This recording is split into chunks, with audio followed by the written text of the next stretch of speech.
I love America! Oh shit. Oh shit. Oh fuck. My microphone was sucked in the desk. Hello everyone. It's me. I spent all day working on a slideshow.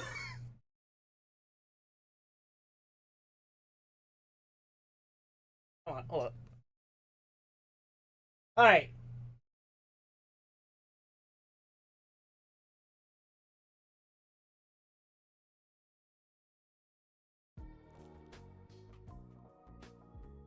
You got the NetSack music playing.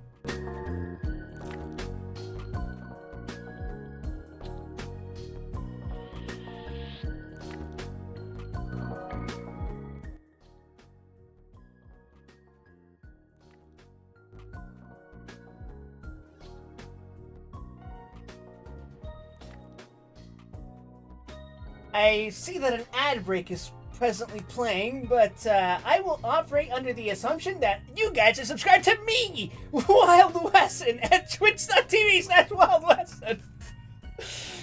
Oh, God, what a fucking week it's been.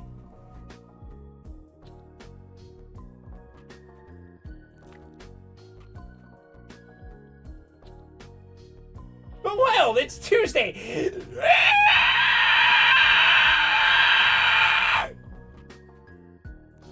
Oh, hold on.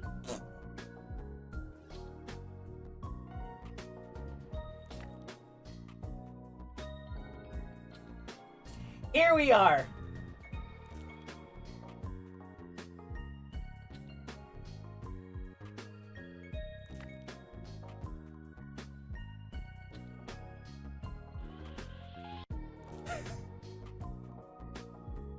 Hello, everyone. How are we doing?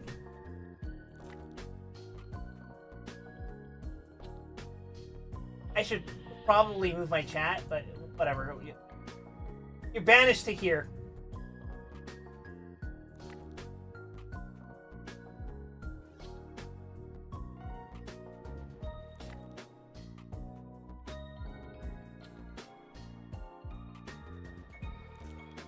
So yes, not last Saturday, but the Saturday before, rather the Friday before, I went to Maryland. USA!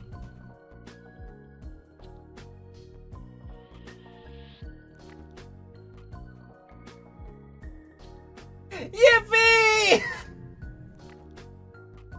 This is an actual photo I took, including the smiling Faust. That was absolutely part of the picture.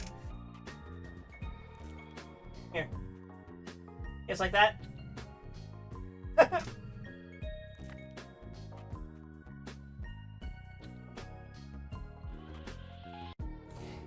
This picture in particular is of Baltimore, Maryland, which I did pass by, but was not my end destination.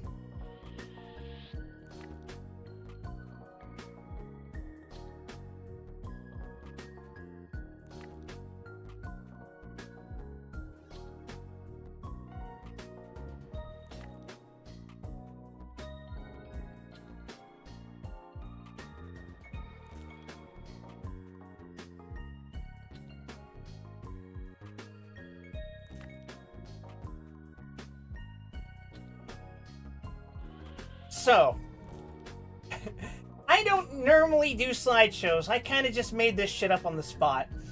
So, here we go. I took Spirit Airlines to get to this fucking state, right? And here. I flew at like 6 a.m. and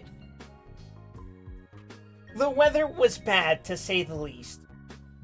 We had a thunderstorm approaching that airport that somehow didn't delay us?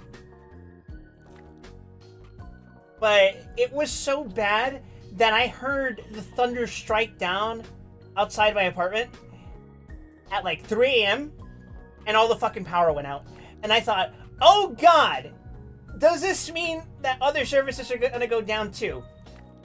And I briefly panicked because I was planning on getting an Uber to the airport. Thankfully, there was no issue there. But yeah, I don't go out of my way to pick window seats because why the fuck would I pay extra for seating? But I do like taking pictures outside the window if I can. Because I think being on a plane is really cool, but also really scary. And that may or may not have to do with me liking theme parks so much, and specifically roller coasters. And yes, because I'm very cheap, I picked Spirit Airlines. I know that doesn't have the best reputation, but I was flying to Six Flags America, so I don't care about reputation.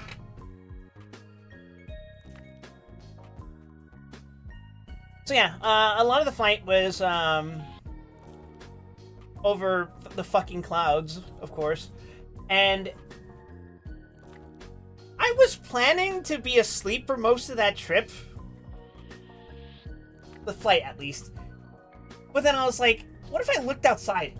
And oh my God! That shit's so fucking cool. I love flying over, like... Oh shit, I like flying over places because I like seeing the things up close. Not up close, but like, I like the view from flying up here because, like, see this shit? Like, look at that. All those fucking trees. It's so awesome as someone who lives in, well, is from California. Southern California specifically, because Northern California has forests. Southern California kind of does too, but not to this intensity. Everywhere you fucking go in Maryland that isn't like Baltimore, there's fucking trees everywhere. And even in Baltimore, there's fucking trees everywhere.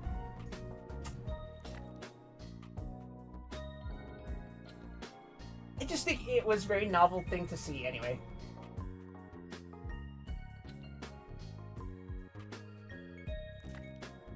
Yes, we're at the Q&A section.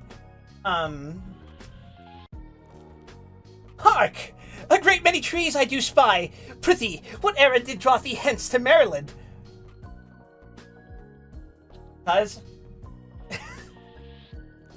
Basically, I just fucking felt like it.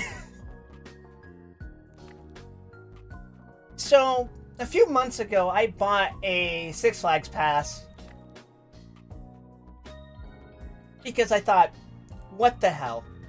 I've got a Six Flags that's close enough for me to justify getting a pass.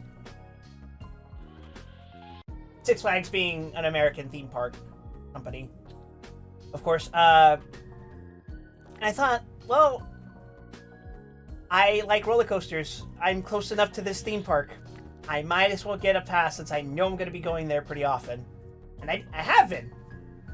But later on, I learned that the park Six Flags America, in Maryland, of course, is closing forever.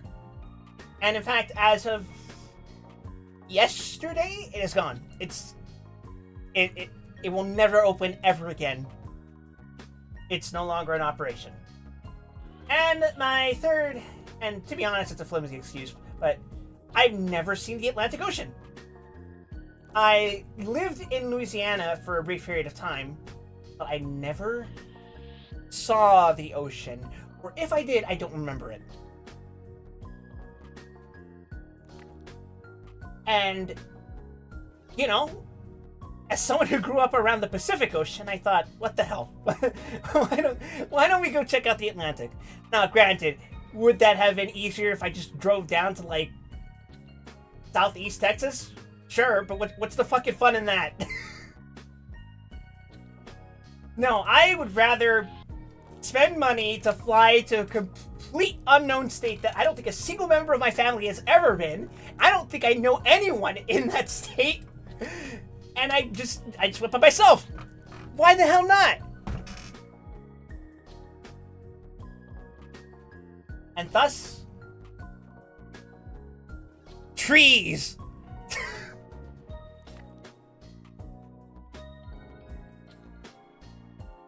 This is the first trip I ever went on anywhere by myself. Even when I was living by myself in Las Vegas, I was driven there by my brother. He helped me move. I was roommates with not necessarily someone I knew, but a mutual acquaintance. And then when I finally moved to the other place in Las Vegas, where I was where I was living by myself, I was completely cut off from all contact. My sister would fly in from California on occasion to say hi to me, so I was like, you know, I'm still not far enough away from my hometown, or my home state rather, that people aren't going to try to come visit from time to time. And even now that I live the furthest I ever have from my home, where I grew up, I'm living with my brother, so it's not much has changed, really. So going that far on my own is a pretty uncharacteristic decision for someone who is so typically hermit-like in his behavior.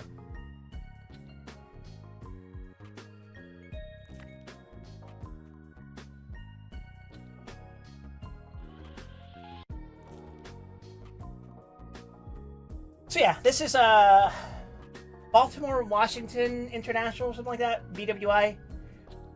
It's a really modern-looking airport, but like even the bathrooms look really sleek and shiny. Except they're still public airport bathrooms. They smell like shit, like awful, terrible.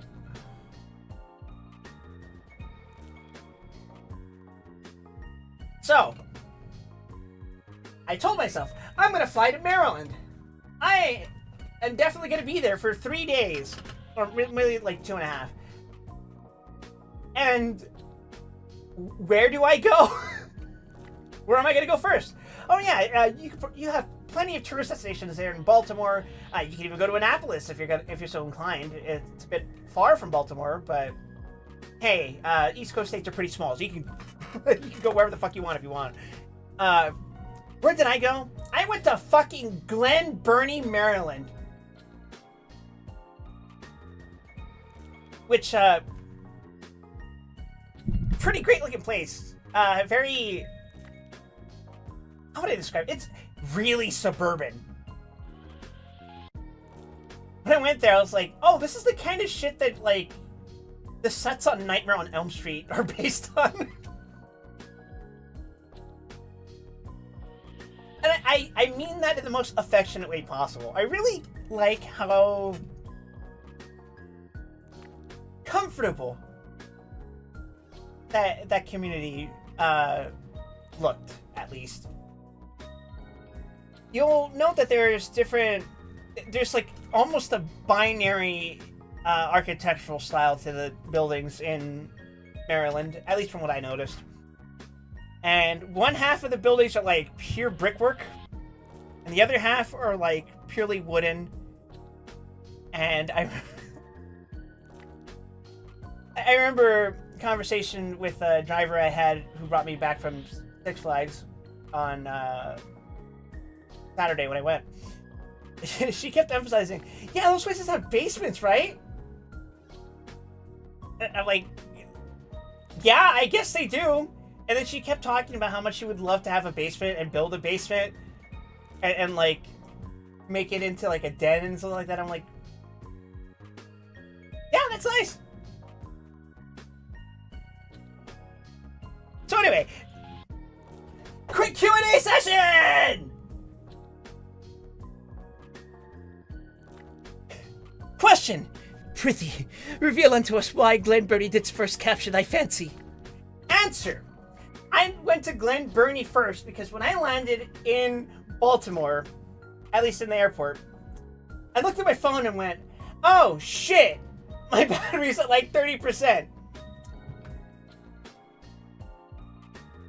And I didn't want to sit in the airport using my phone charger. And I just went, where's the nearest Best Buy? and my GPS told me the nearest one was in Glen Burnie, Maryland. And I was like, you know what? Why not? It's not like I have any other fucking plans where to go to in Maryland. So I took an Uber and I tried doing something very uncharacteristic again. And that was my first mistake. What I tried doing was striking up a conversation with the driver. I was like, hi there, I'm new to the place. Would you mind answering a couple of questions for me? Because I want to know more about the place. The driver just completely fucking stone-faced me. He just... You know? And that's totally fine. I'm not going to force the issue. If you don't want to answer my question, I'm not going to fucking, like, push it. I waited, like, a couple of seconds to see if, like, he didn't hear me or anything like that.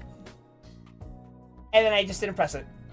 I was like, okay, he doesn't want to talk. That's fine. So I just looked outside the window and I'm like, this is great. I like seeing all of this. Question. Would you want to live in Maryland? Ooh. Yeah, I could see myself living in Maryland. So here's the thing. I'm not particularly picky when it comes to where I live. I suppose the most picky thing I could say about where I would want to move is in driving distance from a theme park. And that's not always the final determining factor. There is no fucking theme park in Las Vegas, and I lived there for a few years. So, that being said, Maryland has a lot of beautiful scenery. I would not want to live in downtown Baltimore. We'll get into that later. But, like, there are so many towns outside of the Baltimore area that are like, oh, this shit's nice. Probably gets fucked up by the weather in like, the winter, but I don't know. I think I could live with that. I don't think I'm particularly picky about that. Like, my default state is that I have a room, there's a closet, I can enjoy the privacy of my own room, I can stream, or worst case scenario, I can browse the internet. I know it's probably not great to be connected to your fucking computer all the time, but, like, for one thing, my job kind of requires that I have an internet connection, and I'm not talking about this. But don't live in typhoon-prone areas, like coastal areas. Maryland is a coastal area. But I assume you mean stuff like Florida, almost all of Southeast Asia, and areas that are prone to stuff like El Nino, stuff like that. Which, it is very fascinating to me that I live in Southern California, and that is technically a coastal area, but it was never prone to the same kind of shit that the other coast is. Like, as I mentioned, I lived in Louisiana, but it was, I think, right before Hurricane Katrina. So I never got to experience any of that, thankfully. And I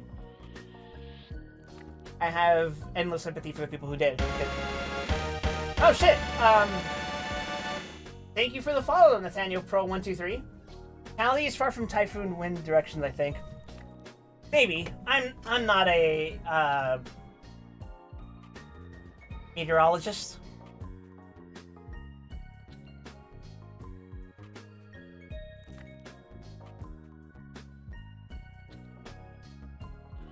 But yeah,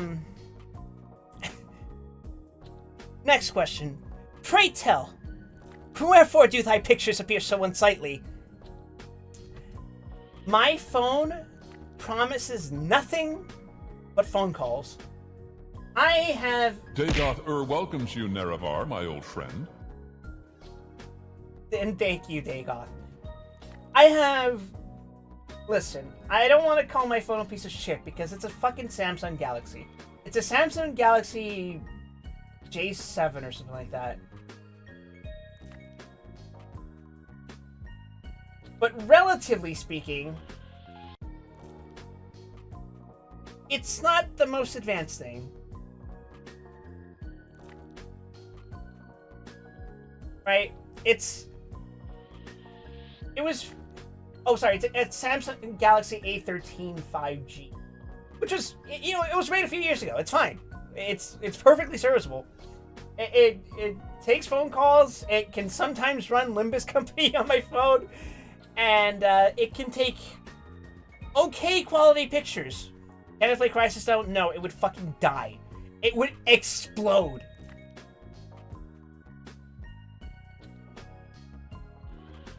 But yes, if you're asking why do my pictures look so JPEG, that's because my phone is not of the best quality for cameras, and also I have very shaky hands.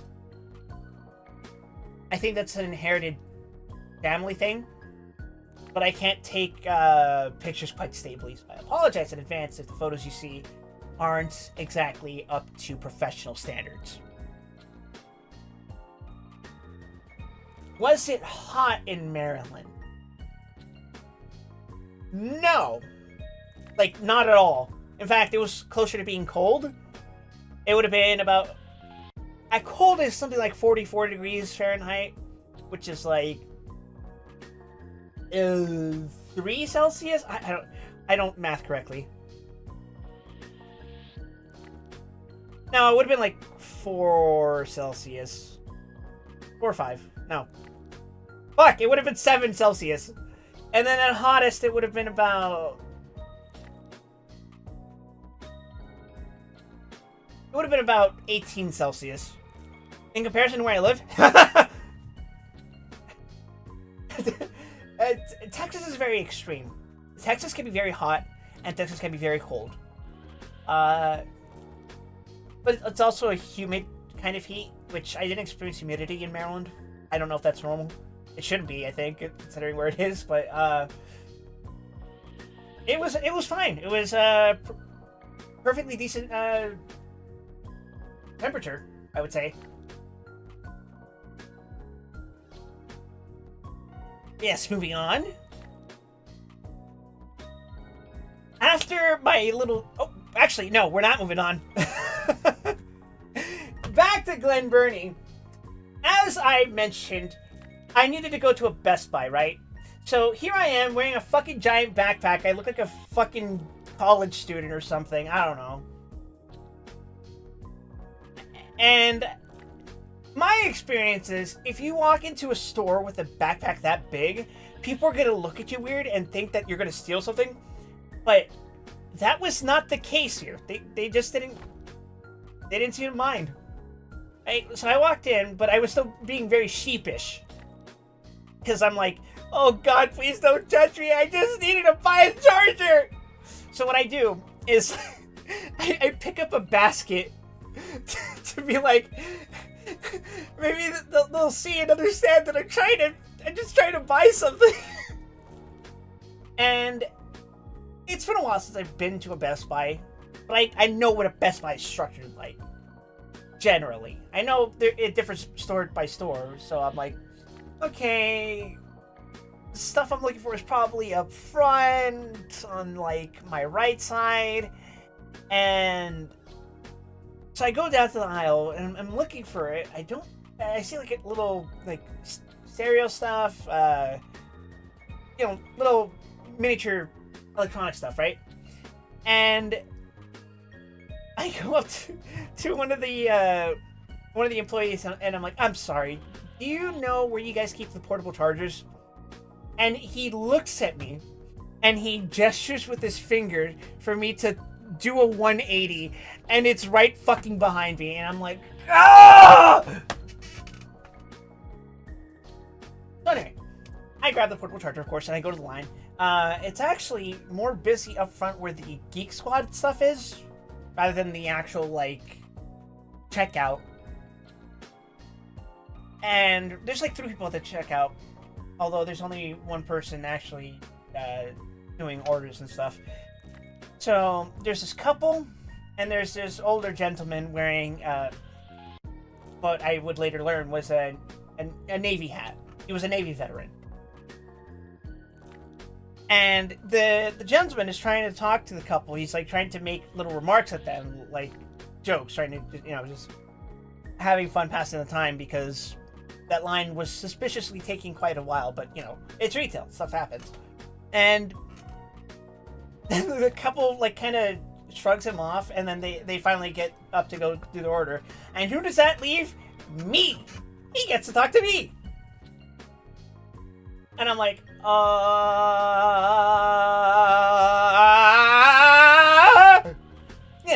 because I'm like that about social interaction.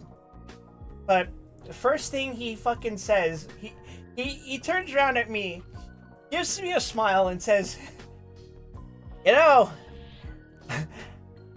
was 17 when we got into this line.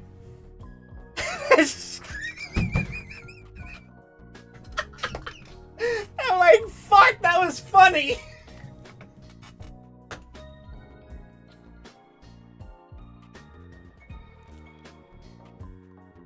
So, I introduced myself to him. He was like, you'll never guess where I'm from.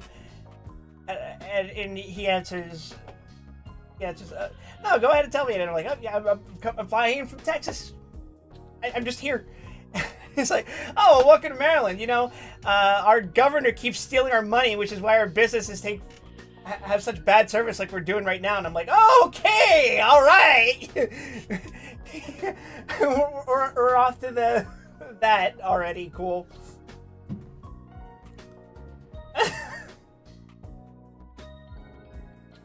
Are Maryland girls hotter than Texan ones? What's a woman?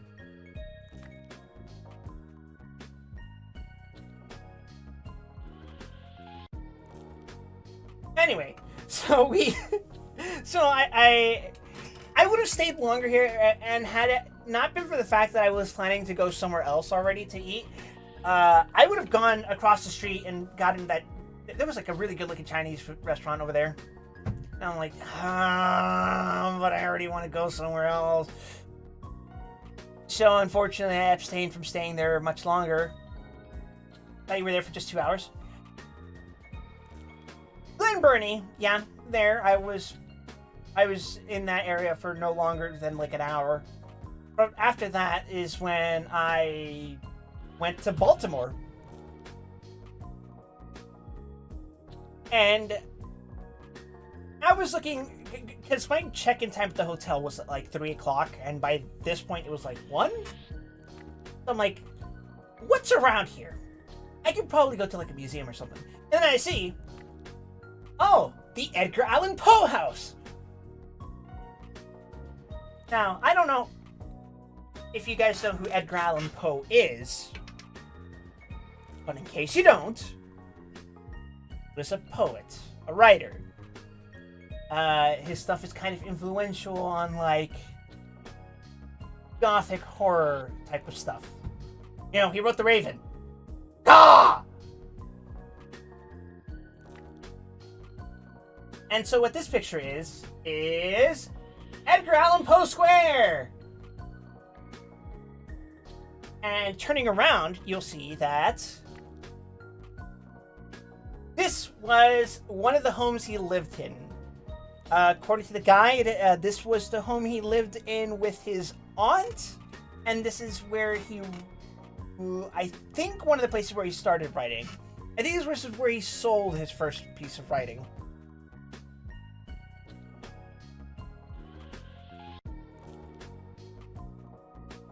You'll notice that this building is of almost pure brickwork, and you'll see like the windows there. Kind of weird. I'm not used to seeing windows that narrow. These, like, not in residential areas, I guess. But yeah, historic site, right there in downtown Baltimore.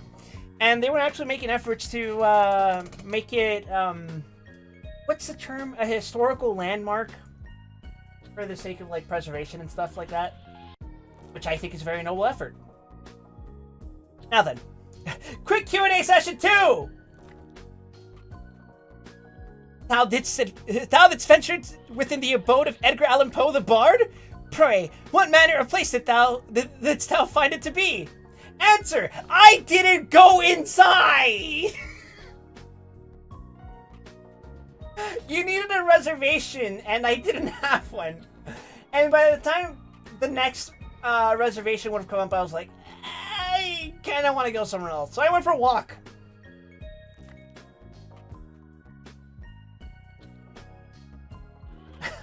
I turned the corner and just started fucking walking. And I got to see downtown Baltimore. Which, you know, here's a few pictures that I was taking.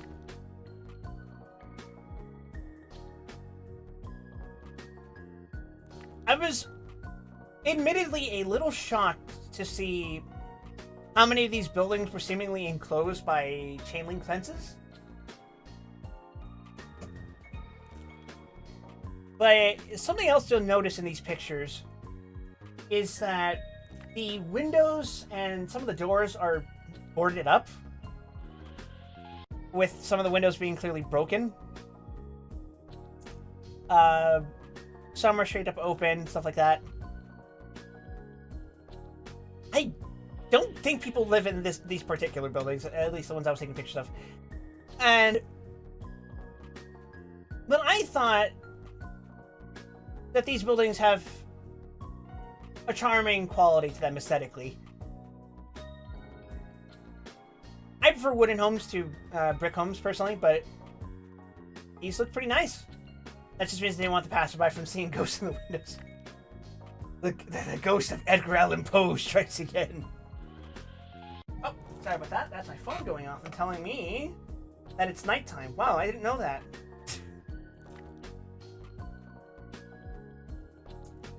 I will say, there were parts in Baltimore where I was walking through and I was like, should I be here? Oh, looking at like pictures like this in particular, I'm like, this isn't much worse than places I've been in Los Angeles. Like you'll see again broken windows, partially open windows, boarded up doors, graffiti. I mean, it's not great, but I didn't feel completely unsafe. You feeling a bit of dissonance in that pic? How do you mean?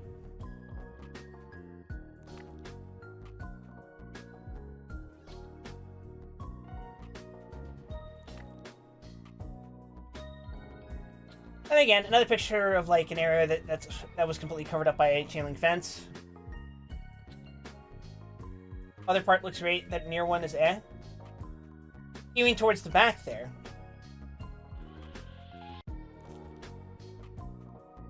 As I walked further down the street, it was more of the same. Like, this picture was from the right side of that street.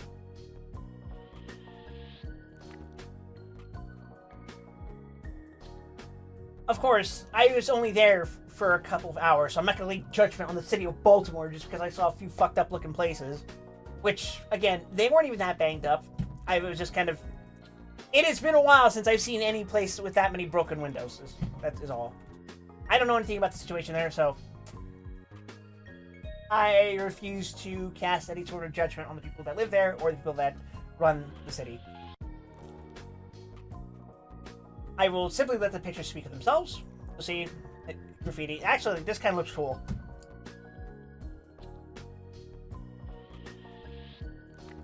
I kind of dig it.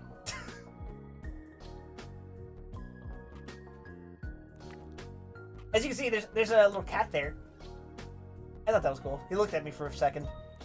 It's like a great Castlevania stage. I think it's more like Stay in Vampire the Masquerade. And this was further down in downtown Baltimore. I believe this was right next to the hospital building that was recently constructed, I think. One of the other drivers that I spoke to here, he mentioned that this town is basically constantly under construction. And that the construction being where it is and the length of time that it appears to take is kind of obstructive. And, you know, I didn't really disagree or agree with him because, since again, I'm not from here. I have no fucking stake in this.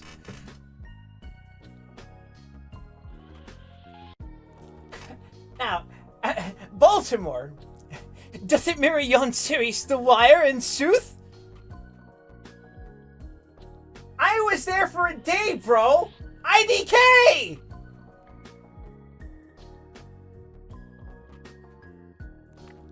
The Wire is a good show, by the way. You should watch it. It has Knuckles, but you should have walked faster. I don't think walking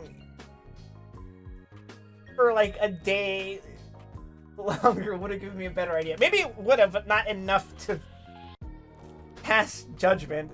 That's a little absurd, I think.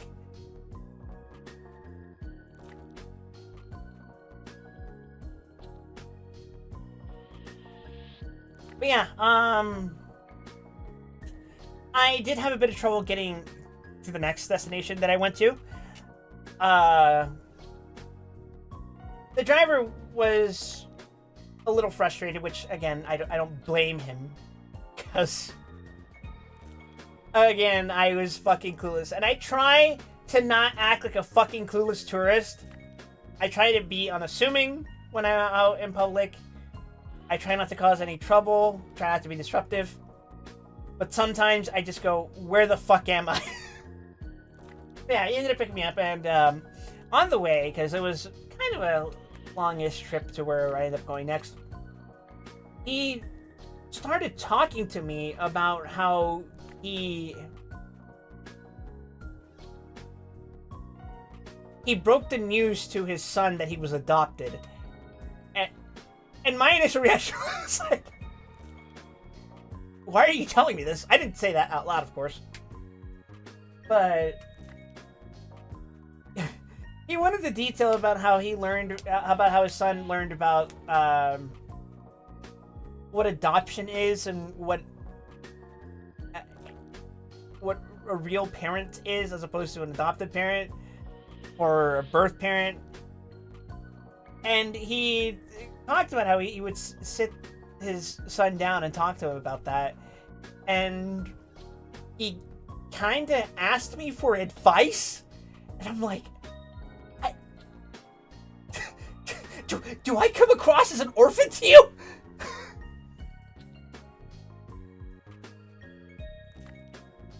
Or maybe he thought I was a parent, despite the fact that I was traveling on my own.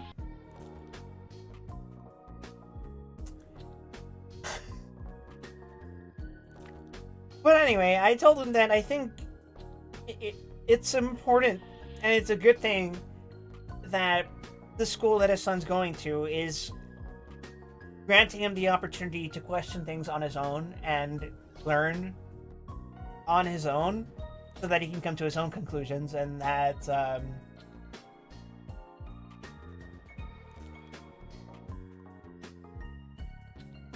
that combined with steady nurturing good parenting will probably keep his kid out of trouble. But what do I know? What the fuck do I know about being a parent? I'm not a parent. Well, you are lost in Baltimore. You could be an orphan. Hey. Anyway, what is that? It looks like a device you'd see in Hellraiser. The description said that it was just a collection of various mechanical parts that had no particular function and were purely ornamental as an art piece. Now, Wild, you may ask, where the hell is this? Where did you have that driver who talked to you about his adopted child take you? An excellent question, dear viewers. The Atlantic Ocean!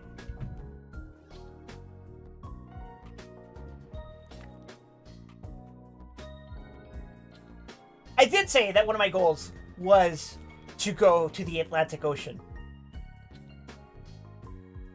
And see it. I did touch it. It was very cold. What does the Atlantic Ocean taste like? Salty? I don't know. What do you want me to say, Lockhart? Let me drink this Baltimore Harbor water.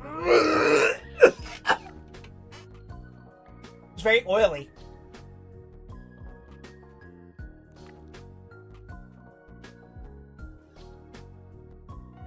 But yeah, actually, I wanted to take that moment in. I know people who live by it probably take it for granted, but it's like, I think nature is fucking beautiful. It can be scary as shit sometimes. Like, I know that people died in this fucking ocean. Quite famously, I don't know if any of you are history buffs, but there was this little boat called the Titanic. That being said, I just thought, like, looking around, this place is fucking beautiful. East Coast Ocean might taste different than West.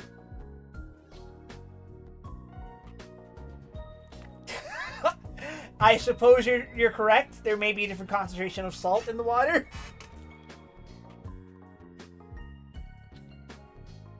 But yes, I arrived at the Baltimore Museum of Industry! Woo! Yeah, it was actually pretty cool.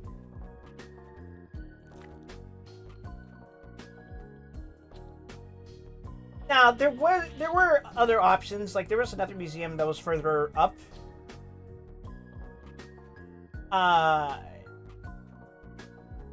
It was like a museum of art, but I decided to go to the industry one, given my limited time frame.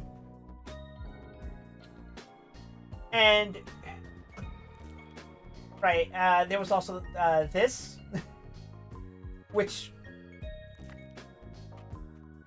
I don't know. There's something about that pier, harbor. What do you call this? The downtown sailing center in that area that looked really fucking cool.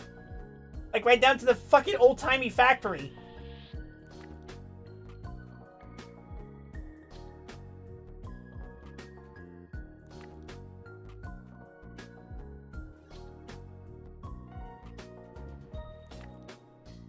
Yeah, they also ended up using this museum as a venue for... On that particular day, they were using it for a wedding reception. I'm like, what the fuck? But also, that's kind of cool. Make it black and white, it could look like a noir movie scene. Maybe. And yes, here's the art piece up close.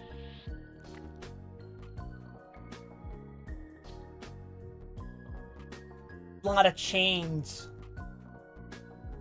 And looking at it, I'm like, I have no idea what the fuck this is, but it's like a collection of boat parts. I think that's cool. Definitely Hellraiser Torture Machine. It's Siren Head, Lock-On! It's Siren Head! Brrr! Oh, God. I don't keep up with boomer stuff.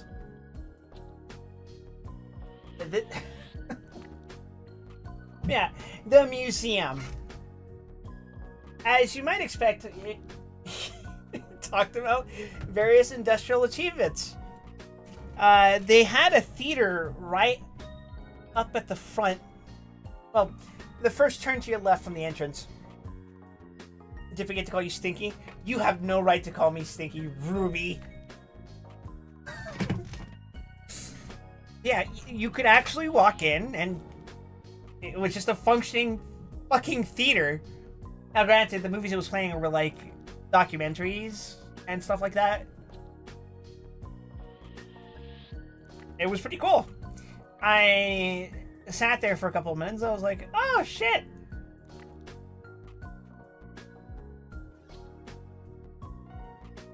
And yes, they they had various displays, as one might expect in a fucking museum. They began with oysters and moved on to peaches, corns, beans, tomatoes, peas, and strawberries. Baltimore, in the mid-Atlantic region, were once the nation's pantry, the center of production for fast, cheap, and convenient food. California's emergence as an agricultural giant in the 1920s changed that, which is why your cupboard is full of cans with names like Libby's and Del Monte rather than the Kensett, Langrel, and Platt.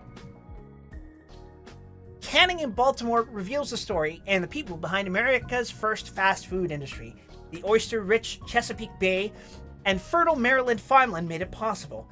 Baltimore's cannery owners and their legions of anonymous workers, men, women, and children, black and white, native and foreign-born, made it happen. So, why am I talking about this museum that I visited?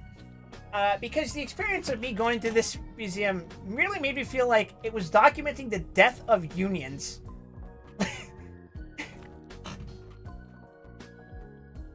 Because, like, the way that the stories presented in these displays were structured would be like, something new was invented.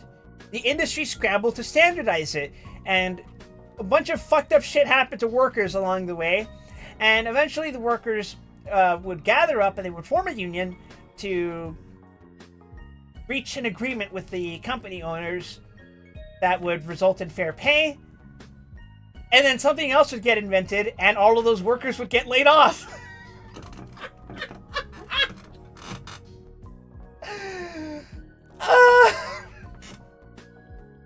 Nothing ever changes. But check out this cool machinery!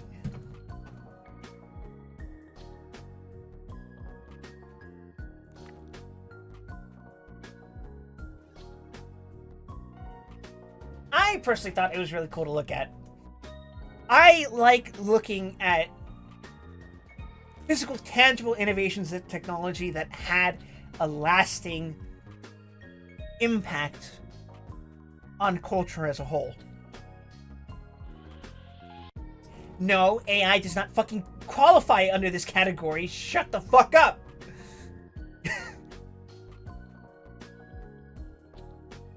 When I'm talking about clankers, this is the kind of thing I'm talking about. The things that go...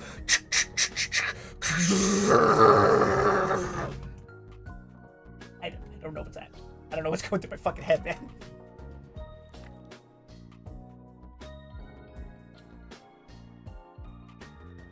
Still, I think it's cool to look at physical machinery. That's it. And they had a display dedicated to the development of baking in Maryland. In particular, these little displays here would... no, not these displays, but in the other corner, where my model is, they had images of local bakeries and explained their ties to Maryland's, well, Baltimore in particular's history with the industry of baking. For a second, I thought, there's no way these are real bread, right? And then, yes, I was correct. This is not real bread. However, I couldn't... When I looked at this fucking picture that I took, I was like, it's bread. It's bread. It's bread. It's bread. It's bread. It's bread. It's bread.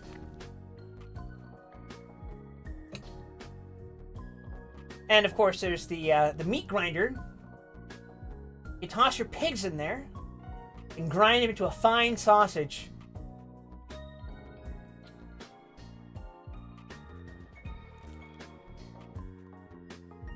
thought I was a juicer. It literally says meat grinder up here. Okay, maybe your screen is pretty small. I'll try to be understanding. It's off my lemon. I mean, it could probably work as a fucking juicer. Just not an efficient one. And also, you'd probably have some pretty fucking nasty pulp in there.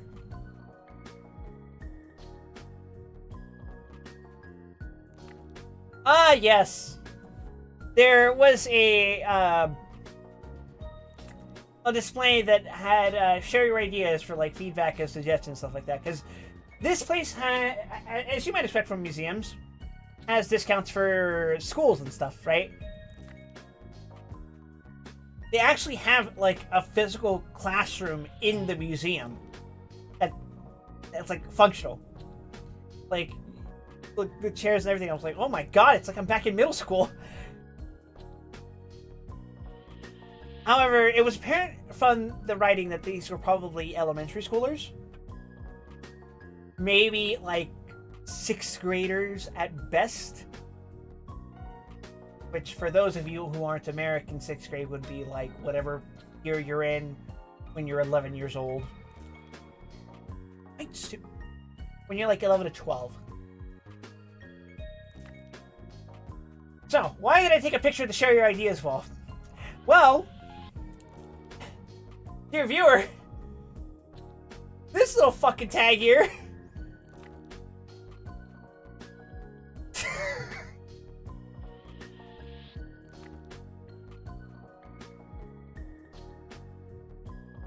It's the funny skeleton game reference!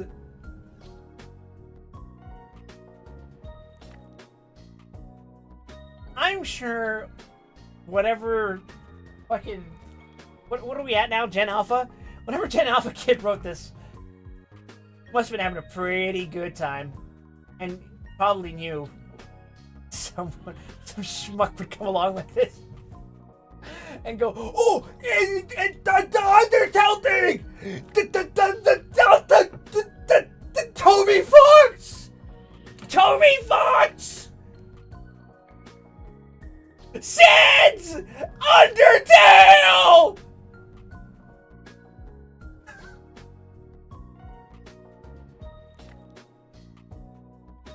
Anyway, I posted this picture in Falcon server, and he was like, This looks like a fucking background in a visual novel. And like, I kind of see it. Shout out to that whole fucking plane that they have in there. I thought that was pretty cool. I will say, one of the things that I admired about this museum is that, well, let's just say that the more politically brain-rotted people among us would say that this museum was woke. What I mean by that is that this museum made an effort to acknowledge the fact that as Baltimore industrialized over the years since its founding, that there were in fact women working and minorities working, and that their work contributed to development, industrialization, and modernization of the city of Baltimore. I will say that the museum was fair to do this and was not particularly heavy-handed about that fact. It was as objective as it could be about history, which I think is to be expected of a museum. However, in my head, as I read some of these things, I was thinking, yeah, people would get mad at this for being woke. But yes, behold the city of Baltimore and all its beauty. It's really nice. Like, If I lived right next to this place, I wouldn't be too upset. I might hear boats from time to time, but I think it's very nice. Did you sing that Hairspray song?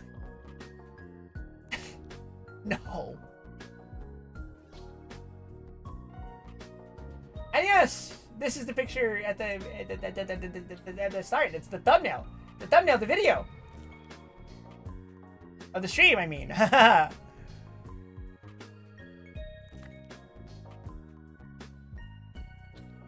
I think there's a lot to admire about this downtown.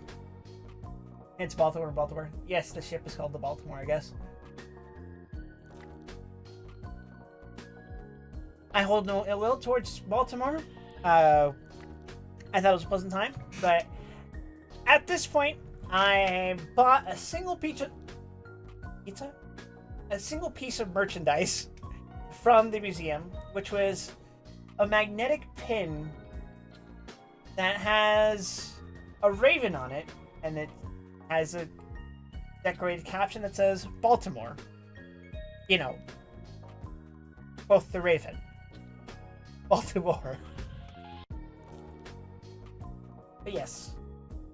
After this, I took a couple of pictures around the area some more. I really wanted to take in the site because what an awesome place. And eventually, I went over to a place called the Stony Creek Inn.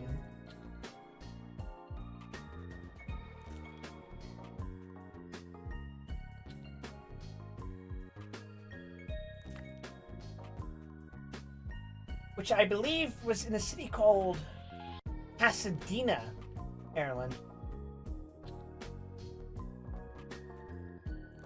And I think it was a pretty good location. Like, it is just around the corner to a bridge that's like just off screen on the left here, called the Stony Creek Bridge, that divides both halves of Stony Creek, which connects to the Pasco River, I think it was.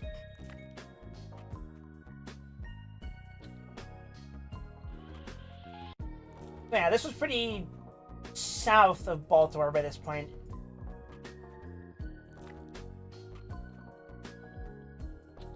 Not a Baltimore t-shirt. I don't like buying clothing too often, which is going to sound very hypocritical later on. Yeah, I don't know about you guys, but I really like the way this place looked. This had a gorgeous scenic view. And what did I order in Maryland to eat?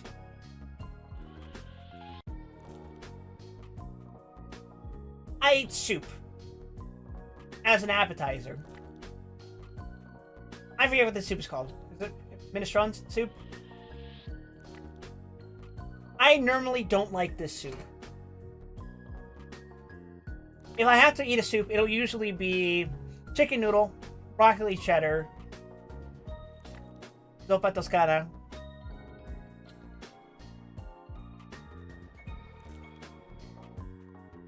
hell, even tomato soup. Never minestrone. But this minestrone was awesome.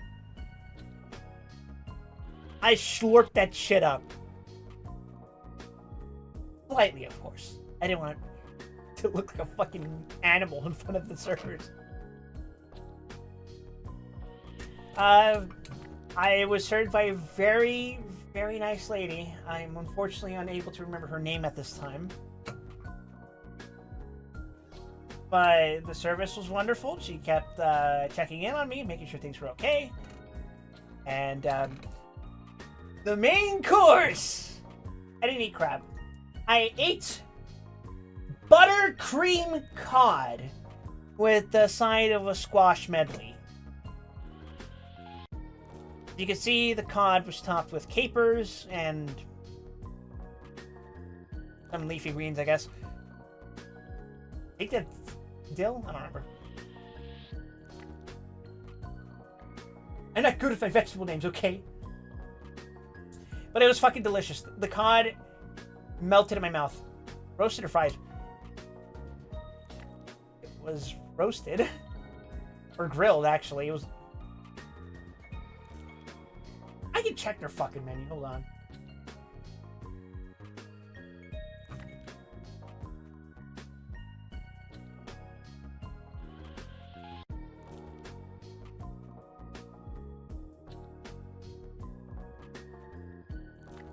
Actually, I don't think I would be able to know if this was remember how this is cooked, because this was a daily special, I think. Like, it's not typically on their menu. Yeah, no. That was a chef special,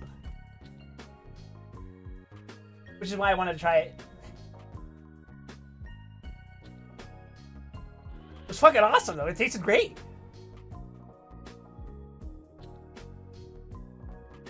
I don't normally like eating fish. The most I will tolerate is like tuna, tilapia, and sometimes salmon. This cod, though, was awesome. Oh, and I guess I eat shrimp too, but whatever. That's not fish. That's a mollusk. I'm not a fan of fish. I just eat chicken far more often.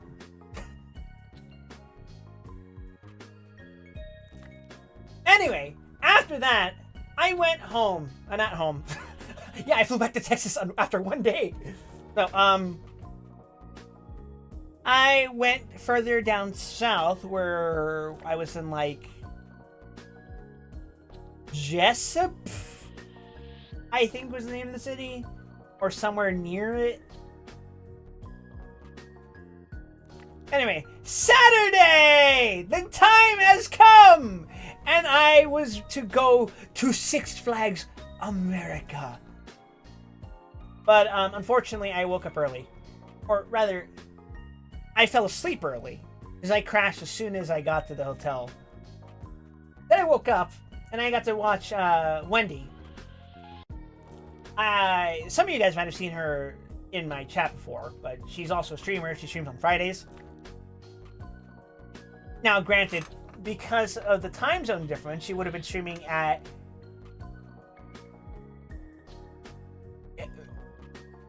midnight, where I was. But because I crashed, I woke up and I'm like, oh, she's streaming. I'll watch her for a bit. And she was streaming, like, some puzzle game.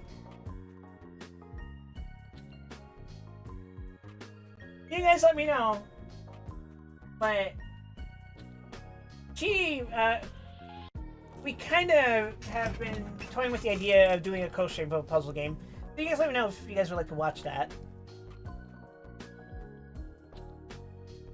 We're not quite sure what it would be, but it would probably be a puzzle game. Yes, Saturday! This was the view outside my hotel, and I thought, that's pretty fucking good. Sheesh! Look at all of that! I fucking love trees, dude. You have no idea.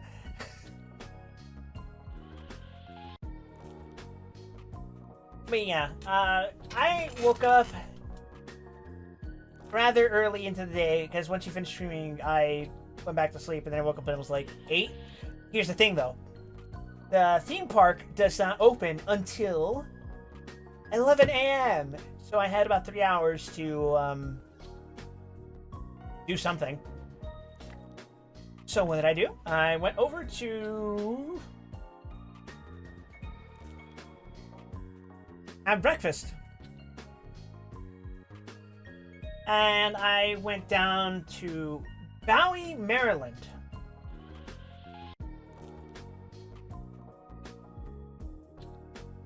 Bowie? I think it was Bowie. I'm probably incorrect. Anyone who's from Maryland and happens to be in the chat, feel free to correct me.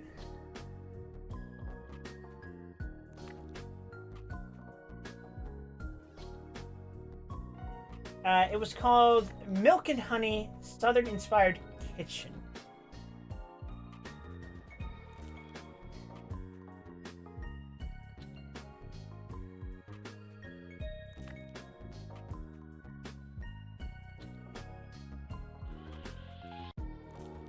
And man, there were so many fucking good options. Like, I could have tried their fried chicken, but it was breakfast, so I was like, give me your best breakfast. And boy, were they happy to oblige. Here's what the place was like outside of the restaurant. It was like a little shopping center, right? Look at that. All those lovely autumn-colored trees. Was it worth the price? I will show you in just a moment. In fact, I'll show you right now. Does this look worth the price to you?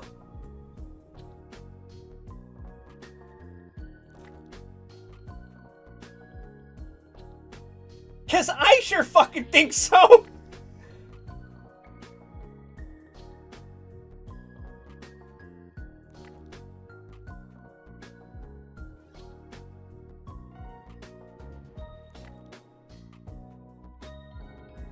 Fucking look at this, dude. That's fucking insane.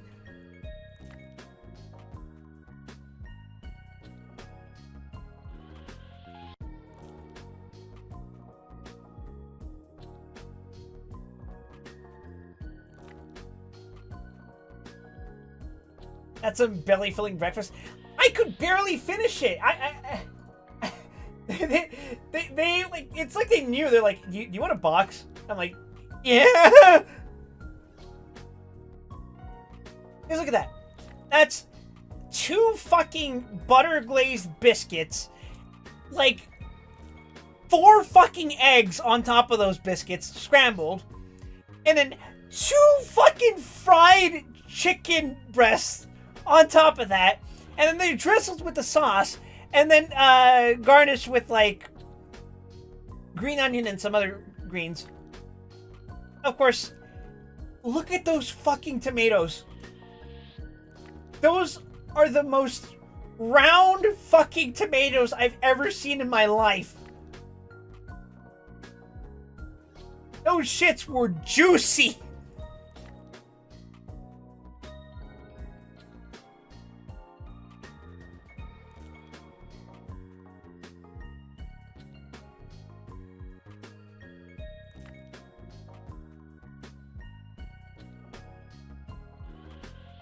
I'm trying to remember what the hell the fucking plate was called. I'm not seeing it on their menu right now.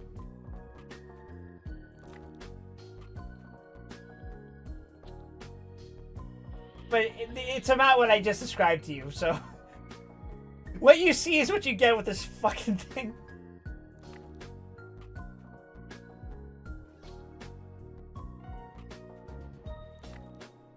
It was amazing. At that point, I had to, like...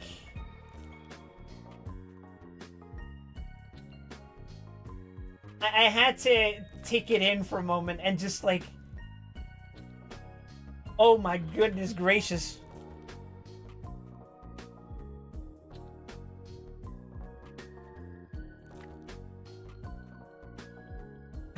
Walk outside and like fucking contemplate life after eating this.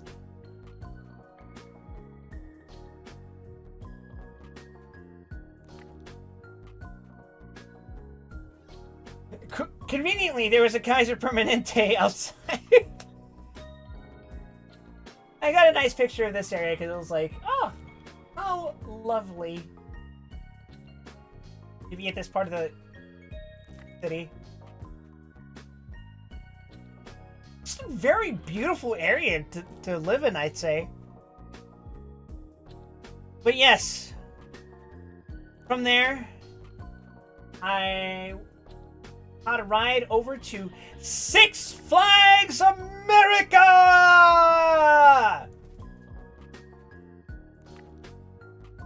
as you can see, the entrance is straight up. I'm pretty sure it's supposed to be Independence Hall.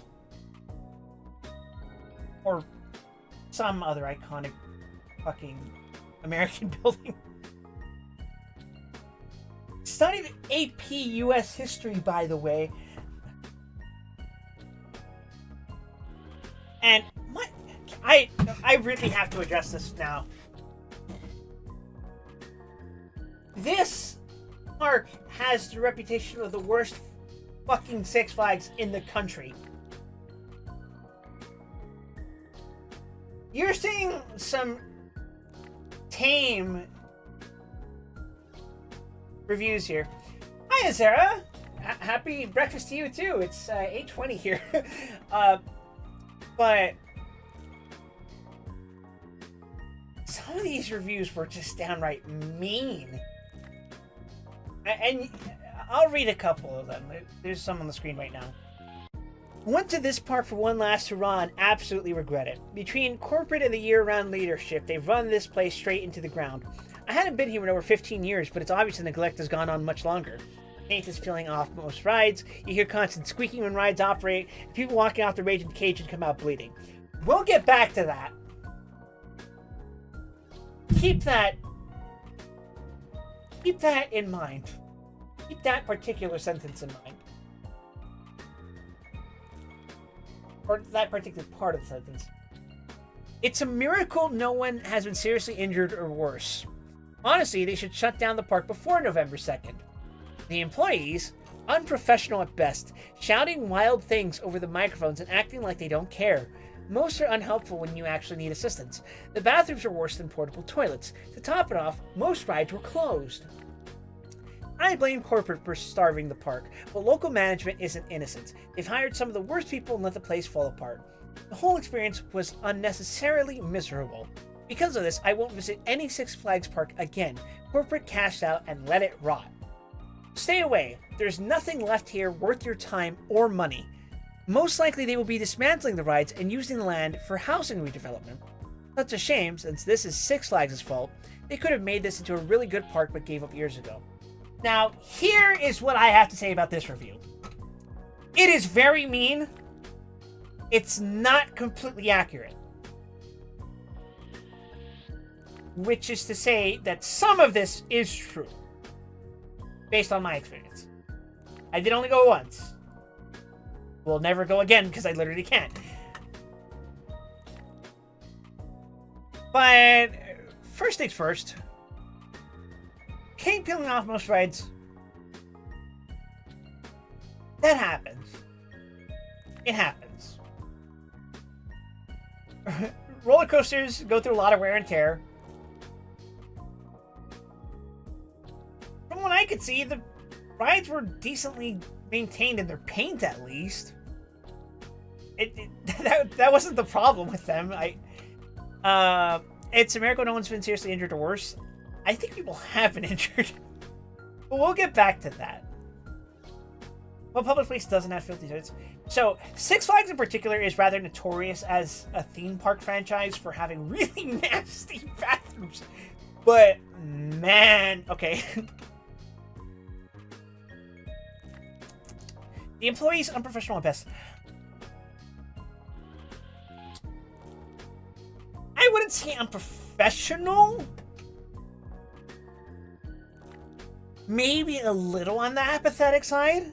But like, in my case, if you knew that you were going to be out of a job within a week,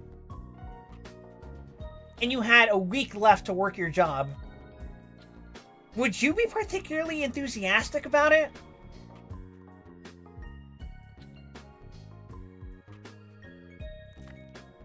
Especially if you're like a high schooler at youngest, or if you're in college. You're like, well, shit, what do I do now? This was funding my fucking degree. I don't know, man. I might not feel exactly safe around people who are in that position, but I don't think I get it. I get it. bathrooms are worse than portable toilets. The bathrooms at this park in particular were bad. I did want to throw up when I went into one of the bathrooms, like legitimately nauseating. Come to Six Flags if you want your kids to watch you get into a fist fight. This was not the case when I went there. There was no violence.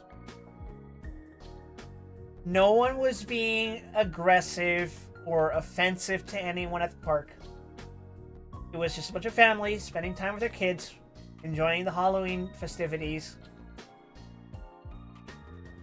There was nothing like that. There are other reviews that reach borderline racism when it comes to talking about the staff, other people who attend, and the way they would have you believe this is that people constantly get into fights or attack each other or rob each other in the parking lot. I didn't see any of that. Maybe I was just lucky. I don't know. I don't live here. I don't come here regularly. Well, from what I saw, it was just a park. But we're going. Rides were rough.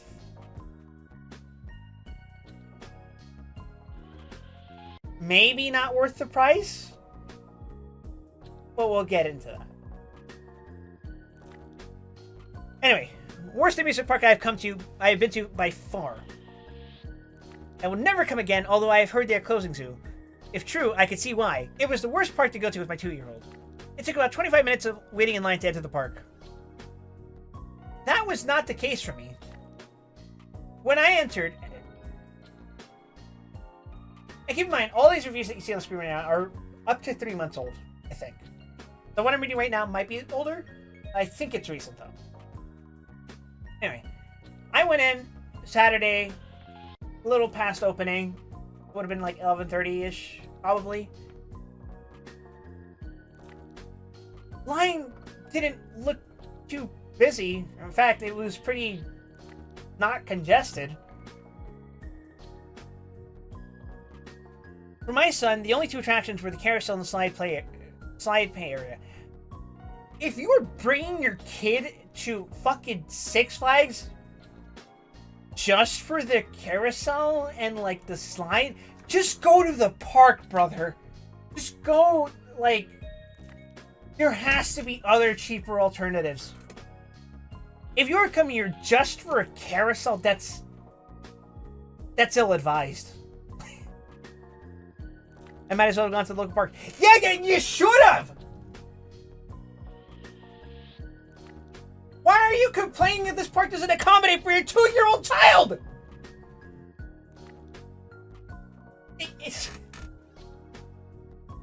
Most of the rides were closed. That was true in my experience. All the water rides were closed for the season, of course, because summer's over. Although over Texas still has water rides, so who knows? I think it's very misleading to advertise rides when they were mostly closed. Batwing was closed, yes. The go-kart ride was closed.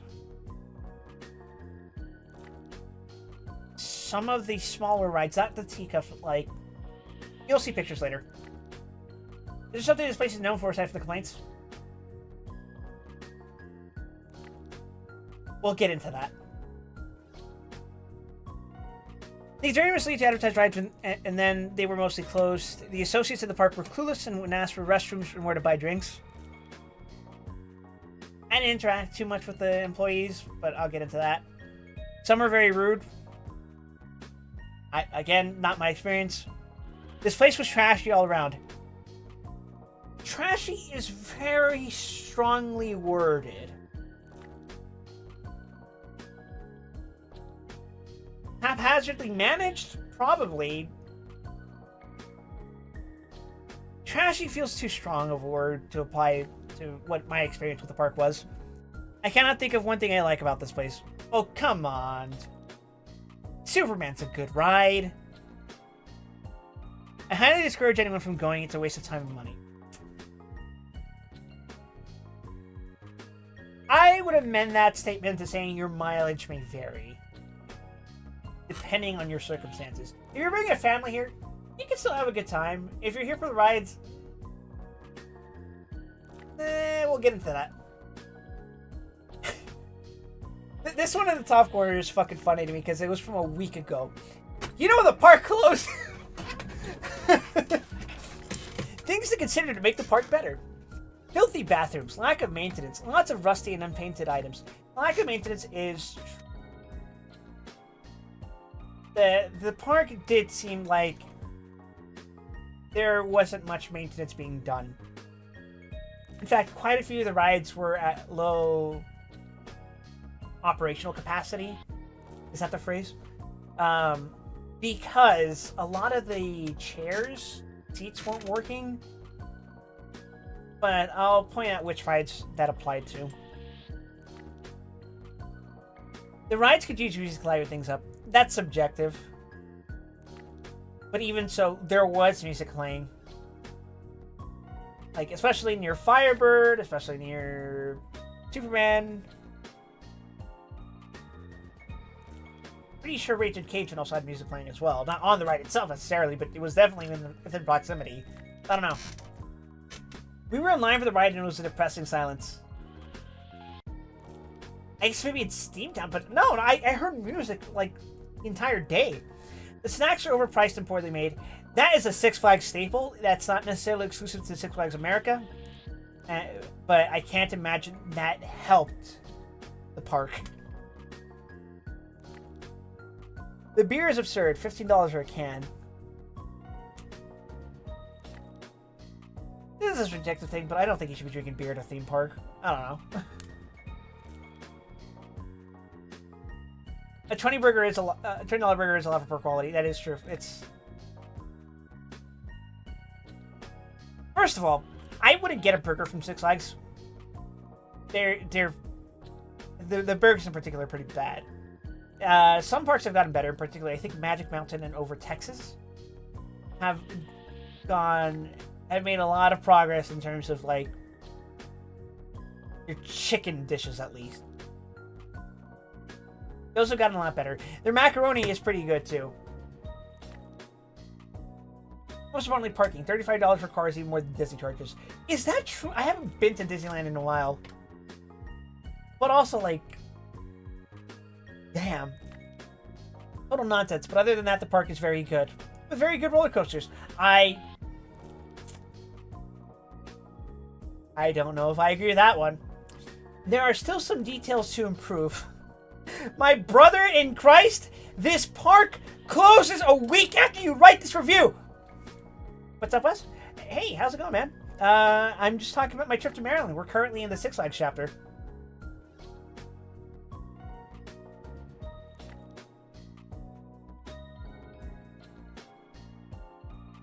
This next review is going to be interesting.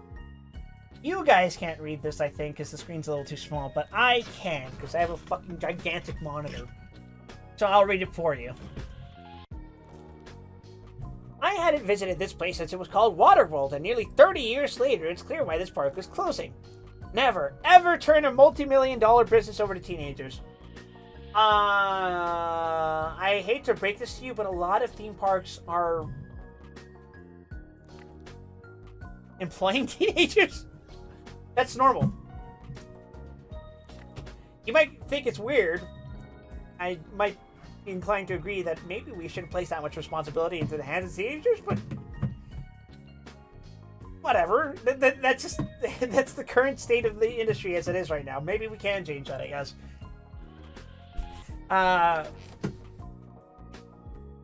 The kids working here are so apathetic and unprofessional, it's almost comical. How many chapters are there, if you don't mind me asking? After this, it's gonna be about... There's a mini... There will be an intervallo, and then after that, there will be the chapter about me going to Fright Fest. Anyway, again, we already went over the whole thing about, like... Yes, they might have been a little unprofessional, but again, this was 3 months ago. I am pretty sure they announced the park was going to close to the public by this point, to say nothing of the people who are actually working here. And again, you're working a job, you find out that you're not going to have a job on a very particular day. Are you going to feel particularly enthusiastic going to work from then on? I wouldn't. I know it's not the customer's fault, but like it's kind of a fucking blow to your morale. So, we only did the theme park, not the water park, but I have no doubt that's every bit as ratchet and run down.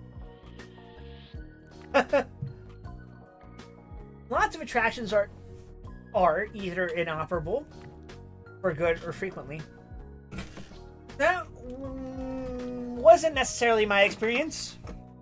Most of the rides that weren't outright closed for the season were operable. One of them, we'll get to it. And some clearly have been boarded up and not worked for years. That's not what I saw. That's very strange. A lot of rides simply aren't operating at all. A clear sign corporate just quit trying years ago. Again, the water rides I can understand being closed. Batwing, again, they're closing the fucking park. However, I will acknowledge that in the preceding months, there was a lot of people recounting that Batwing and Superman Ride of Steel would be closed rather often. So, maybe they have a point there. I won't completely disparage that.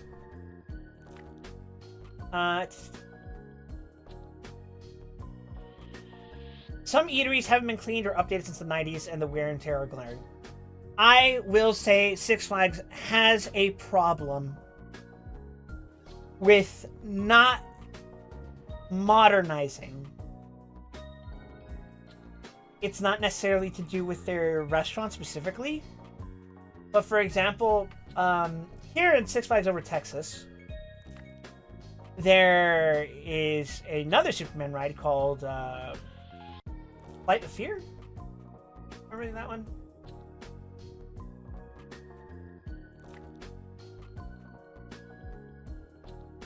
No, not Fiesta, Texas. Tower of Power. And those designs are from the 90s. How do I know this? They're using Superboy's original design, and steel is featured in the fucking graphics of the damn ride.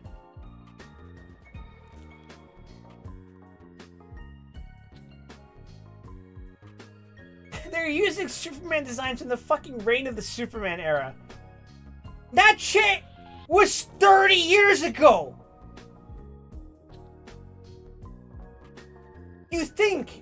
You'd think that Six Flags would have capitalized on the fucking Snyder era, right? I know most of us here think those movies are kind of heaps of shit, but they made a lot of money. Six Flags has a deal with DC. You think they would do something with that, but no, we're still using designs for the DC characters from the 90s. I won't be interacting much because I'm currently building a character for the Stars City TTRPG, but I'm very entertained so far. I'm glad to hear it. But yes, like, Six Flags has a problem. It also doesn't help that it's got a partnership with Warner Brothers and still uses the goddamn classic Looney Tunes designs, which classic Looney Tunes are awesome. Classic Looney Tunes are awesome. But if you're gonna be in a partnership with those things, you can't be appealing to the fucking people who were watching that shit in the 50s. Those people are dead at this point. Or close.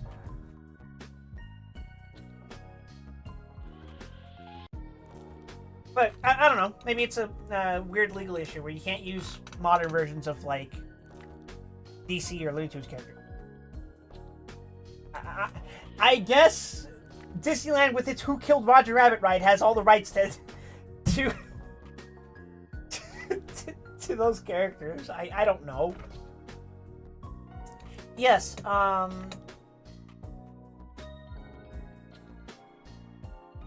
we waited 45 minutes in line for the Cajun coaster, only to have the ride stopped altogether because of maintenance issue. We'll get back to that. But the short of it is, Raging Cajun had an absurdly long line for what it was. The maintenance staff didn't show for another 30 minutes while the workers quite literally sang and danced. Not my experience, but again, I've only been there for one day. The old wooden coaster was a total injury hazard. It's rickety to the point of being unsafe. Keep that one in mind. Keep that sentence in mind. 30 seconds in, I was so violently shaken I got a massive headache that lasted the rest of my stay. Keep that sentence in mind. Please decommission this thing before someone gets critically injured. A lawsuit begging to happen any day now.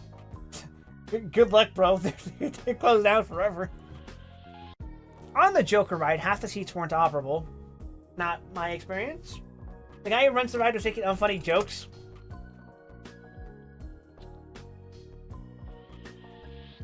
Have you guys ever been on a roller coaster?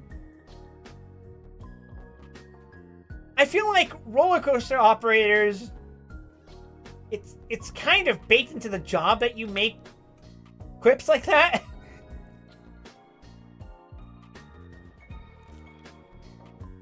Anyway, and I observed the guy whose job it is to buckle riders and preoccupied with getting a girl's number as we waited for the ride to start. No, seriously. I'm not calling you a liar. It's just not my experience that happened. The food is massively overpriced and the servers don't care.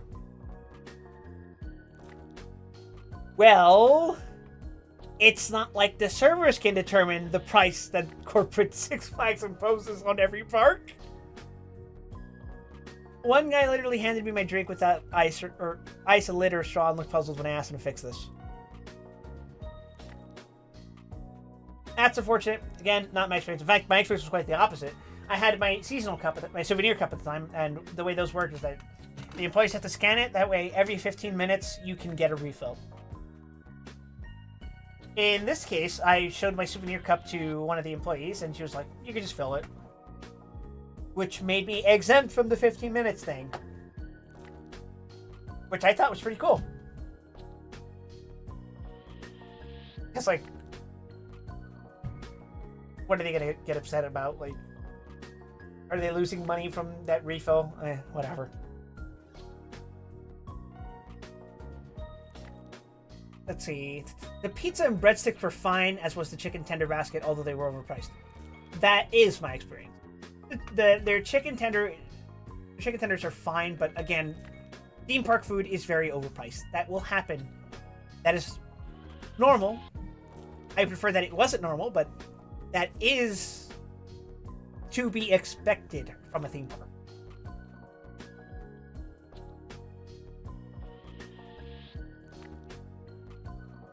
Parking is pretty straightforward if all they overpriced. I didn't park, so did a good job directing traffic at the end of the night. The 4th of July fireworks display was lengthy and they didn't waste time on fireworks. You know, this park was probably quite different during the summer, so maybe they have a point in as far as that. Oh, Jesus. Thanks for resubscribing, Gramp. For some reason, it's not popping up on my notifications, but yeah. Perhaps the saddest thing was the dance show, which happens every couple of hours. The poor dancers try their best, but the whole thing is so badly set up and lazily executed, it just comes across as depressing. My daughter referred to this as a humiliation ritual for the workers. Even the... God damn! Ow! Oh my fuck!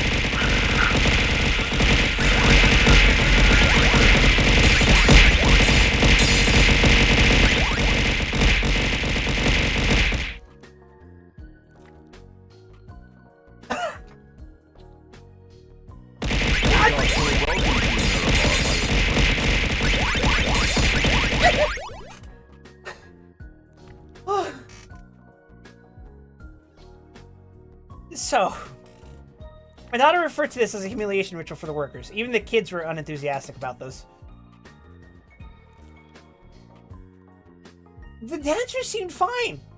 They seemed happy enough. I'll show a picture of, like, the stage later. It seemed fine. But there's no hope for this place other than nobody getting fatally injured before it closes in the fall. I sincerely hope this park is sold to another amusement company and rebuilt because there's no such potential if the rides and staff are overhauled. Because there's so much potential if the rides and staff are overhauled. It would be a real shame for this property to fall into disrepair and be abandoned. The DMV deserves a great theme park, but this ain't it. I agree. It's an amazing space. You'll see more of it in the pictures, but like, the park is in a fucking fantastic location physically to be in.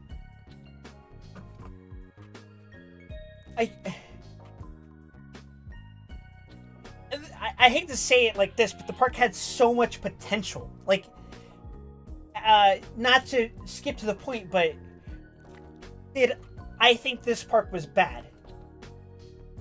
Yeah, kinda.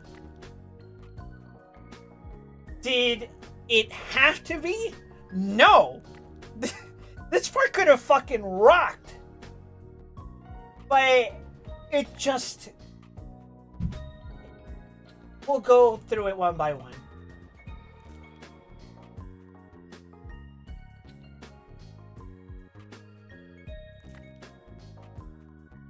I love going to the amusement potential.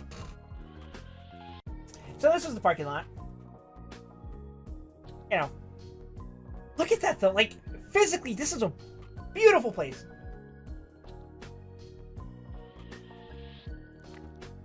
Like, let me provide you guys a frame of reference. So, my first Six Flags that I ever went to was when I was like 20. And that was my, I hesitate to call it home, but it was the closest Six Flags, and it was the one that's in California. There's two in California, but there's one in California that's particularly famous. It's called Six Flags Magic Mountain. It is the best Six Flags, bar none. I know I'm biased, but like, you look at that ride, you look at that theme park's lineup of rides, holy shit. It's cracked.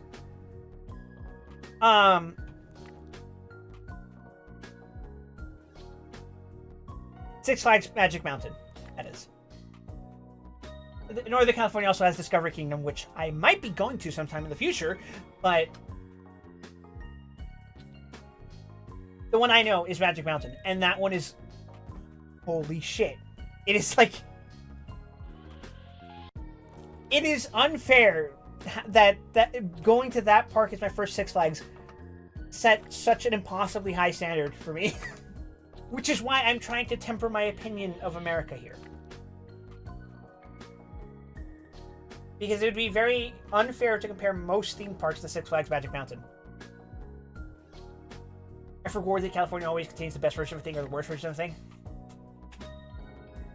Some people might argue that there are a couple of parks that are better than Magic Mountain. I will one day visit these parks to make my own opinion. At least I hope to. But yes, this image here on the left is the main street as you enter the park. It might be a little too small for you guys to tell, especially because I shot it in vertical, I know. But it's very colonial. It's colonial US themed. And this is where the problems begin. Six Flags as a franchise notoriously has an issue with their theme parks in that their themes aren't very present. Now, what do I mean by that? What I mean is that when you go through a Six Flags and there, you know, the theme park will have various themes throughout the park. Like Disneyland. Disneyland's kind of like the example of this shit. It's got Adventureland, Fantasyland, Storybook Land, Tomorrowland, etc., etc., etc. Yeah? And when you go to those places, it's very clear what they are themed after. Storybook Land has all the fairy tales, the classic storybook stuff. Frontierland has the log ride, I think, and it's very themed after the American frontier. When you go to Tomorrowland, everything's futuristic. It's sci-fi. It's based on, well, it used to be based on science fiction writers' depictions of the future, like Asimov stuff. And now I think it's like it's been eaten by like Marvel theme. But we're not talking about Disneyland. Point is, Six Flags, what I've noticed across the 3 parks that I've been to, is that they'll have themes, but they'll kind of half-ass what those areas look like. In particular, I will say Magic Mountain does the worst job of theming. But here's the thing. Magic Mountain can get away with having, like, shit-ass structure for themes in a theme park because its whole thing is that it's the park with the fucking 22 rides. It's called Magic Mountain because it's on a hill.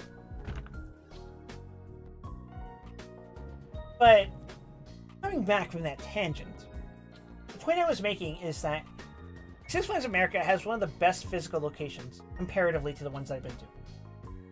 And to other theme parks that I've been to. When you go to Magic Mountain, driving into Magic Mountain, it is this ugly ass fucking canyon. It's just flat brown everywhere.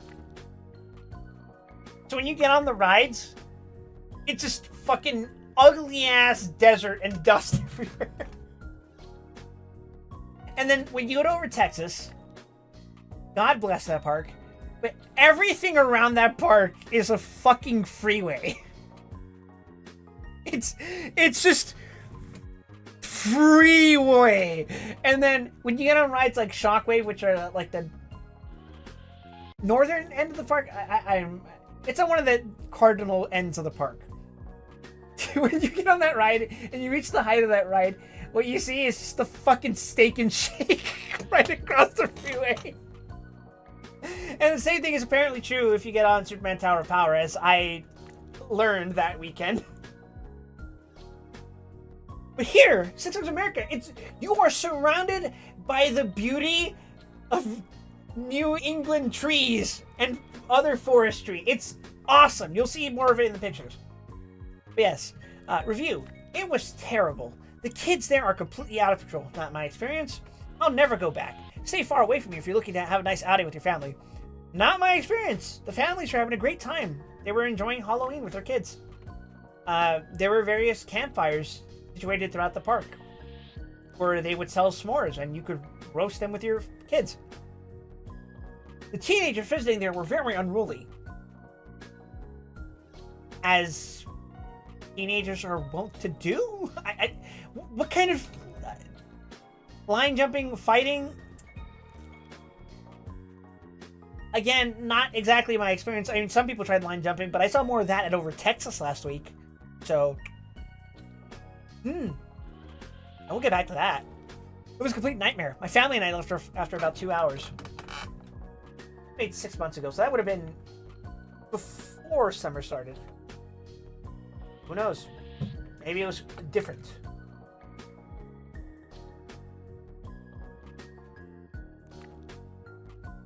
Shitty park, all the rides are closed or closing. The employees aren't capable of doing their jobs. Everyone has an attitude because no one did the park because they down for good. It's like, the employees seem to be doing their jobs just fine. All the rides are closed or closing. No shit, the park is closing! Sorry, but like, I don't know how many times I have to belabor this point.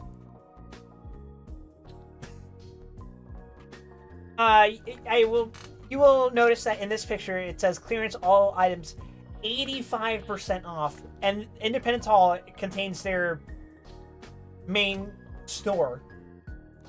They were doing a we're closing down for good sale, and I ended up buying a Batman hoodie. I was like, why the fuck not? It's on such a massive discount. Whatever. It's finally at an affordable price. That being said, like, it's... Look at that! You see Bugs Bunny. I believe that's, okay, Sylvester? And I don't know who this is supposed to be on the list. I can't make it out. But look at that, 1778. It's Looney Tunes American Revolution. This part would be so much fucking better if you just stuck to that theme for the rest of it. But they don't, and you'll see that later.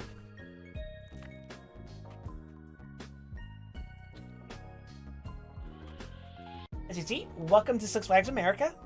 Got your map right underneath it. I'm covering with my head. And first aid. And then on the right here, you see fountain. And more of them autumn trees. You've been warned. From Wild World, 9 out of 10. To Adventure World, 8 out of 10 to Six Flags. -9 out of 10. This is the worst theme park you will ever visit, guaranteed.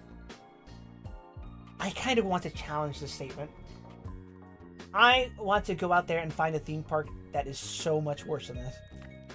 And I'm not talking about like your local state fair or some shit like that, because that'd be cheating. I want to find a theme park that's worse than my experience here. Because that would be novel. Defunctland has them plenty. Maybe. I wonder if Defunctland is going to cover this park now. Rides. Every day, anywhere from 50% to 83% of the rides are broken, out of service, or arbitrarily closed.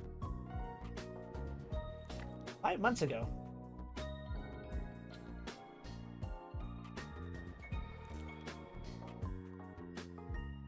How did I come up with that number, you ask? Very easy. With only 6 major rides, it's pretty easy when 3 are always out of service. It doesn't matter which 3, just know that 3 will always be out of service. So where did the 83% come from? That's what's got me wondering. The water park. Don't even think about it. Eyelashes, weaves, and trash floating around in the water. Vomit, puddles, and random salt. That sounds gross, but I never went to the water park, so I wouldn't know. Chairs broken, stained, rusted, and flipped upside down. The bathrooms, all filthy. I agree. No toilet paper. Disagree. Standing water. Agree. Bodily fluids on the floors. Agree. Sink walls and commodes. Expect to find soiled drawers naturally lying in the floor in at least one bathroom or even outside of it. Not my experience. Sinks and toilets are brown. Not just from fecal matter plastered to and on them, but from rust and neglect. Agree.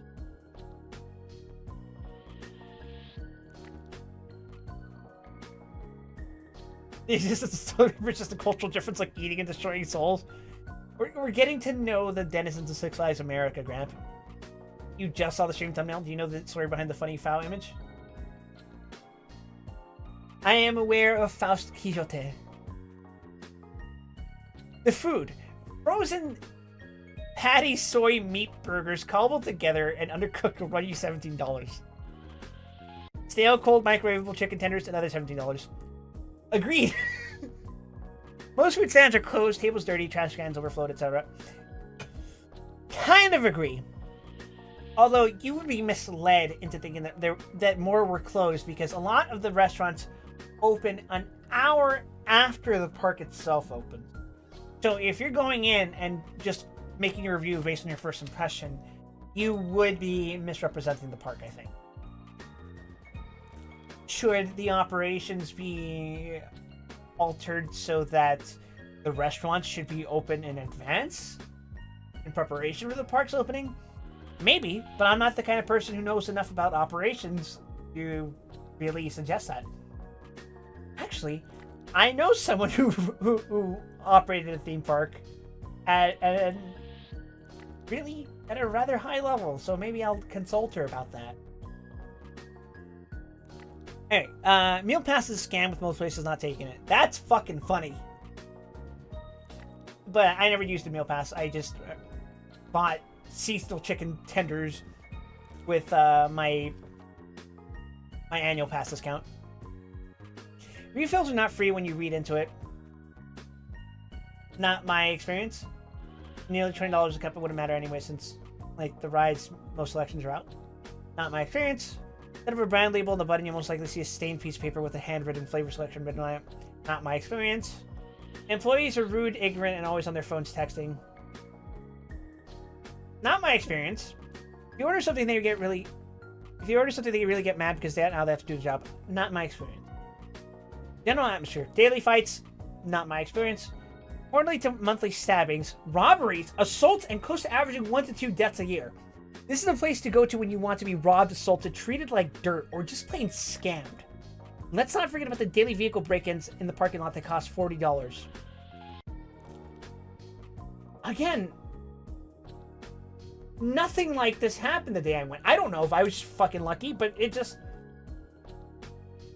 I don't know. These reviews, they seem very angry. The kicker, no refunds.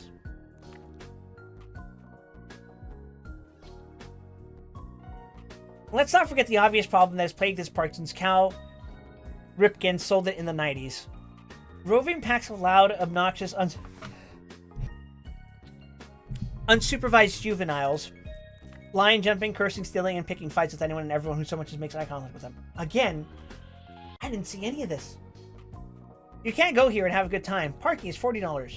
Want to go to the giant petri dish, aka the water park? That's an extra charge. That's not extra. It's a different park. That's how these have always worked. The water parks and the theme parks aren't the same fucking thing. They're not. It's not an additional experience. It's a different park. Like, to emphasize this point, for example, Six Flags Over Texas in Arlington and Six Flags Hurricane Harbor in the same area. I don't even know if it's in the same city. I think it probably is.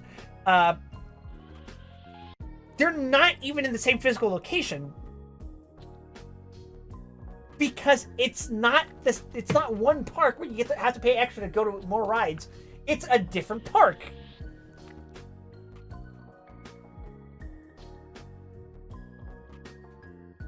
This park has more security guards standing around looking the other way than it does actual employees. Not my experience. Don't even get me started on the employees. We're talking about rude, lazy, vulgar, and entitled teens. Not my experience. They seemed normal. But, like, whatever. It's Prince George's County, Maryland. What do you expect? I'm sure there isn't some deep-rooted resentment there. The park is going the same exact way as the failed mall in the same town. Boulevard at the Cap Center. I guess I must have been the exception. I got really lucky, I guess. Closed down and bulldozed for the same reasons. Do yourself a favor. Don't go to this park. No, seriously, don't go in there. You have been capital W warned. And here's the line that caused me to add this review to the slideshow here. Oh, and I forgot to add, this review is from the last time I went. 2005. Yeah, it's that bad. Brother.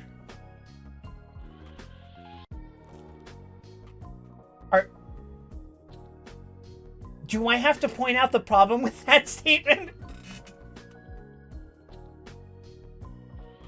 That's a ponderous statement. That's a very ponderous statement.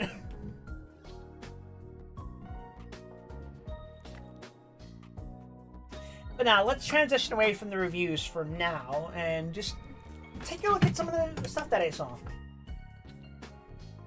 I was pleasantly surprised to see that they were actually putting up the Halloween decorations, despite the fact that the park was going to be shut down.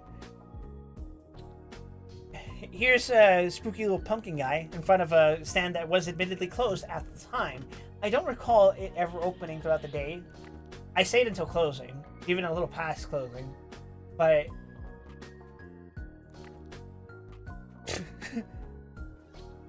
it's fine. Not everything has to be open all the time. I thought the clock was cute. And the theater, while I never went inside, was thematically decorated. It looked nice. It looked even better at nighttime. I didn't get a picture of it then, but it looked fine.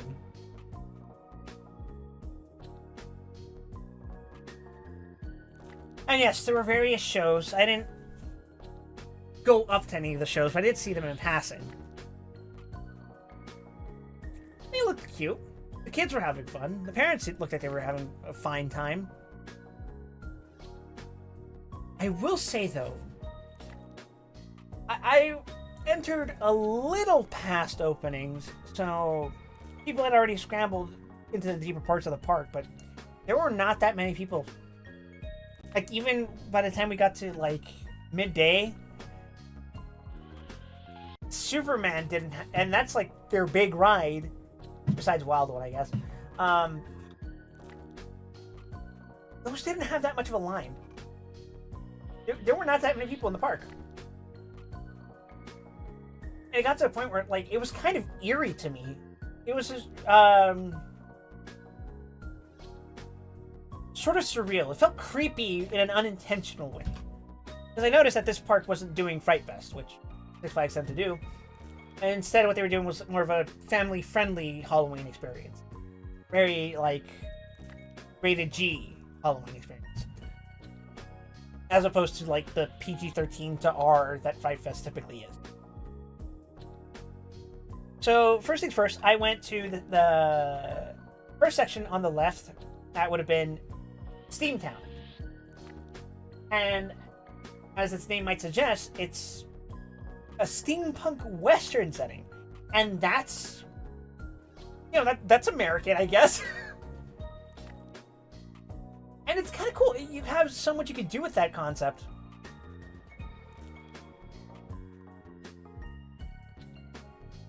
But this is more or less what it looked like getting over there.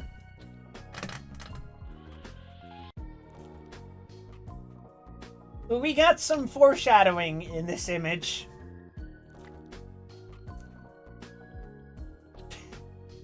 Please bear this picture in mind.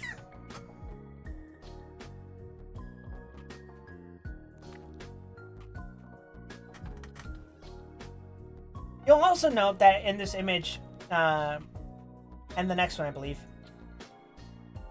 again, the water rides were no longer in operation, which added to this feeling of the park being empty. And I'm not sure if this is just the general trend with every Six Flags park, but over Texas in particular, I can't remember off the top of my head if Magic Mountain does this. I don't think it does. But this park as well, they have their water rides positioned up front.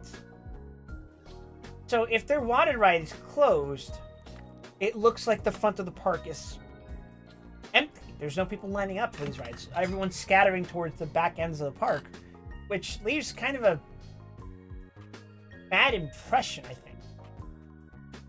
Now, I know we can use our heads and go, yeah, they're probably on the other rides, but it doesn't look good in terms of optics. If you just walk up to the front of the park and it's like, oh, there's a couple of people sitting on the benches or on the rocks there, and there's just no one's getting in line for a ride. It leaves a somber impression, I would say. Yeah, this is Steamtown. It's cute. It's a colorful little western town. It does about as fine a job as the equivalent in over Texas. Sure, maybe it's got more facades than actual buildings, but you can walk into some of these buildings. I got my drink from one of them.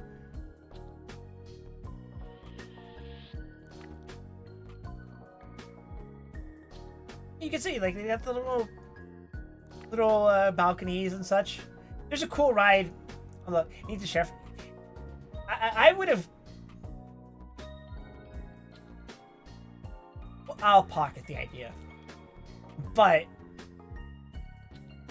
would you guys be interested in watching a Roller Coaster Tycoon stream? I've been feeling the itch to play it since my trip. Adds more immersion to it. I absolutely think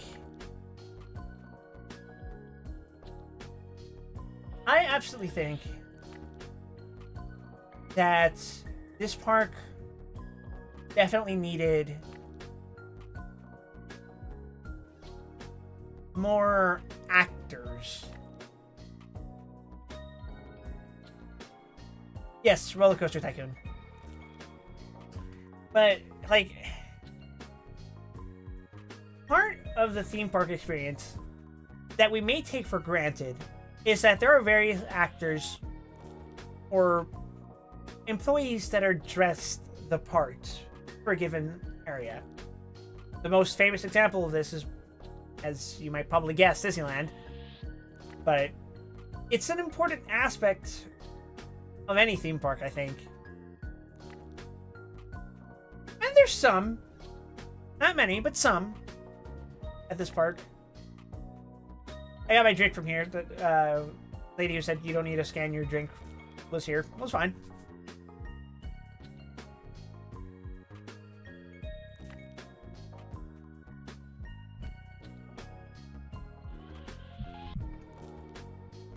And finally, 2 hours into the fucking stream, I'm talking about the first fucking ride I got on. And it's Professor Screamer's Skywinder. Did I like this ride?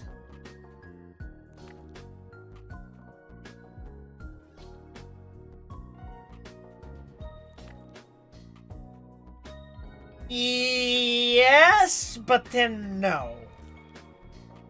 I was having fun on this ride for the first, like, 80% of it, but then it reaches, like, a weird double twist towards the end that just made my head hurt.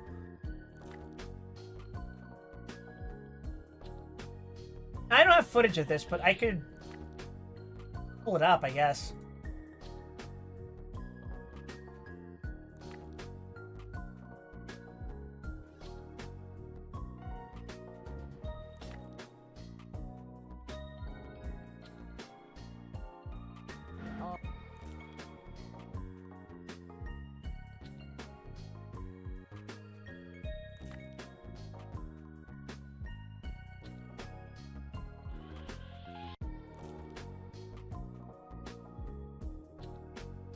Yeah, why not? Let's pull up a video of this.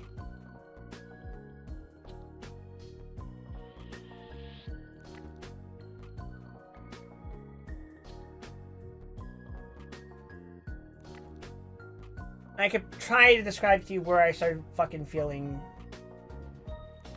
the troubles.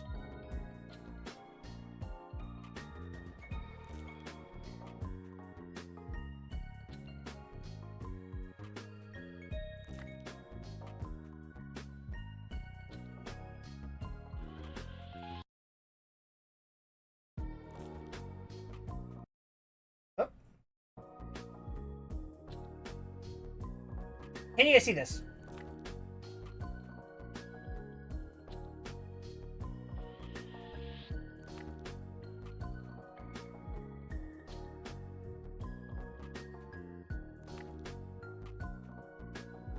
Oh, look at the skyline. This park looks great. I'm actually very impressed by the upkeep here. That's why I agree with that. It looks like, look at everything around you. It's awesome. Let's do it.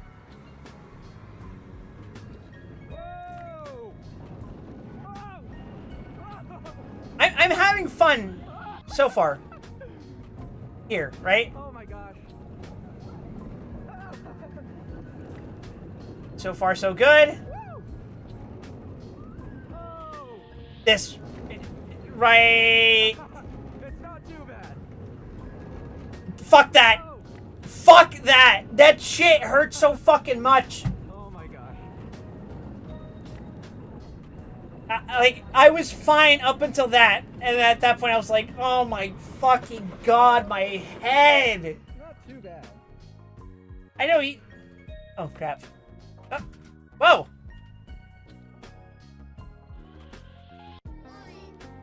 Why is it playing Hero? Where the fuck is it? Die.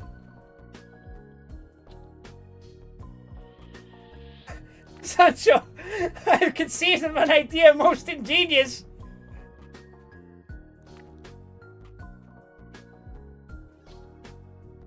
We're gonna buy Six Flags from America and turn it into La Mancha Land.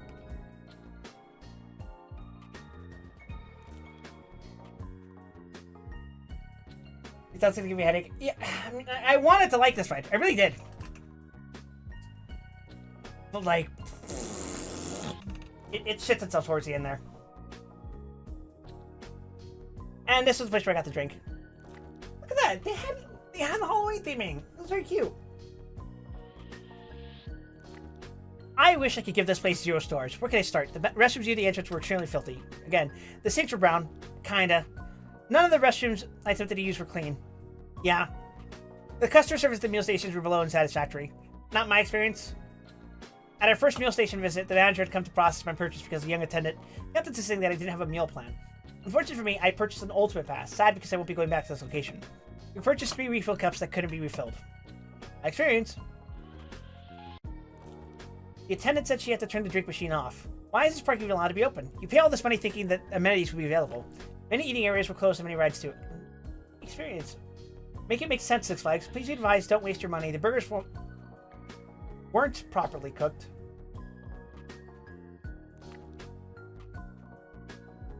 And 99% of the employees were literally angry humans. What? Anyway, now my experience. If I could write more, I would, but I'm simply exhausted from fighting for my rights as a customer today. As a healthcare professional, I was petrified. This is the condition of one of the eating places. For the money I spent, Six Flags need to do a lot better. I don't know, man. It just... I don't know. Anyway, there's some cute pumpkins. 99% of employees everywhere are literally angry humans. Like, you get what I'm getting at here? It's like, what are you expecting? Sir, you are at a Six Flags theme park. Are there non-humans? We got trained animals working at the fucking park. Oh, look at it. Cute pumpkins. On the right there, the orange ride, that's called Firebird. You can see Wonder Woman behind it as well. To its left is Wild One, and behind Wild One is Superman.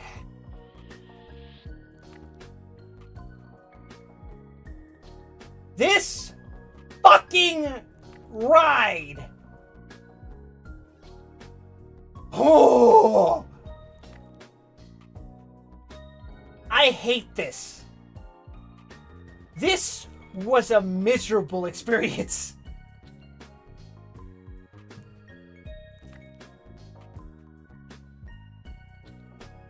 So, Roar. Roar is a wooden coaster. I'm no stranger to wooden coasters, and I in fact got into, shall we call it, oh shit, an argument?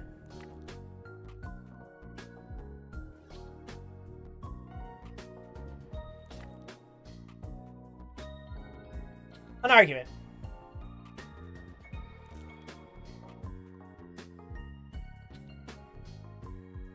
More of a conversation about wooden coasters, because, and I know this paints a certain bias on my part, but I grew up in Southern California. In Southern California, there are no shortage of theme parks you could go to, even in between state fairs. Like, your choices living in the LA County or even in the Orange County are Universal Studios Hollywood, Disneyland. You drive a bit further up north, Six Flags Magic Mountain. In Buena Park, there is Knott's Berry Farm, who are now owned by the same company that owns Six Flags. Disneyland California Adventure, excuse me. Or I guess they call it Pixar Land or something now. Anyway, Knott's Berry Farm in particular has a ride that's about 30 years old now. It's called Ghost Rider. It is an old wooden rickety bastard of a ride. Like, you will feel your bones pop getting on that ride. That's part of the experience. I've gotten on it over and over again. Get a little banged up sometimes. Roar is that, but more painful and less of a thrill. Because Ghost Rider's got a big drop, and it's a big, big ride. Roar is comparatively shorter, or at least it feels that way. And it's not as intense, in my opinion, of course. I'll pull up the POV right now, and I'm actually going to pause the music so you can listen in on the sounds. Just really take in what you're about to hear.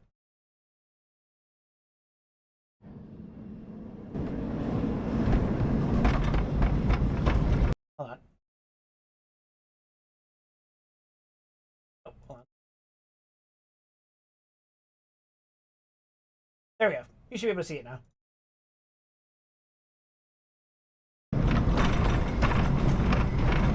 Look at this fucking thing. Fucking... It looks like it's about to fall apart. That was a quick dispatch.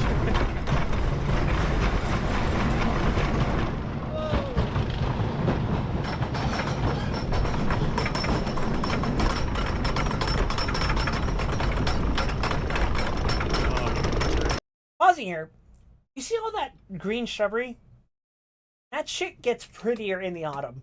And it's everywhere. I'm telling you, this park has an absolutely amazing physical location.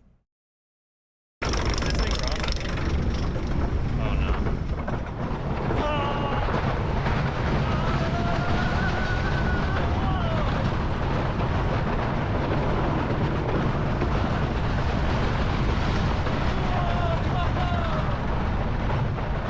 No, it's not bad at all.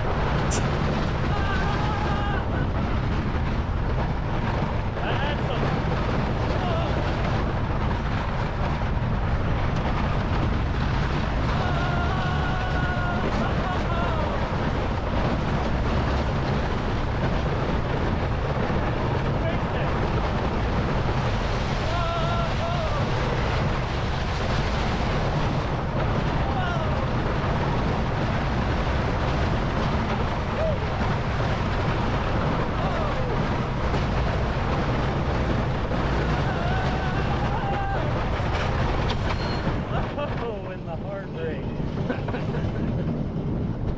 That is not a smooth ride.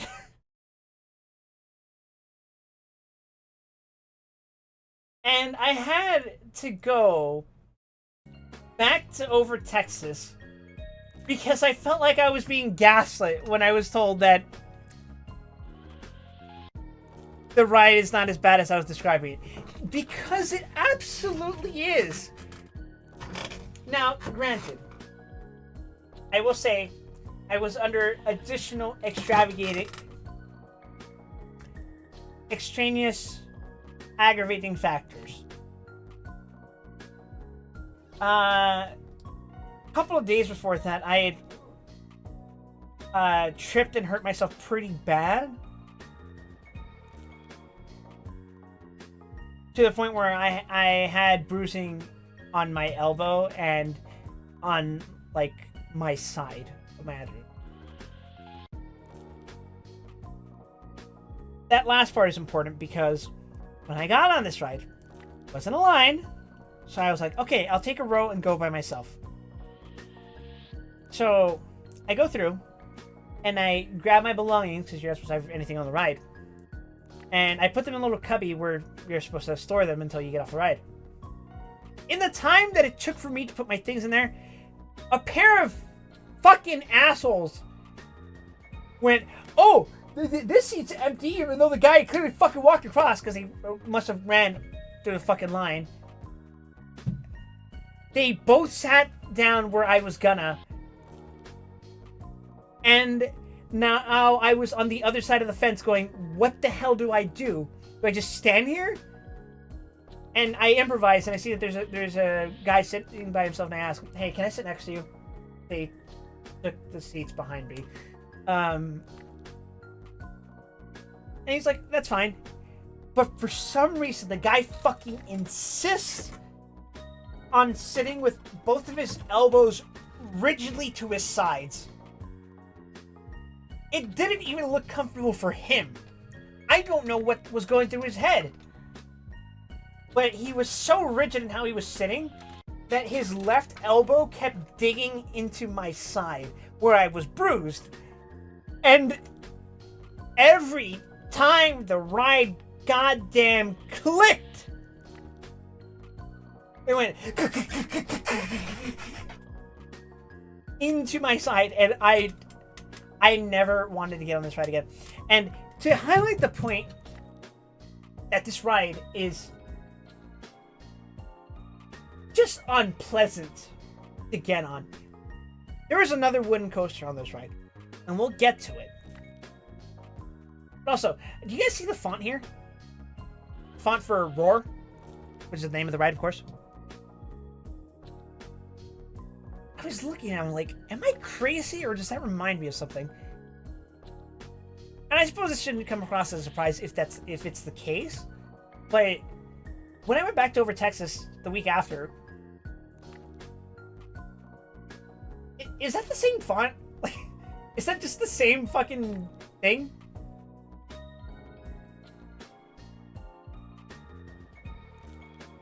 Like, maybe they changed which letter is more emphasized, but that looks pretty similar to me. I don't know.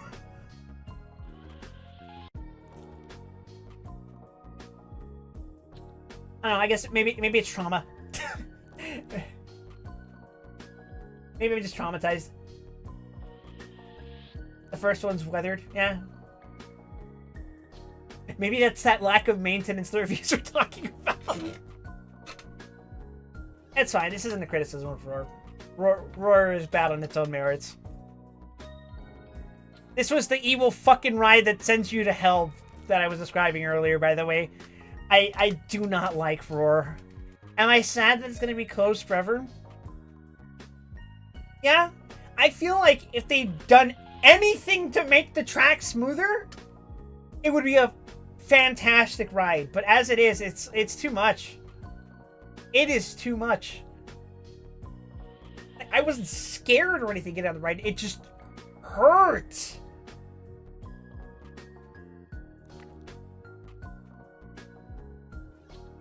Oh, and to emphasize the point I was making, recall that I said that Ghost Rider is 30 years old.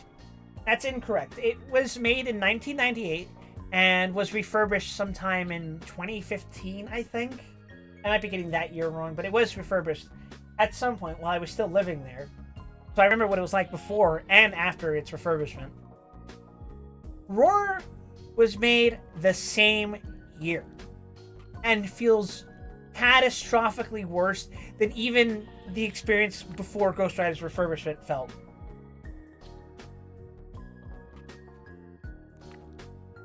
It's just an unpleasant ride, in my opinion.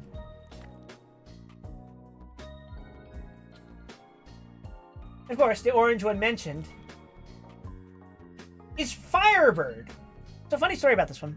The image you see on the left, that was the entrance. That was the general entrance. I went in through the Fast Pass entrance. No one checked. Fortunately, there was no line, so I just got in, and they were like, oh, yeah, just get on, buddy. This review says, headbanging the ride. This ride literally plays ping pong with your ears no matter where you sit. However, it is worse in the front, so if you're going to ride this, sit in the back row. There are actually a few good elements. I thought the corkscrew was powerful, and there was one snappy turn. The fire effect is also working. There is a volcano thing. There's a rock that spits fire. It's not a volcano necessarily. The rest of the ride is pretty meh. There are lots of dead spots and the pacing is bad. Came off this ride with a massive headache the second time I rode it, so I'm not a fan. I generally agree with this sentiment.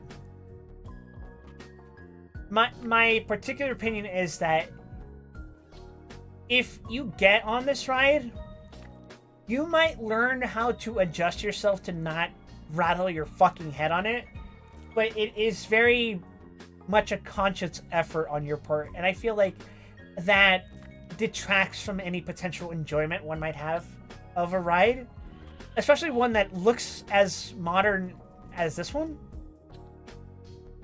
It looks like it should be in better condition and that you should be having a smoother experience. And while comparatively to Roar, sure, it just...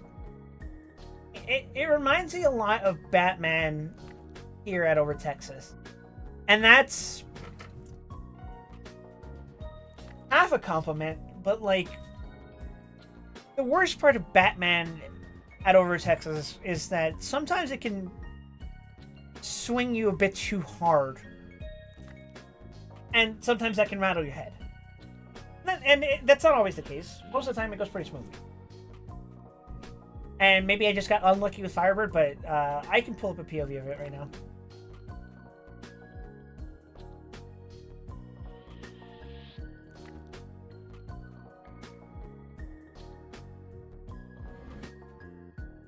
This ride was refurbished from another ride in 2019.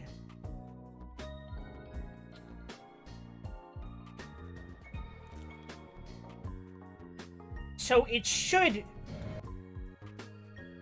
Excuse me. It should be relatively smooth, right? But it's...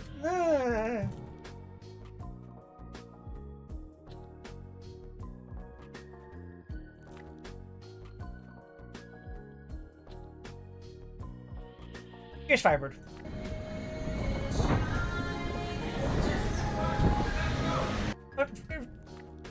Tyler, the point. You guys remember the review I read where it said this place needs music to liven up the park because it sounds dead, right? What are we hearing here?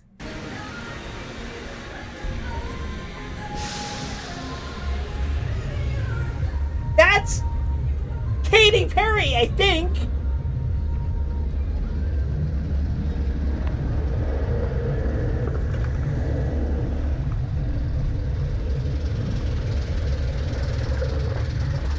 For all intents and purposes, well, to explain, this is one of those rides where you sit in the chair and the vest goes over you, and you're in a row of 4.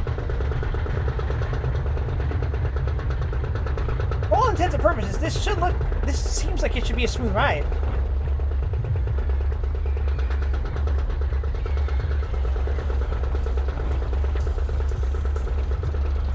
Oh look, music.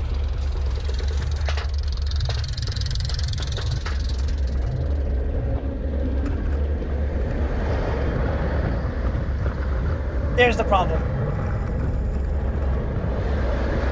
It's like vibrating too much in place, and it's not swaying or anything, and that causes your head to jitter between the safety.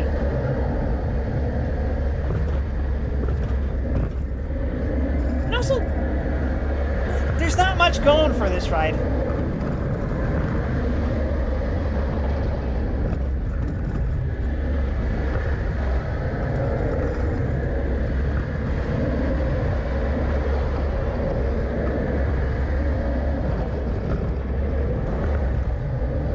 See, it's not really going that fast either. And boom, you're done.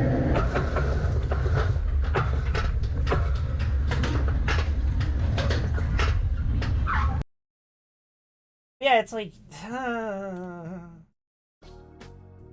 Not every ride needs to be, like, accelerator at knots. Sometimes you can have a Jaguar, and that'll be fine. The only thing, though, is that if you're going to be a less intense ride... You gotta be on the smoother end. Like, if you're a rough ride, you better be fucking exciting. If you're not an exciting ride, then you gotta be smooth. And unfortunately, that was just not the case. Yeah, Here's a better picture that I took of of Firebird. Sea flags! And in the background, you can see both Wild One, that's the white one, and Superman, which is behind it.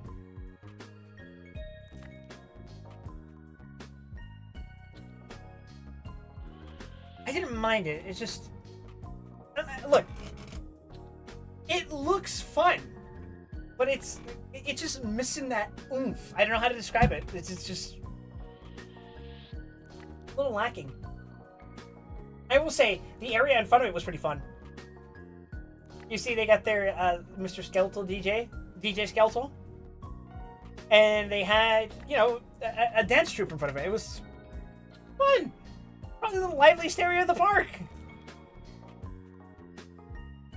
For better and worse.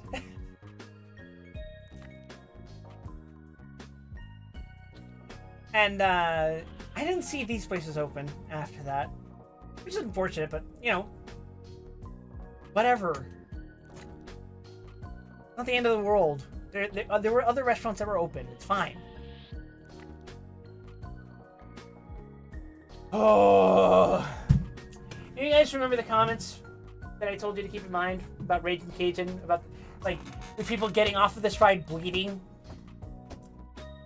Oh, yeah.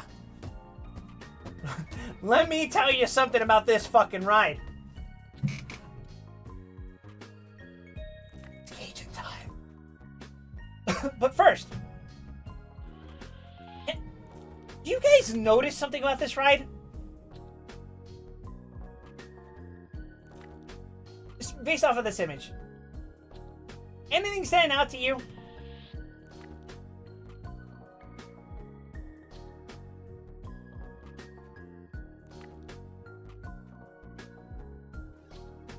No?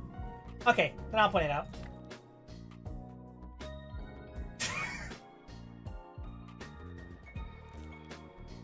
The first fucking thing I saw, I thought, that's fucking King K. Rool.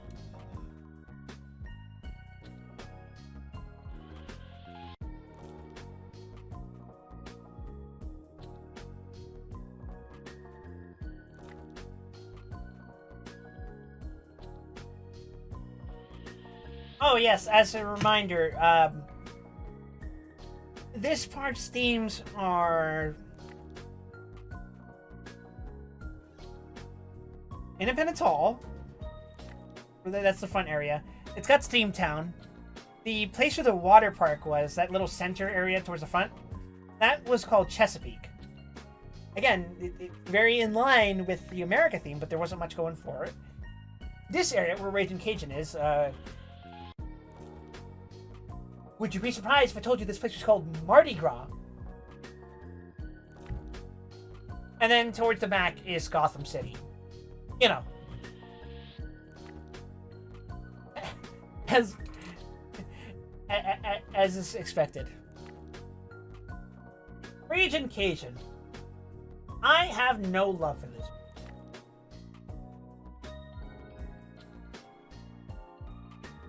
This ride, by far, had the longest wait time. Longer than even Wild One and Superman. It was so fucking bizarre to me. And then it occurred to me, oh, that's probably because this is the most intense ride that parents can get on with their kids.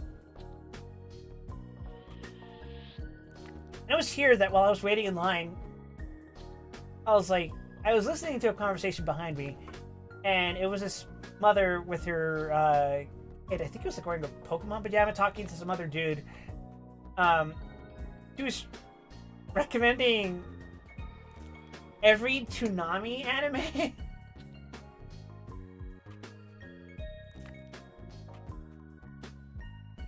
I'm trying to remember what it was.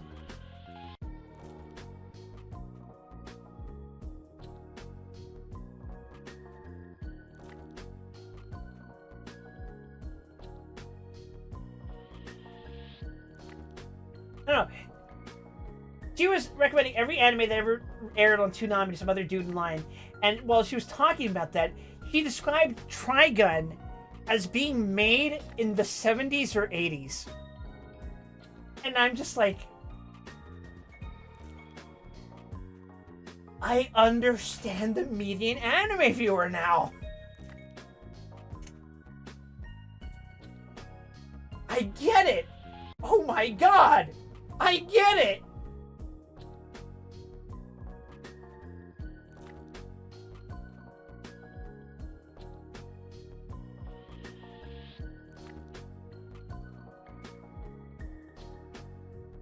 But then I finally got on this ride, and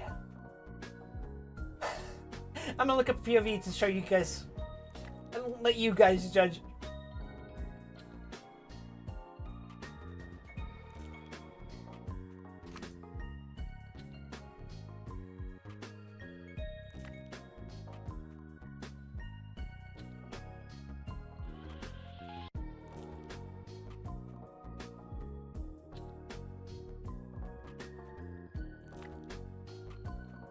Like, this is going to be an amazing experience for you guys. I know it's going to be secondhand, or technically third hand because I'm watching someone else's POV. But it will be completely worth it.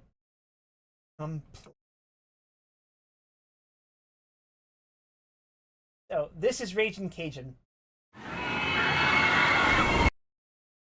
We've been doing story for a while. What is the 6-5 Kanto going to give us a 10 pull?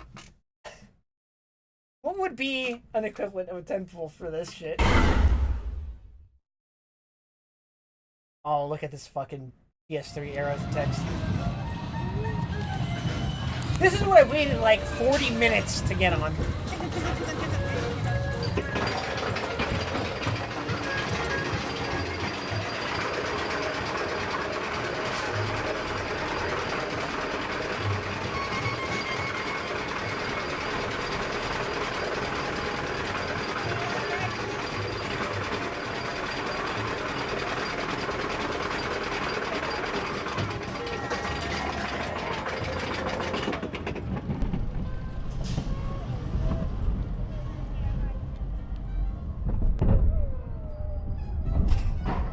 Seems fine at first. It starts to settle in, something's fucking wrong. And you can hear it.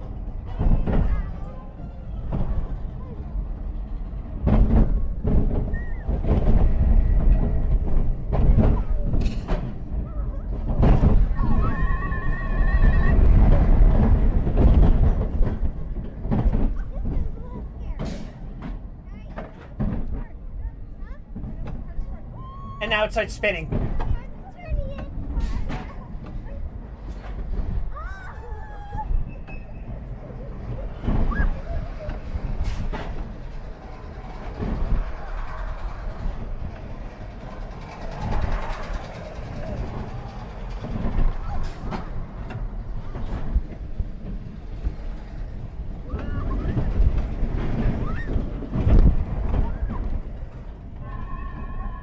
I fucking felt that. I think that wasn't so bad. I disagree, lady.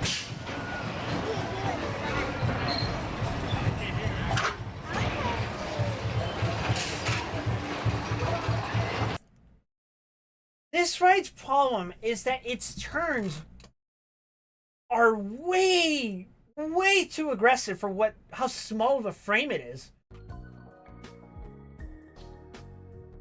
Like, it seems like a pretty good kid ride. Kid can take a jolts. When I tell you that it will fucking swing you from the entire length of the seat to the other side, you fucking crash into the side of the seat. Like, you don't slide into it, you get flung into the side. Every time it makes a turn.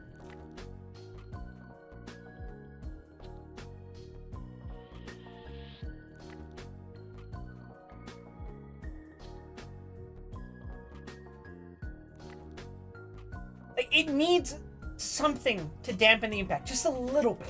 It doesn't need a total reverse. Just something to like fine-tune the intensity of the turns because it's too much.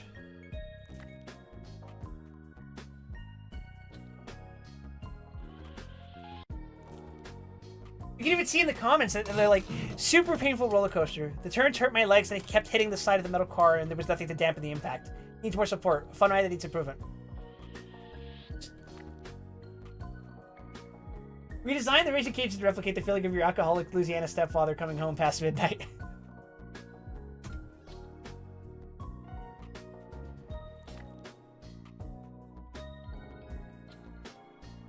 Yeah, you just...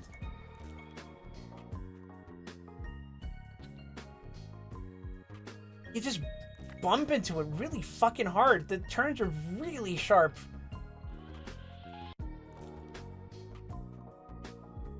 And for it being like...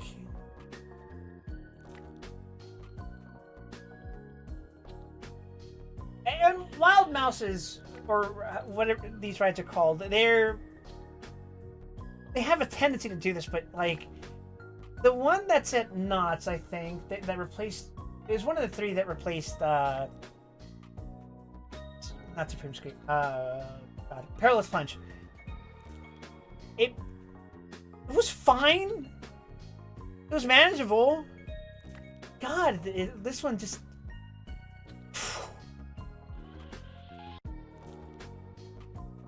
But yeah, once you get off this ride, there's a sign that says, continue to spin at Hurricanes. And then... Hurricanes closed. There's a couple of ironic signs that were showing up at the park, and I took a picture of a couple of them.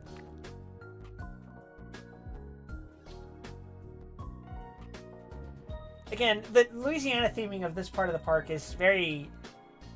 I hate to say it, but it's kind of on the weaker end. It's fine. The scale of this park, it's fine, I guess. Or maybe not. I guess that's the fucking park's closing, but... It's just one of those things that could have been better and may have been more appealing on a subtle level for more guests to come through. But again, it's Six Flags. They're not going to commit to that. Welcome to Wild Wine! It's the ride that's right next to Raging Cajun. Now, why do I say still got it? That's because Wild One is fucking old. Now, how old is Wild One? Wild?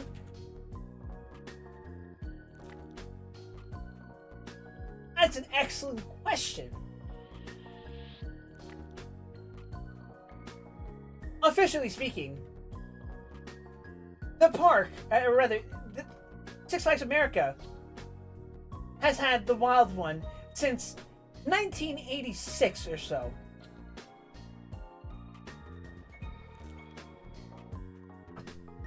And that's respectably old, right?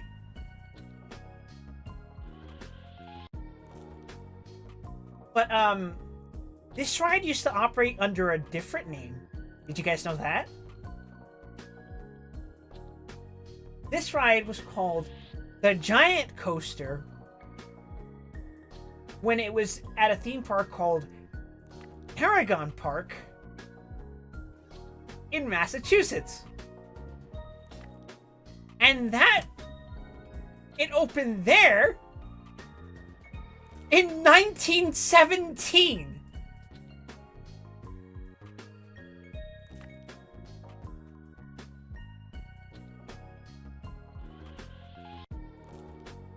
This ride opened up when World War I was happening. It is fucking old!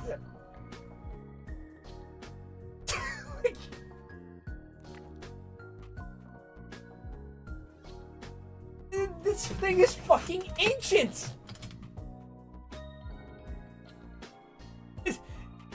It's old enough to be elected for Congress.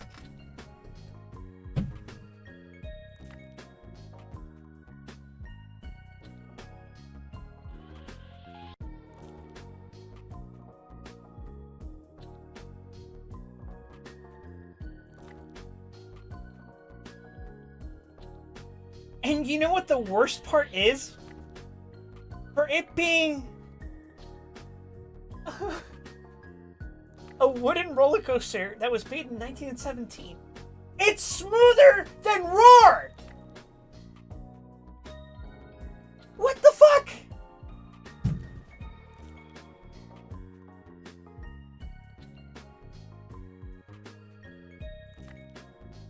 And this is what Wild One looks like from a distance. They don't make them like they used to.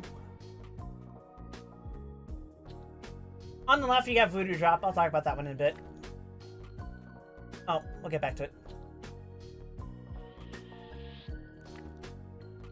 Wild One. Let's open up a POV of that one.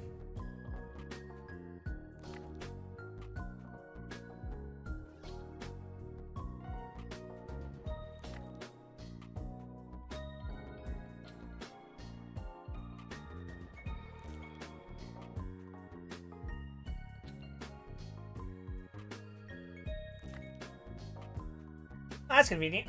They got a video from just yesterday was uploaded. The same channel that did the last one. Now, that's not to say that Wild One was a particularly smooth ride. You're about to see. All clear dispatch. This ride is fucking old.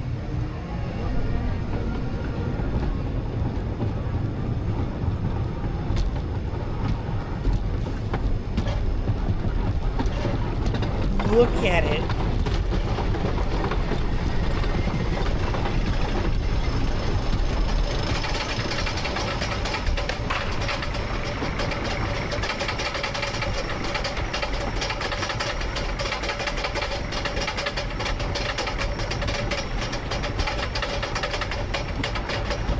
It looks like it might fall apart literally any second. Its grasp on the mortal plane is tenuous.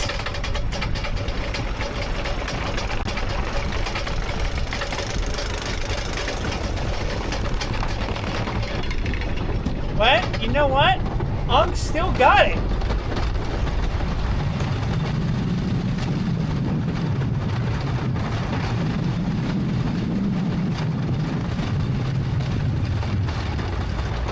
It admittedly does hurt a little bit. But it's more tolerable than Roar. Which again is fucking insane for a ride that's twice its fucking age. Nearly 3 times actually. Triple its age.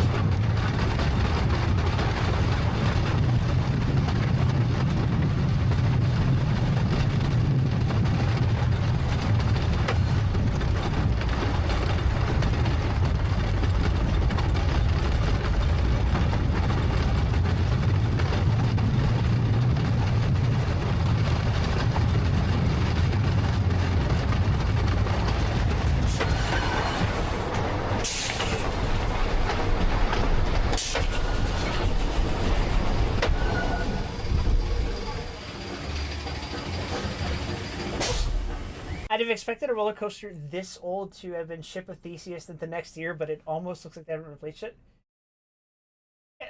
Again, it's like Roar is one thing, but Wild One, it's like I give it the pass of it's over 100 years old. What do you expect? You know, like come on, man.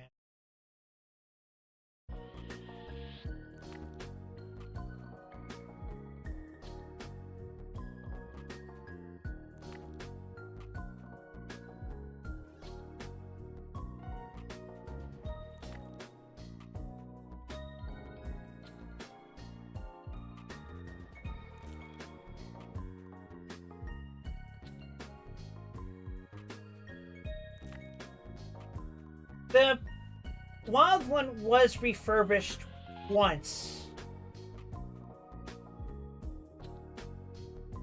In 1991.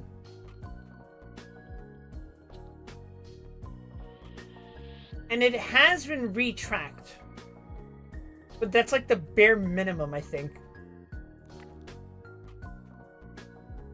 Ung still got it. Like, I can't say I loved being on the wild one, but it wasn't a terrible experience. I would legitimately be sad if this ride never saw use ever again. It'd make me very sad.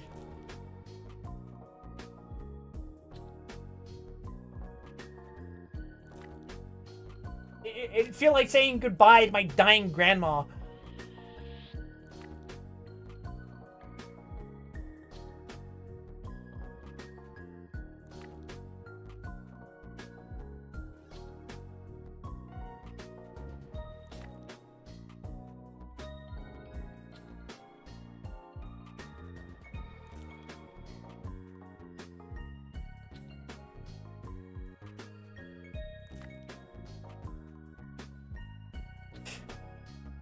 But anyway, past Wild One is Gotham City! Gotham City! Gotham City! Gotham City! And in the background over there, you can see Superman, famously from Gotham City.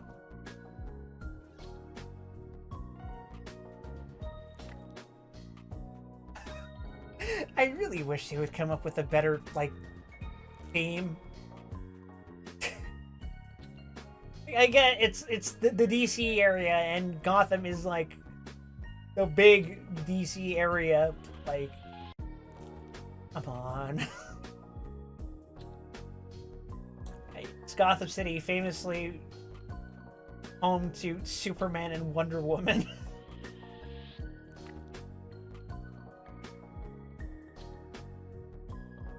Yes, once you're in Gotham City, here's a good look at what you got here. On the left, you have Superman, of course. Yeah, speaking over that little building that says Gotham City Gifts over here, right where my head is currently. You have what's called the Joker's Jinx. This tower, of course, is called Wonder Woman Lasso of Truth. It's the swinging chairs. Really tall swinging chairs. Wonder Woman is from Athens, Georgia. Get it right. Oh, sorry. We should. No, I should go to Six Flags in Georgia. That one looks fun. And over here you have Harley Quinn. I forget if they call it Spinsanity. I think they do. There was a similarly named ride in over Texas, but that was closed before I ever moved here, I think. Yeah, if you see closely in the center, there's actually a Batmobile there. I have a better close-up photo of it later, but you know, it's pretty bare bones in its theme. Like, yeah, I guess this is Gotham.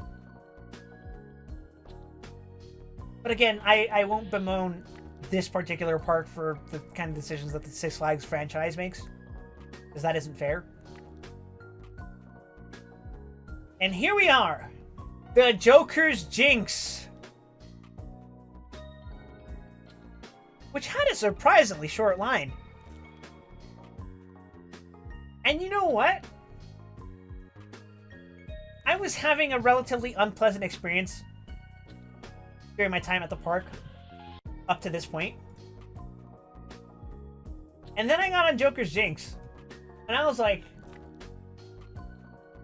finally, a ride that's good. Like, look at this. Apart from the fucking nightmarish fucking Joker in the middle, look at the track. That shit, you know that shit's gonna be fucking popping. It's either gonna be absolute dog shit or it's gonna be the most fun thing you've been on all day. Guess who won the coin toss? Like, look at this. This is the start of the ride. Or rather, this is the end, but it's a one-way track into whatever the fuck this is.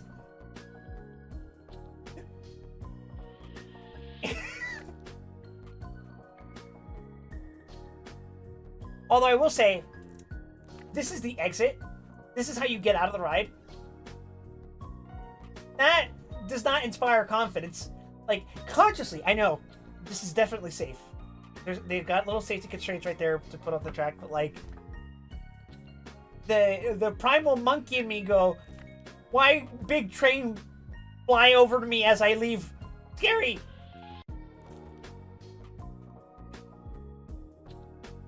Oh, and of course, this is the view from the Joker's Jinx line of the Harley Quinn ride, as well as the Riddler's Revenge, which is right underneath that. But like, have you guys ever been to a theme park before? You've seen this ride. You know what both of these are. These are never gonna change. These always work the same fucking way. It doesn't matter what you call it. It doesn't matter what you like, what paint you put on it. It's these are just like fundamental constants at theme parks. But anyway, let's pull up a Joker's Jinx POV, because I, for one, like this one.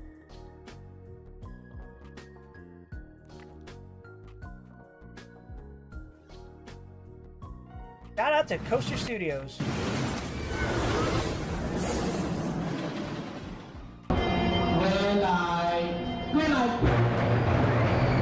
And that shit just fucking goes.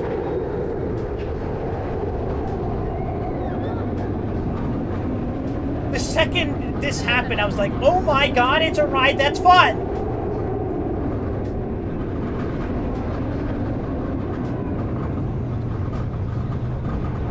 It didn't hurt. It was fast. There was a little bit of a lull, but like every turn was like, woo!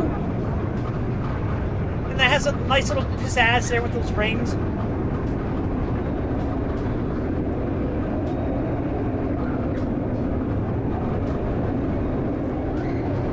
And because everything's so entangled, it looks more intense than it really is, realistically, but it's fun! It's a good, solid, medium-sized ride.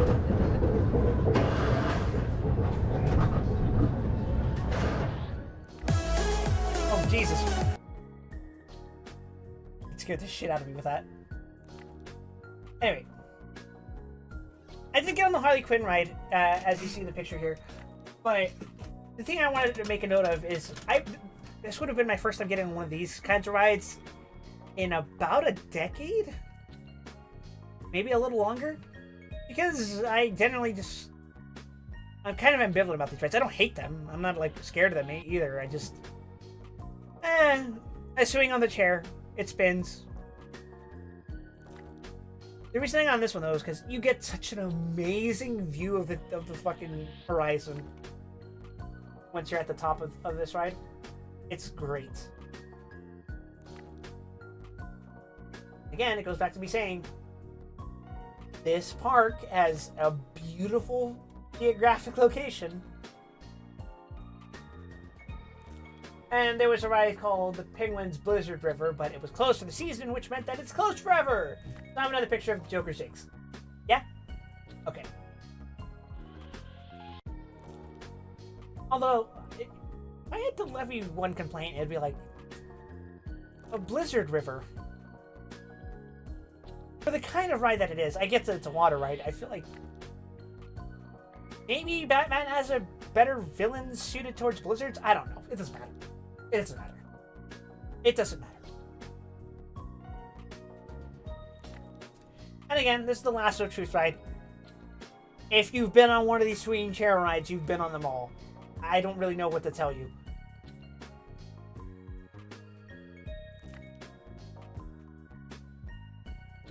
In the background, you can see the Penguin ride. It reminded me a lot of this roller coaster called La Vibora in Six Flags Over Texas, which I didn't get on when I first visited my brother for my birthday, because it was raining on that Saturday, and it just never reopened because it's kind of a difficult ride to operate while it was raining, or even when it's moist in any capacity. Although, since the Penguin ride is more of a proper water ride than La Vibora, it's a bit different. But ultimately, I didn't get the chance to get on La Vibora either, because by the time I moved here, it was the week after La Vibora had been demolished. Demolished? I don't know if that's the right word. But broken down, let's say. Which is a big shame. I don't like not being able to get on things anymore. I don't like things ceasing to exist. Which is the whole reason I went on this trip!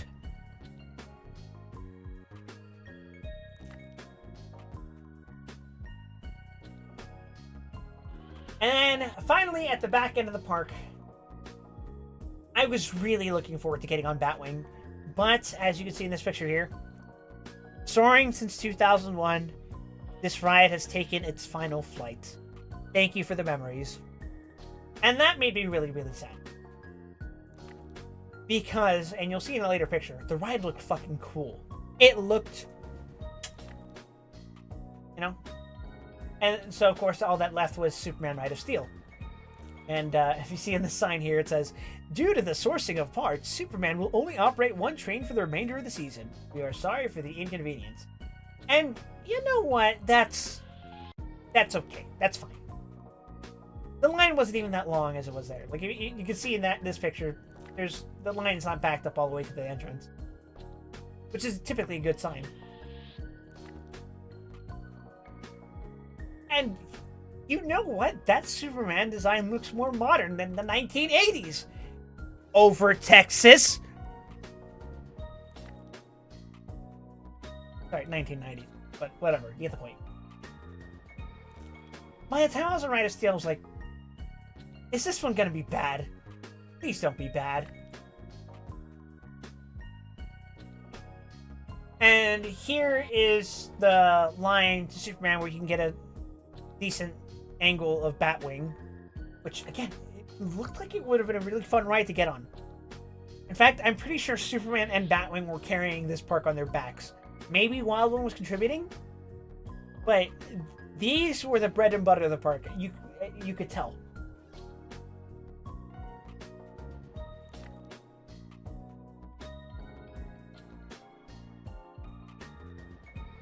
And here's a shot I got of the cars passing through. That was pretty cool.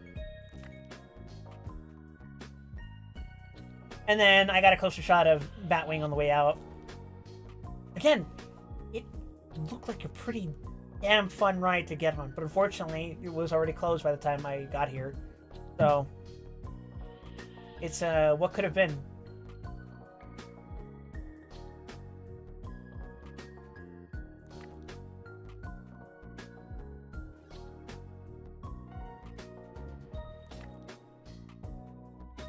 Oh, I guess it's time for me to show my POV, not my POV, but a POV of the Superman ride. Which, I'm gonna say, hey! The ride was fun! I liked it!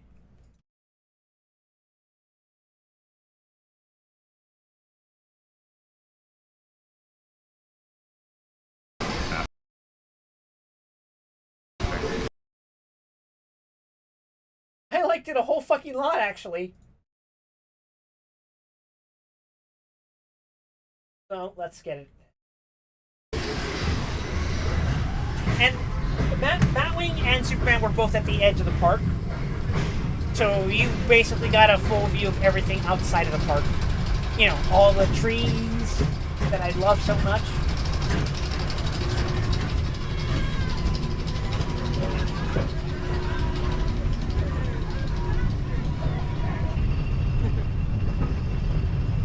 And it's a pretty damn tall ride. Not the tallest, but pretty tall.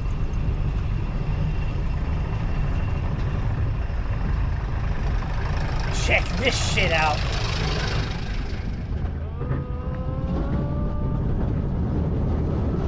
Guys, I'll picture this one. Whee! Look at that! That's awesome! It's hauling.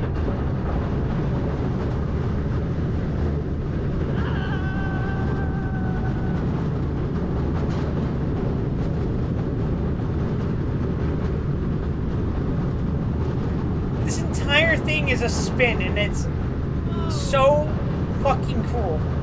And you're moving so fast, it really does feel like you're flying through the air. And then there's a second one.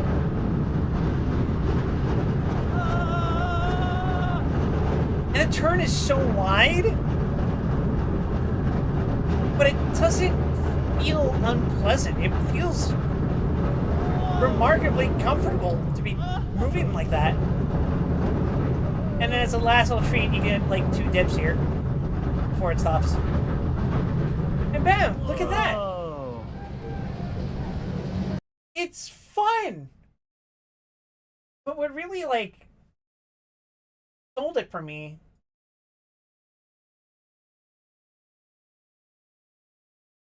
is that as I got, as we were moving up to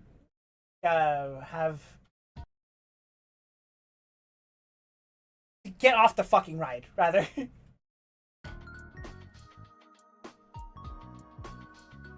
I was sitting there, right, waiting for the for the car to slowly pull up to the entrance.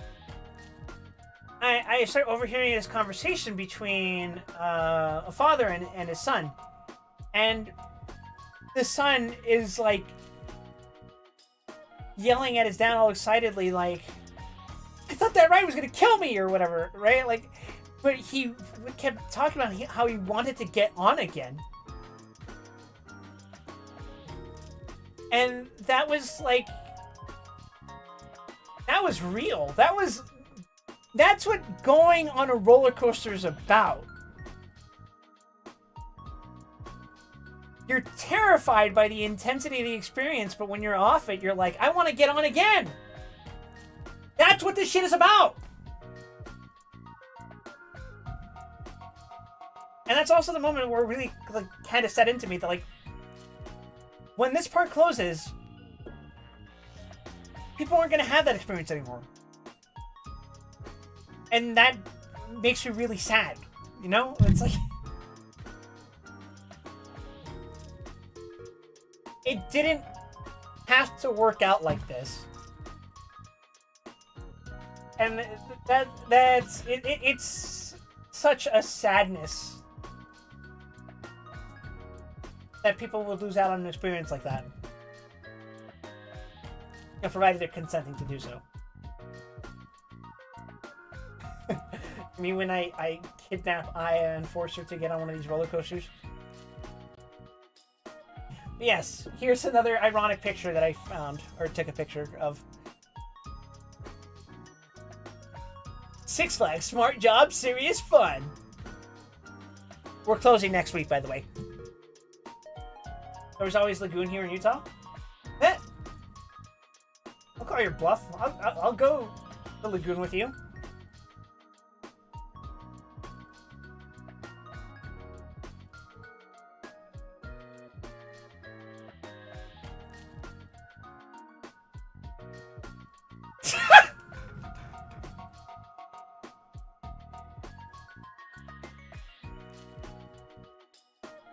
Sorry. You wanna know why I laughed? I googled Lagoon, Utah, and the first result, when I clicked the images tab, a thumbnail of the park with the caption, "This park has problems." And the video is called Lagoon Review: How a Monopoly Negatively Affects the Guest Experience. Utah's only theme park. It does look... It looks fun, at least.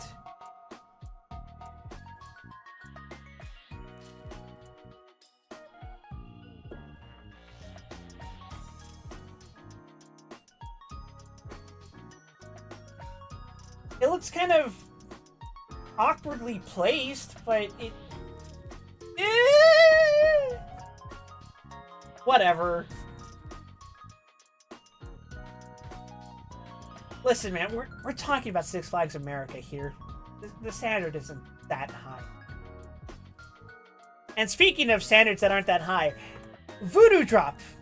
It's one of those rides that just go straight up and down, right? You've seen these before. If you've been to a theme park, It's just where you get on a chair, the chair gets lifted up really high, and it goes all the way down. Except here's the thing about this one. There's 12 seats total. That is 3 rows of 4 chairs. 2 of those rows weren't working. So the operator was just kind of bringing in people 4 at a time and putting them on the front row of seats. And I got on it, and I'm like, hey, the belt's not going in. It eventually got in, but I was like, ugh, for a second, right? And I don't typically like rides like these. I avoid these. The only exception I've ever made was the Twilight Zone Tower of Terror, which got rebranded into the Guardians of the Galaxy ride at Disney's California Adventure. And that's because that one is different from these typical rides, because the seats are arranged in that one in like a bit of a pen, where it's like this square which contains, I think, roughly 20 seats. And like there's solid ground. It's like a whole platform that's being lifted up and down. Yeah? This, I don't like the ones that are just the fucking chair. But after getting on this one, which wasn't particularly tall, but it was an unpleasant experience for me personally. Not a bad ride necessarily, but just I don't like going straight up and down like that. The fact that I did get on this did convince me to do something later the week afterwards, but we'll get to that. Yes, the Looney Tunes Movie Town, that's the baby area. I didn't get on any of those rides because those were literally made for babies. I'm too tall for those baby rides.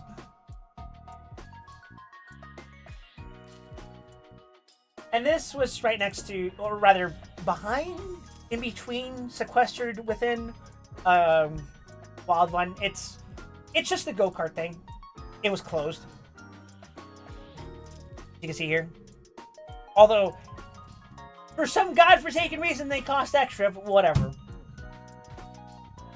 Six Flags Parks will have rides where they charge you extra to get on them. It happens. It's whatever. This ride, whatever the hell this is like a spinning boat ride. It wasn't quite teacups, but similar principle. You get what I'm getting at. Closed. Did not open throughout the entire day. Musicians Hall, live jazz every hour. That's just a decoration. It wasn't an actual building. It was located underneath the Wild One. I thought it was a cute thing to take a picture of. And this was like around the corner from Wild One. Again, I thought it was very cute that they were still doing the Halloween decorations despite everything. In fact, I think it showed professionalism. Now, granted, this was their job to do it, I guess. But if the employees were as irresponsible as their reviews claim they were, I don't think they would have done this. I don't know. There was some level of enthusiasm, is what I'm saying. I know this seems like the bare fucking minimum, but like, it absolutely could have been worse. And then this was one of the rides I didn't take a good picture of. It was closed, of course. You can see down here, closed for the season.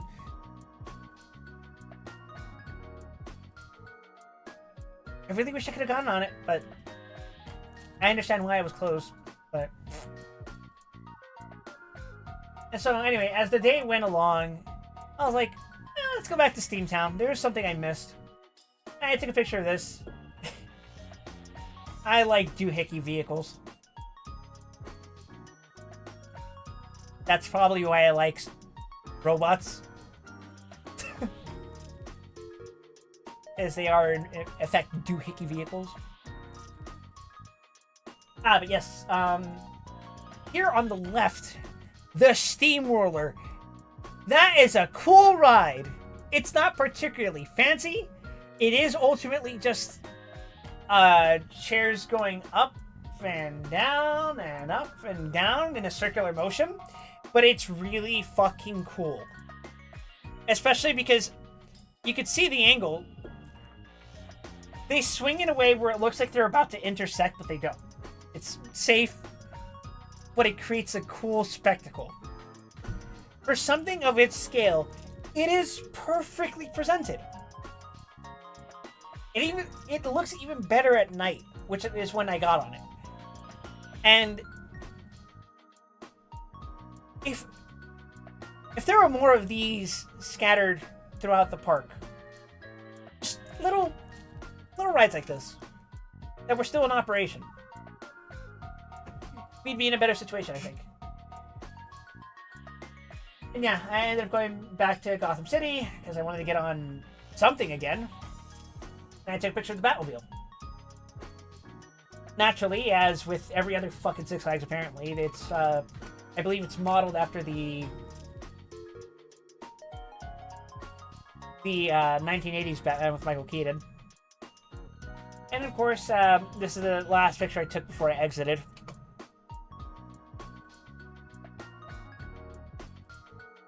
Did this park have problems? Absolutely. Did this park have problems that were unique to it? Of course. Some of these rides were just not good. But it's important to note that that was just some of them. And even I would have probably liked some of these rides if they just had the higher-ups doing something to put in an effort to improve or repair these rides or something. It's not abysmal dog shit. Like, there was a good park here, but it's a victim of corporate neglect, and I dislike that. I dislike that a lot. It's clear that this park means a lot to the people from the area. And I think it's a victim of its own bad reputation.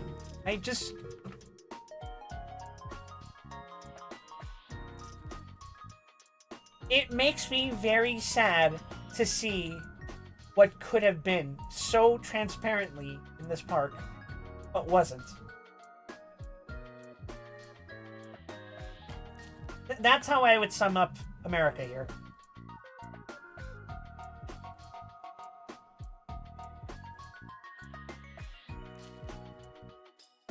Anyway, on my way back, I stopped at a place called Checkers, which is only known as Checkers on the East Coast. As like the Mississippi, I think it's known as Rallies. I have known it as Rallies my entire life, growing up on the West Coast. And I wanted to go to a Checkers for the sheer novelty of going to a place that I recognize under a different name.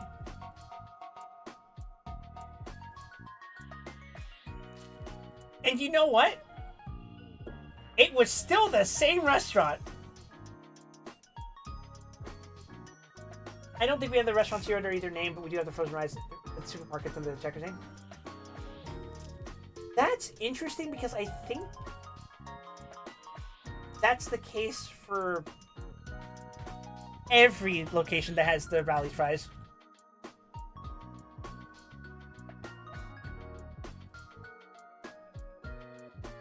Actually, no, that's not true.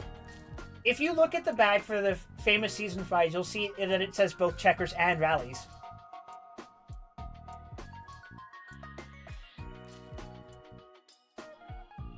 But yes, those fries are quite famous. Those are arguably the most well-known thing about these restaurants.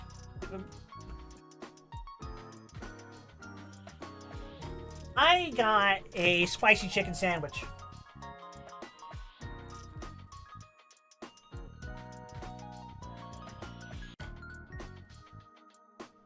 I have to say, these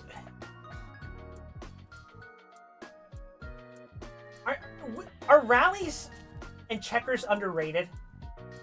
I don't know if I would call them underrated, but God bless, under the sweeping current of fast food trash,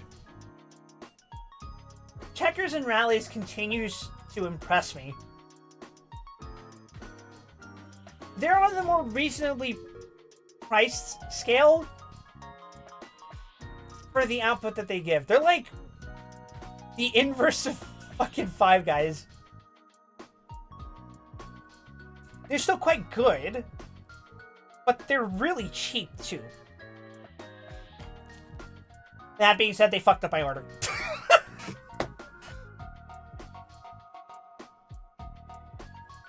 I'm gonna make the assumption you had In-N-Out. Brother, I am from California. Of course I've had In-N-Out.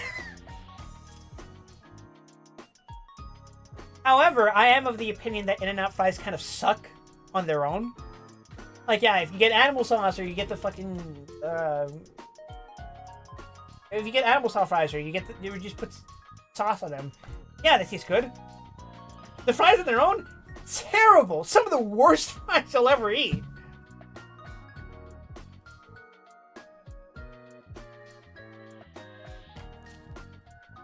I do think Rally's has the best fast food fries.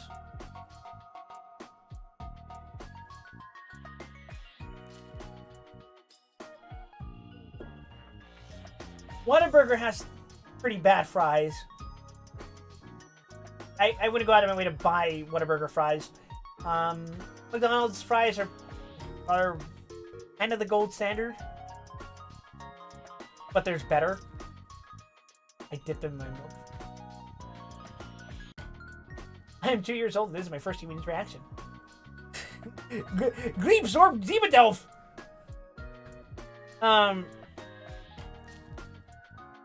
Burger King fries suck.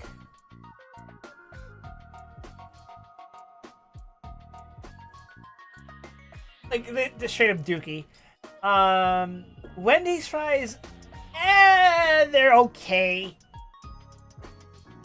Jack in the Box fries, I wouldn't get the regular fries, but the curly fries are alright. Rally's fries really are just the fucking best. Buffalo Wild Wings fries suck, and I can't see eye to eye with people who like them. I don't know what you see in those fries. Wingstop fries, I've never had a particular fondness for them. Wendy's fries are best when the teenager on shift burns them so they're crispy and oily. I agree, and I actually apply that reasoning to Burger King fries as well. Burger King fries are typically awful, but can sometimes be good if they're burnt. I don't know why, but it happens sometimes. I would not go out of my way to gamble on that. I ordered at fucking Burger King. Jesus.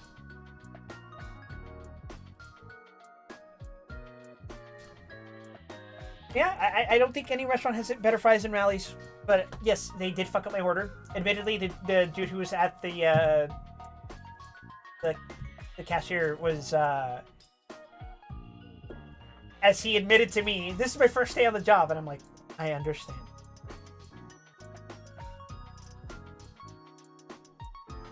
However, because of how Rally's restaurants work, is like they kind of just hand you the fucking thing, and then they go back to your little, like a little island surrounded by a fucking perpetual drive-through.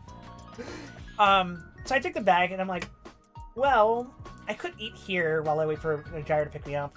That's probably for the best. So I ended up doing that. I opened my fucking wrapper. Instead of the chicken sandwiches, I got cheeseburgers with fucking pickles in them that I don't like. I'm just like, the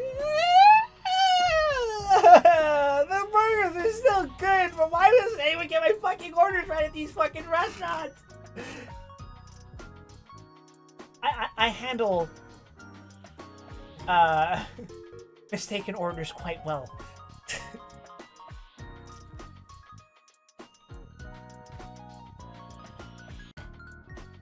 Yes, that was the end of my Six Flags trip. So the next day, I had a flight to catch at 11 a.m. Eastern Time. But I was almost late because I wanted to try a breakfast diner. Because I believe in breakfast supremacy! So I went to this very, very cute place called Honeybee Diner. Not too far from the airport. And wow, what a place. It feels real. You got people sweating,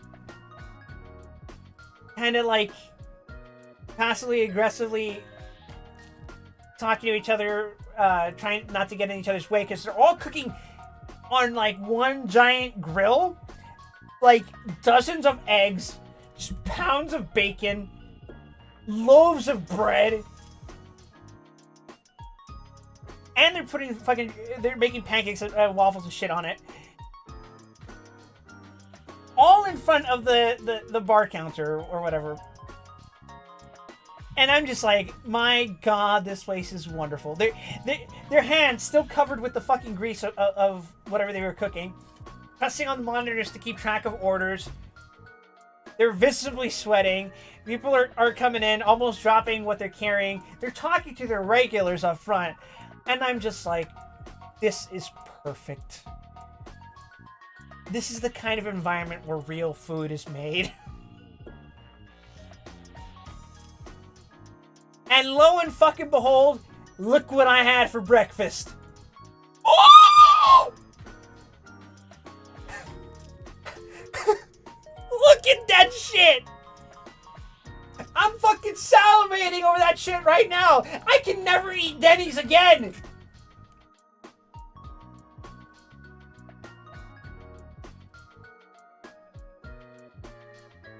That steak was medium rare.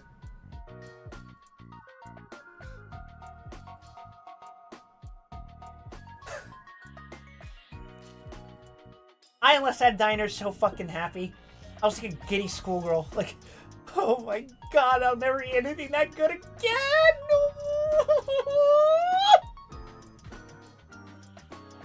I almost let out an inner mariachi there.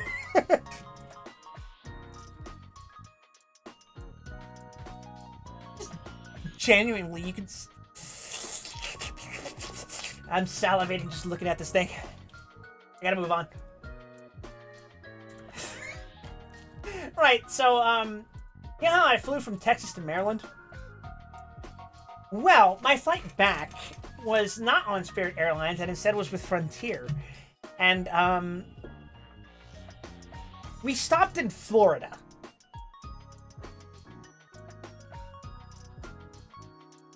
This picture you see in front of you right now? Orlando. I can now say that I've spent a few hours in Orlando. For some reason. I guess you could say Orlando is on the way to Texas from Maryland. But unfortunately, the completely expected outcome happened in Florida. It was overcast. And then, as it became time for me to board my plane, it started to rain.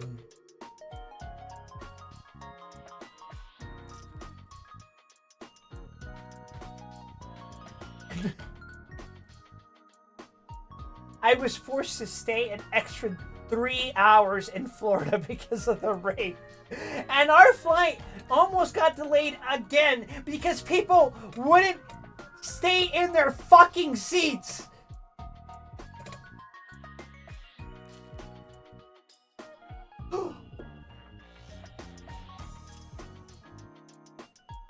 But yes, ultimately, with that, my trip to Maryland came to an end.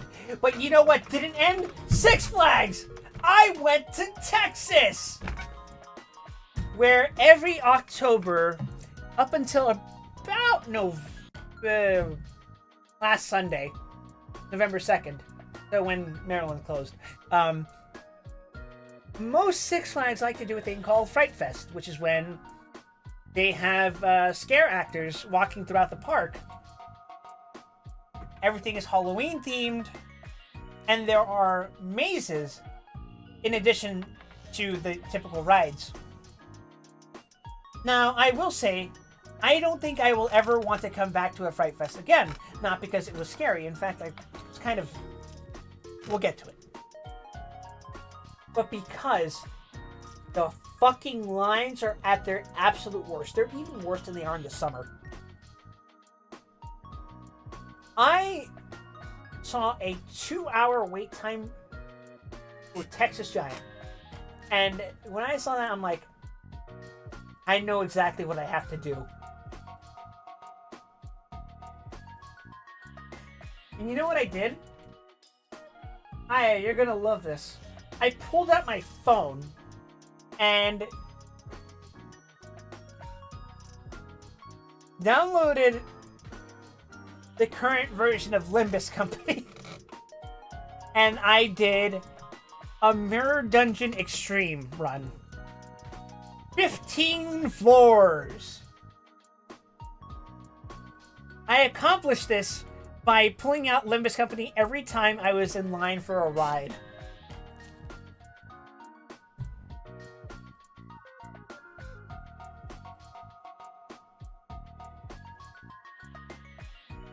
While waiting in line. Correct.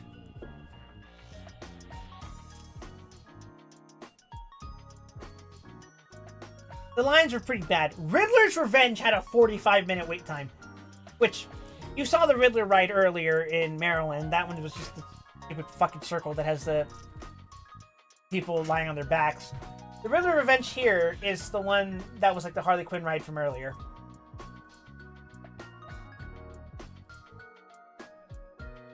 But also, Skeletor! Mr. Skeletor! Mr. Skeletor! I love you, Mr. Skeletor!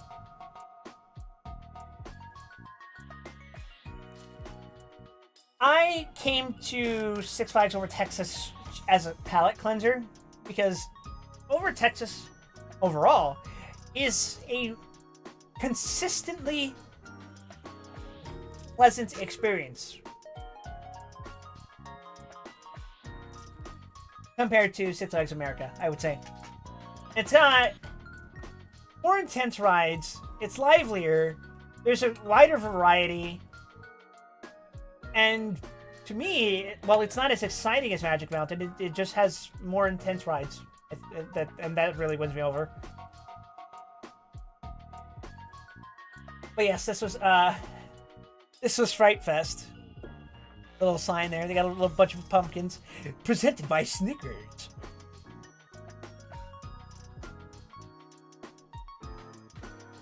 Me when I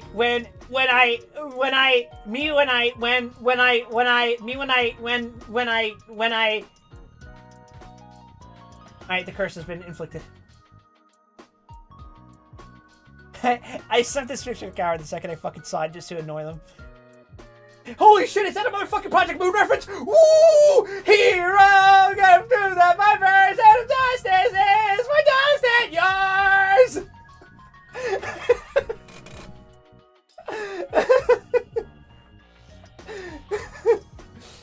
Chad, I've conceived of an idea most ingenious. We're to play Limbus Company while in line. Oh god, I'm just as insufferable as the rest of them now.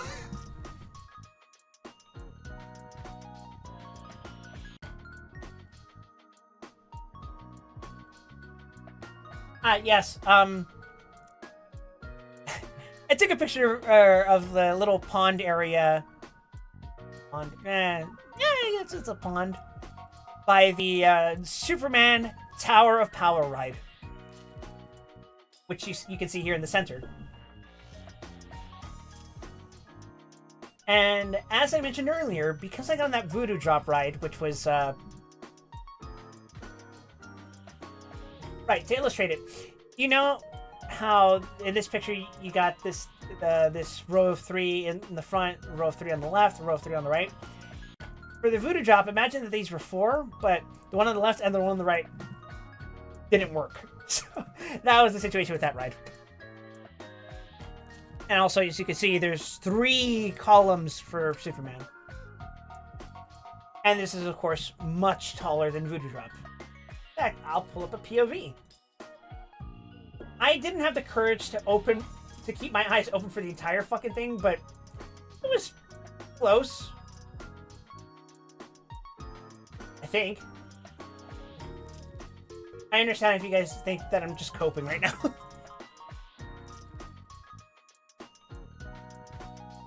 Oh god, that can't be good.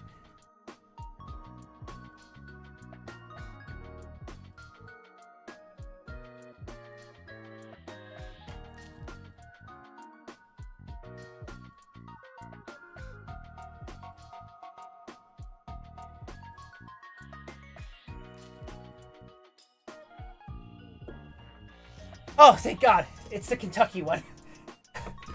The first thing I searched when I searched Superman Tower of Power. Oh, God, she got her fucking feet ripped off.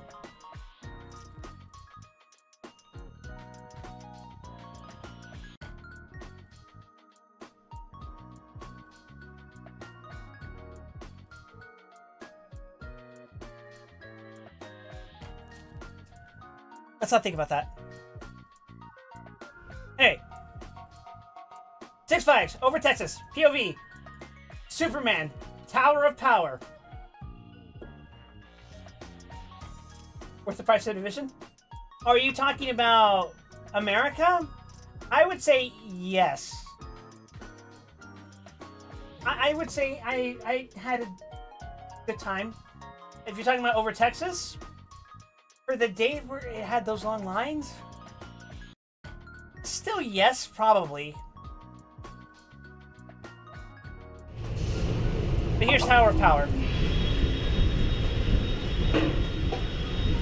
You can see the fucking 80s designs, or 90s designs, excuse me. Oh, I was talking about getting feet ripped off. Jesus.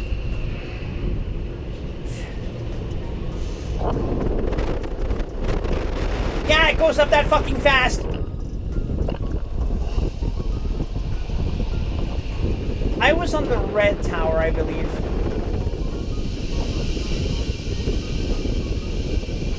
Yeah, I would have been facing the left from this perspective. What? Just gonna pause right now.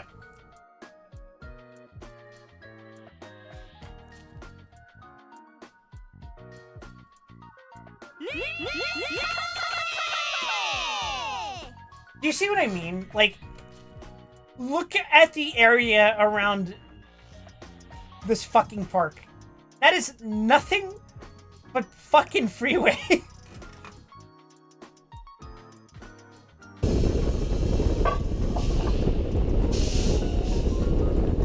yeah, this whole time, I'm watching myself, like, stare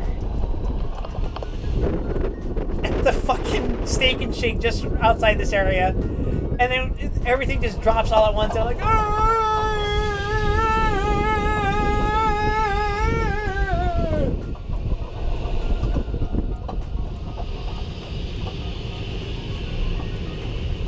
My heart sank faster than my ass did, let's say.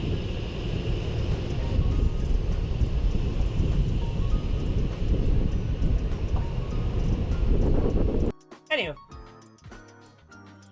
That was that ride.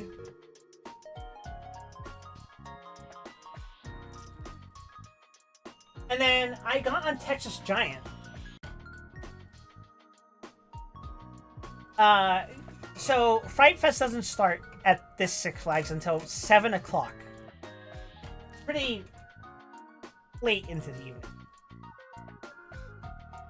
Relatively. That's a... But the point is, Texas Giant had a 2-hour wait time. And I if I'm gonna wait for something, I'm gonna get on something new. So I used that time to get on the fucking Spelunker Cove ride. Which, if you guys have ever been to Disneyland, it's the Pirates of the Caribbean ride. Or Caribbean. However you may be so inclined. But I did learn that because I am a pass holder, I am entitled to one skip the line pass per visit. So I used that on Texas Giant. I got on Texas Giant. I offloaded my souvenir cup and the rest of my belongings, which include my wallet, my phone, my keys.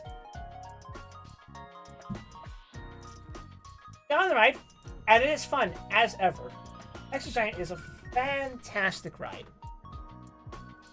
But I come back, I get out of my seat, I go grab my stuff, got my wallet, got my keys, got my phone, got my portable charger. Somebody stole my fucking souvenir cup. This does not inspire confidence or joy.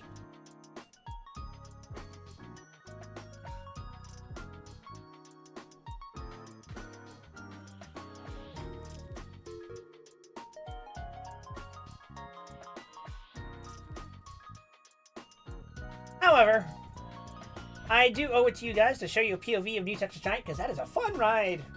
I don't know how you spin it.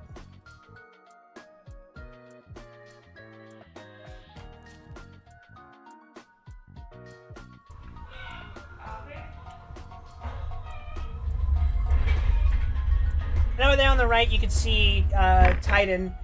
Its original colors were like an orange and green or blue, some kind of teal. Yes, there is an old Texas Giant. It's called New Texas Giant because Texas Giant was refurbished after someone died on it.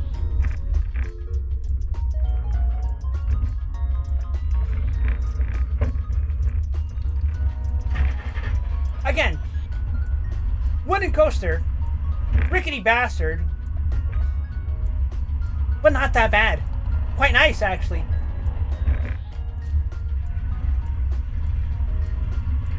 And when I got on, I was with a excited crowd. So it was nice. And also, it was just beginning to be Fright Fest. So the atmosphere changed. Everything was dark. Also, I like the Wile E. Coyote at the top there. Look at that drop! Oh!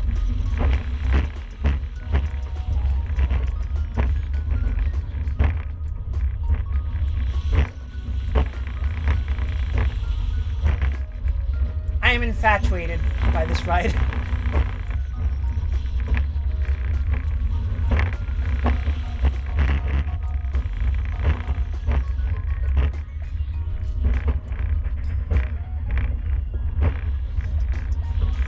I would describe New Texas Giant as the romantic ideal of a roller coaster. A little bumpy, but gentle. Exciting. You keep coming back for more. And it always delivers.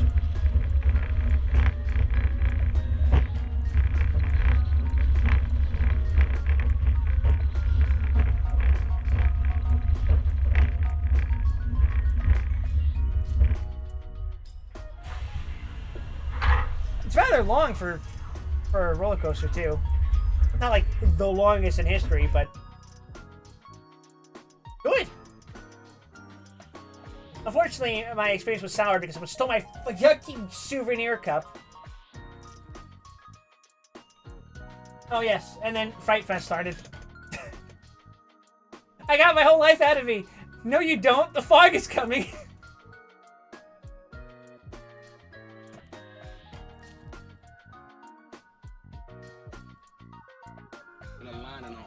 Ah, shit. That was a clip from The Wire.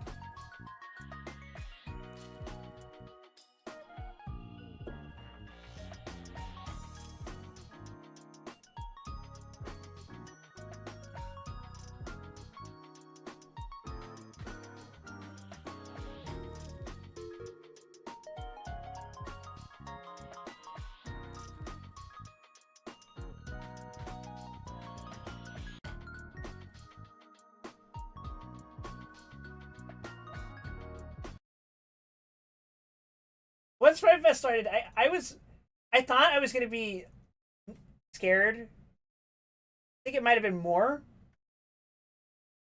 but then this fucking started hitting.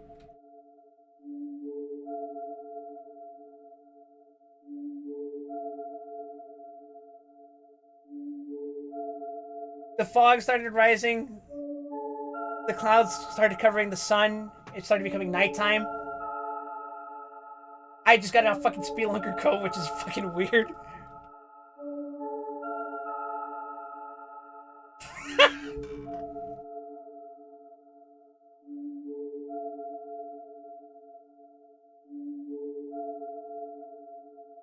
I'll pull a fucking... I'll pull a Spelunker Cove for you guys. It's like...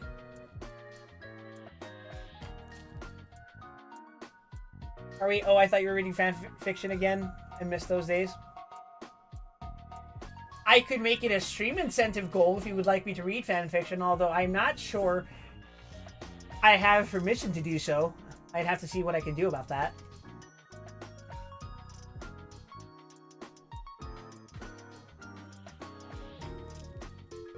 Spelunker Cove, where you at?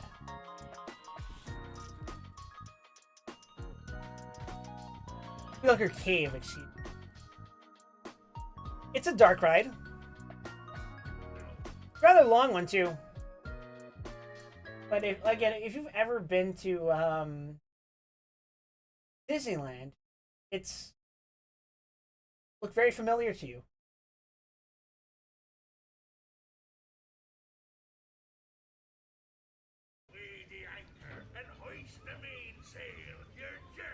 I would not describe this as being worth the wait. If it was like a 5-minute wait time, yeah, this would be perfectly pleasant to get on and just relax from the more intense rides. Pretty much what Pirates of the Caribbean is for Disneyland, even though Disneyland isn't that intense.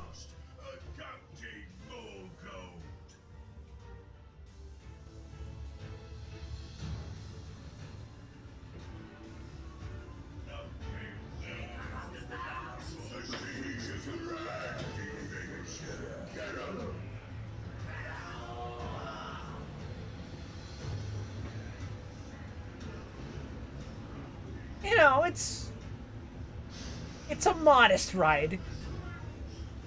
It does lock in for like a split second at some point later.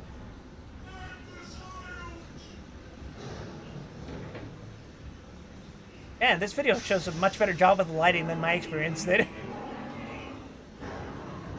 Way to not show the fucking Kraken. That was like half of its face obscured.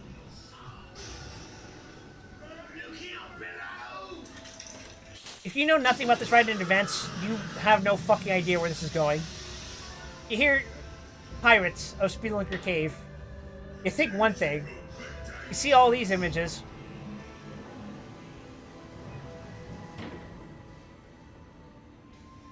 There's a mermaid and all these jellyfish.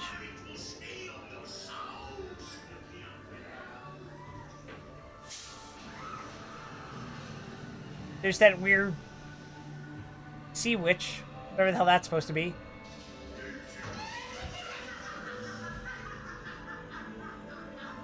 And there it is. That's a sea dragon. But here's the first sign of, I hope you were paying attention to the promotional material about this ride. Otherwise, this is gonna look really fucking weird to you.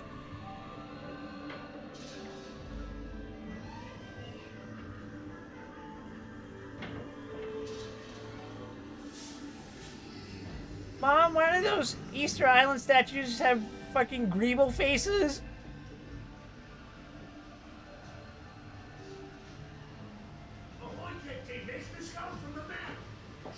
Again, like, everything about this atmosphere makes you think this ride is one thing, but, here's the part where I mentioned that it locks in. That's a drop. But then you immediately turn and it's...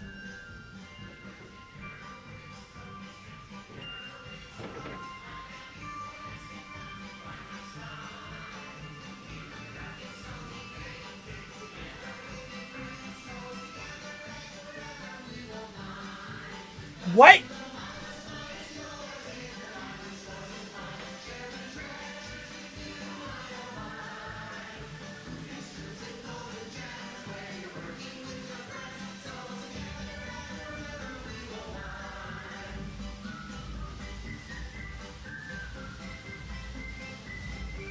Imagine getting on Pirates of the Caribbean and then getting fucking T-boned by It's a Small World as performed by Glubzorb Zeborf. It's...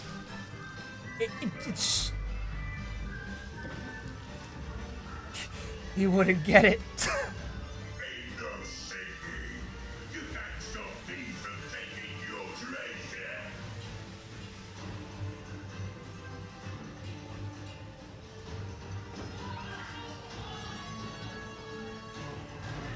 And this whole time, there's still pirates. And they're fighting... the fucking... Adelmau Keebler elves.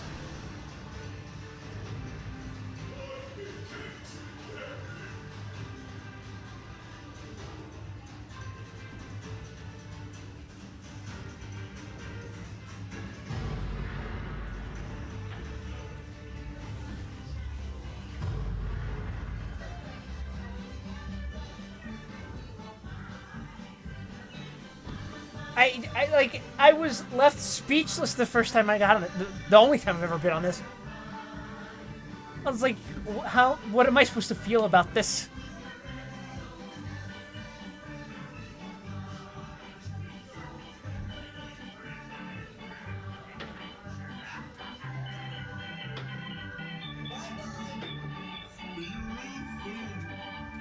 See you real soon.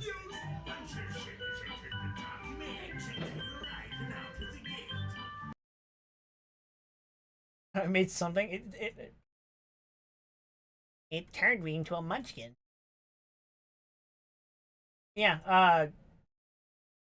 I got on this before I got on Texas Giant. At least that night.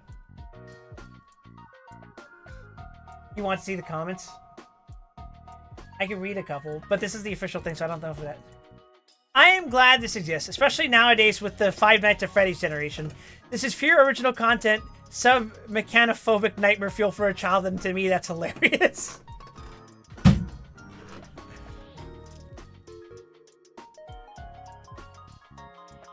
This ride scares me so bad. Is this how it feels to be on shrooms or be high?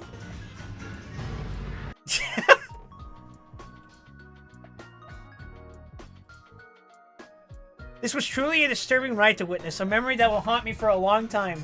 I will say, this video looked slightly less scary than the ride version I saw during my visit today. There were many features not working. It also looked like some of the spelunkers were hanging themselves. I knew someone was gonna fucking say that! I knew it!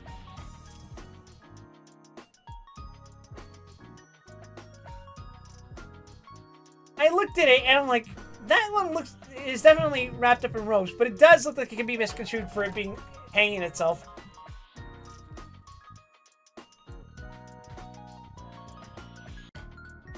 Fucking this one.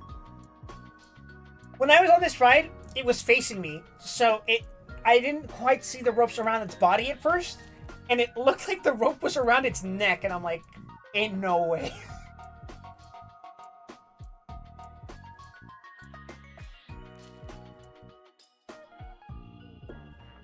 I love this ride, but Six Flags, please turn on all its effects for normal operation, like the bubbles, smoke, and haze, the lift hill, and the disappearing waterfall that the boats go under.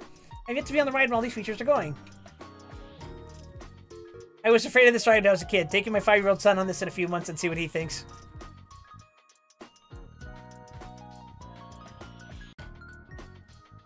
Three weeks ago, we went for Fright Fest, and this ride was more engaging and creepy than the haunted houses. A lot more of the figures move here than the present day. The staticness of nearly everyone makes it really unsettling. That's a very interesting comment for them to place because, well, wouldn't you know it? I have certain opinions about the mazes that I got on that day.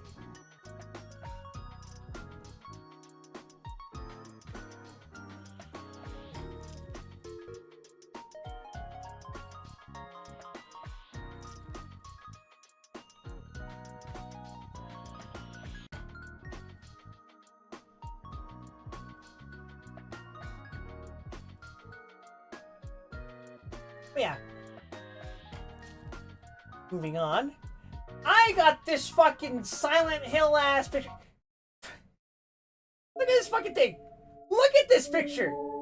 This shit looks like the cover to a fucking PS2 horror title. Maybe a PS3 one. That would be in it. Look at that. That's amazing.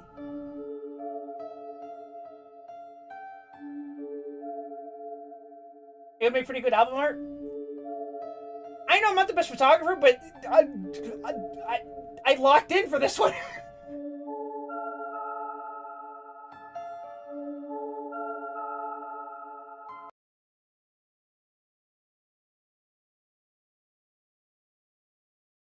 Anyway. Now let's talk about... Well, actually, here's what Texas Giant looks like at night. Yeah, right. And the trees within the park really do help to create an oppressive atmosphere when it's at nighttime and make it pretty spooky.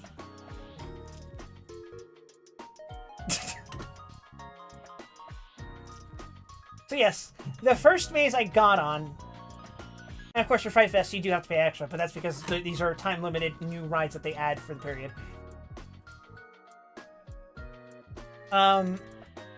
First maze I got on was Saw Legacy of Terror, which is usually one of those stadiums that doesn't get used all that often. It was... I wouldn't say I was scared, but it was fun. There is a certain indescribable feeling I get when people dressed up in pig masks jump out at you. To me personally, and I think you guys know why. I can find a POV of this if you guys want it. Oh, what the hell. I'll do it even if you guys don't want it.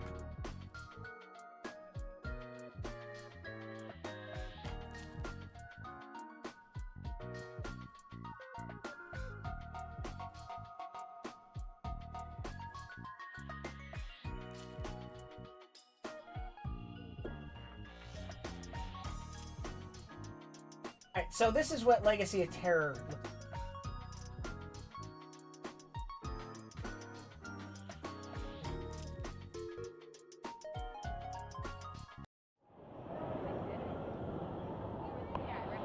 That's kind of a blurry camera, but whatever. Who am I going to complain about that? Look at that. That's awesome. No smoking. If anything, the grainy camera might make it better.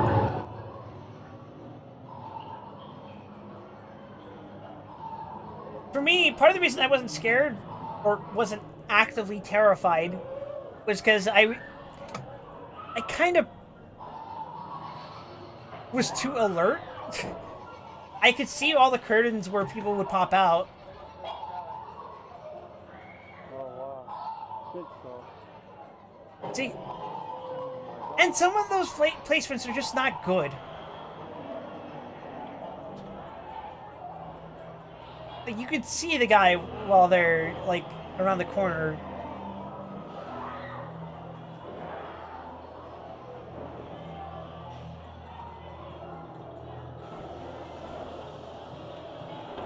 Oh my god.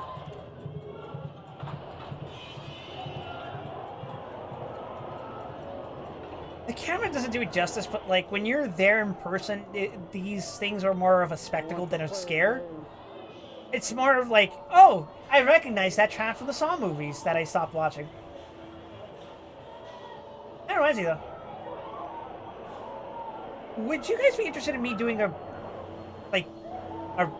review of a Saw knockoff movie?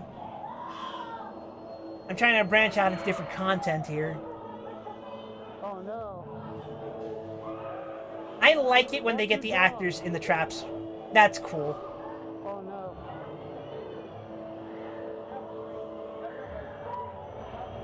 Oh no.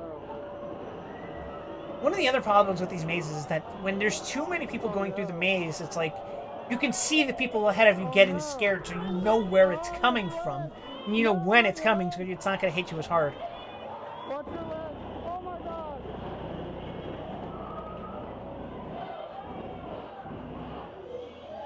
understand. This is supposed to be like family-friendly scares. The choice is yours. It's here. It's all in good fun. I'm not gonna knock it. Like, to a kid, this is probably incredibly terrifying. And you know what? That's what this is about. Is creating a fun experience, especially for the younger generation. If the older people can enjoy it, all the better. That's good. That's a good one. It didn't get me, but like that's a good placement. Oh, you got me. That was great. Oh wow, look at this arena. When I was like 14, I took part in a friend of mine's, a friend of the family's bootleg haunted house, and it was so funny because I think about that all the time. What do you do after someone sees you? So it's kind of like a gamble. These mazes work their best when there's less people, which is unfortunate because you want more people coming through, obviously, because you want more traffic. More traffic equals more fucking profit, right? But the way they have to compromise is that, like, if there's large groups of people, you have to wait until a sufficient number of people passes. And not every single employee, especially not every scare actor, gets this timing right. It's a fine balance. And this is actually part of why one of the other cases actually got to me. Because I was one of, like, 3 people in that maze, and that scared the shit out of me. And I hope I can find a POV of it, because it's incredibly impressive. And, yeah, this wasn't a maze, but one of the open areas in the park was themed after the 2000s movie Trick or Treat. It even had actors based on the characters from that, including the suburban serial killer, the werewolf person, the hobo-looking guy, and it even has a little bit of a replica set. See? They got Sam there. There was also Sam actor walking around, but there's our Short King, Sam. In the bedroom, anyone can just take a picture of. It's all in good fun. And they even have a recreated cutout of the fucking bus with all the school children that died in it. That's notably, most minus substantive exceptions, haunted houses have a very particular set of rules that forbid the actors from actually doing anything most of the time, so they just kind of stand there. If you don't run, to immediately move along. So I think that's the standard that we should have. I know that there are more extreme parks out there, but generally the more permissions you give them, the more readily they abuse this. And it's a whole thing, but there's a myriad of haunted houses out there that will be like, we're the scariest thing ever. We'll physically beat you until you're terrified, and if you start crying, you'll immediately get kicked out. Or sometimes even worse, we'll still keep you here even if you beg us to let you go. And that's just borderline. That's just abuse. That's a crime.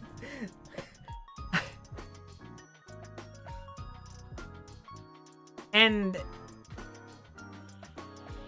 you have to remember that these theme parks are for families. Like, you're carrying your kids around, and of course you can opt into these mazes, and if you're going to bring your kid to them, you have an expectation that they're going to get scared. But you don't want to traumatize them. If they get scared, they get scared.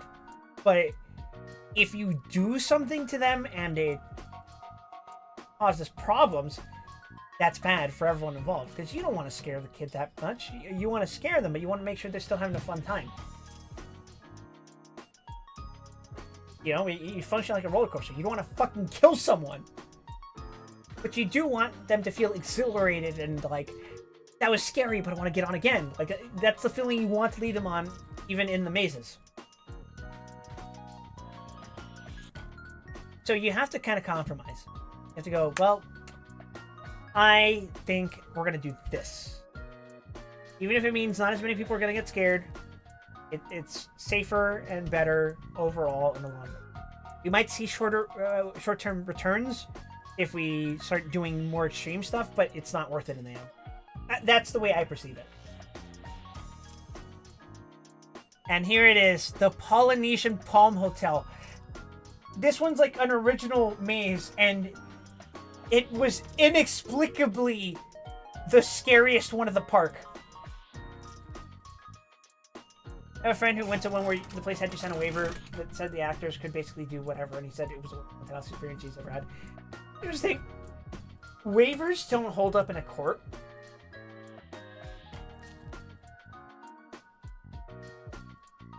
They don't usually work like that. If you get a good enough lawyer, you could just say, my rights were violated.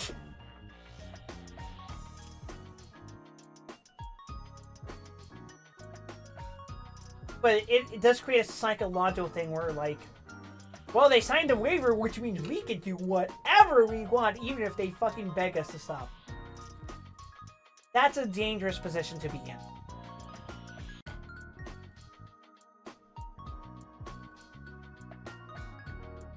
Oh, I'm looking up a POV of Polynesian Palm.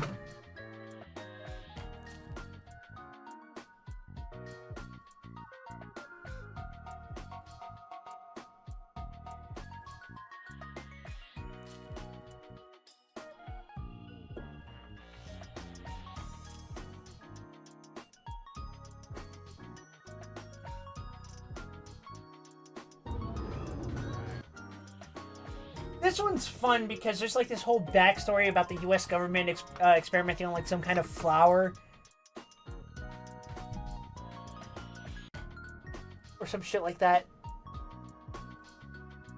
This one's great. It's great. Let me pull up the POV.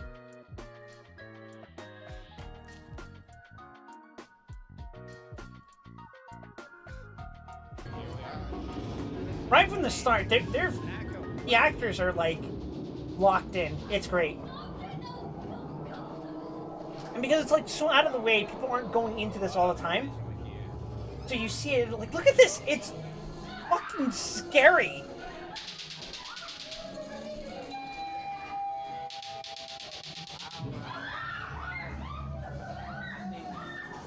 And because it's so dark, you can't see where everyone's getting scared.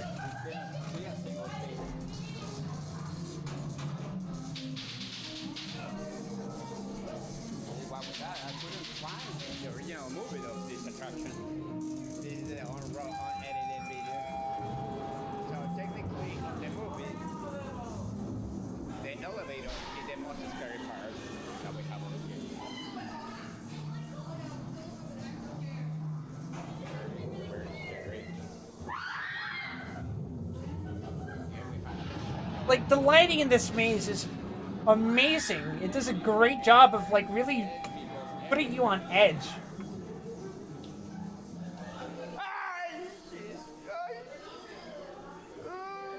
I went through this basically by myself. There was a group of 2 girls ahead of me. But, like, you would never outright see when everyone was gonna scare you. Except for, like, that guy, but, like...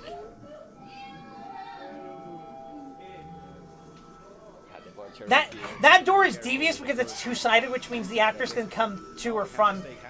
And if they haven't scared you on one side, they can hop out through the other. Wow. Hello.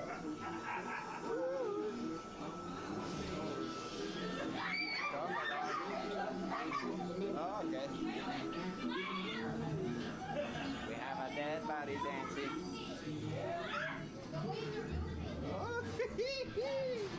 She's like, they're following us. Oh, the bar. They got poison. Very good. They got poison. My favorite part is that kitchen segment earlier on. But the whole maze is very, like, I didn't know when something was going to jump up at me.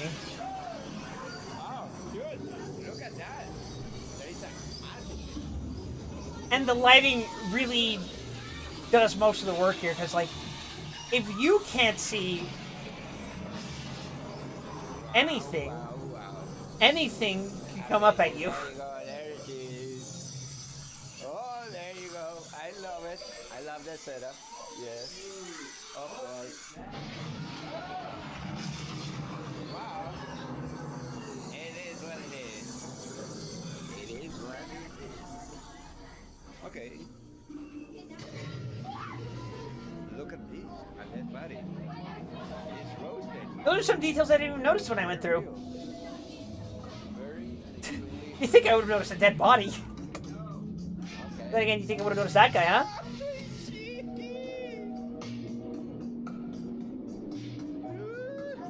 A little bit tropical. I feel like in wow. I'll say it's good at misdirecting you, and that's what gets you. That's what allows the scares to get to you. All right.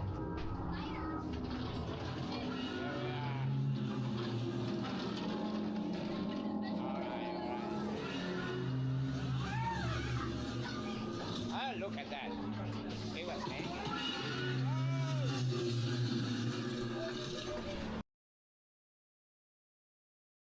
A little Weebay the Wire. Oh god, the algorithm's already been infected.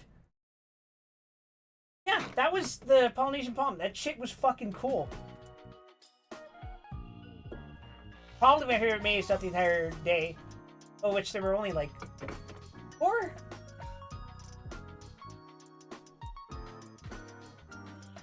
Big fan of the guy making the video, providing unhelpful commentary the entire time. By the way, I don't begrudge him.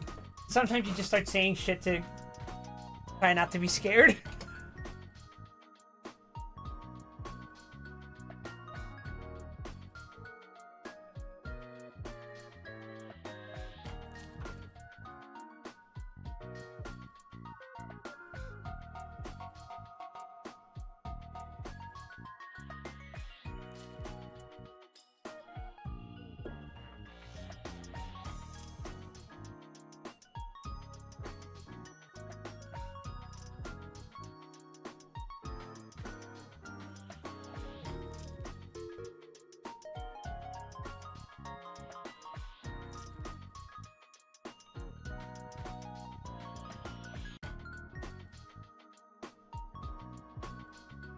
I need to play Arknights. You don't need to do anything! Especially when it comes to gacha.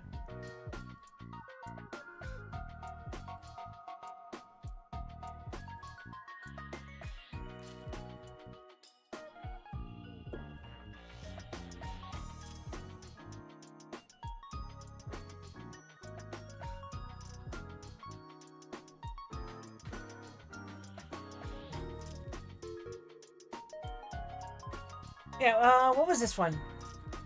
Oh, no, this wasn't a particular thing.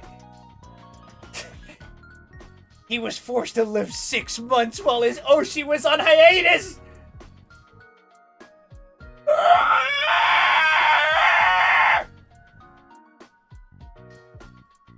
have jury duty in the morning, need to stimulate my mind for 2 hours and 43 minutes. Oh, goodness gracious. I remember when I got jury duty, I got someone to go to the Los Angeles County Court when I was living in Las Vegas, Nevada.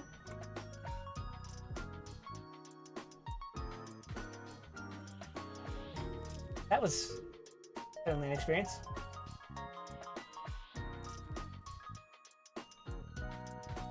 Ah, yes, the section Forsaken Fairgrounds.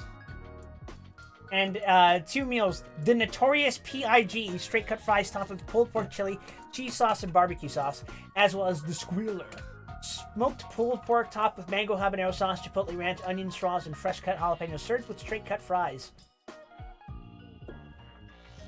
That is incredibly expensive. That is incredibly expensive.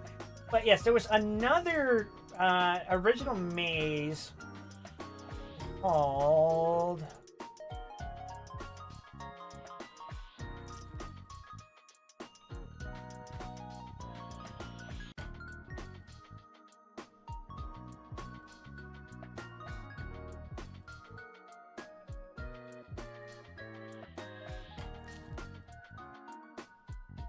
God, I'm trying to remember.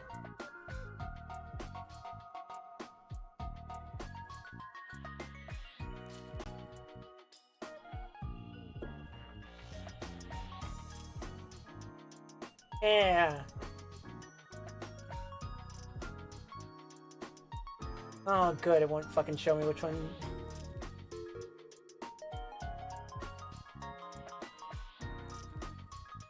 Eversmall Industries. That one was a little out of the way.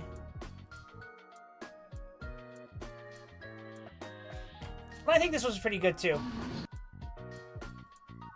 This one starts at fucking 60 the second you go in.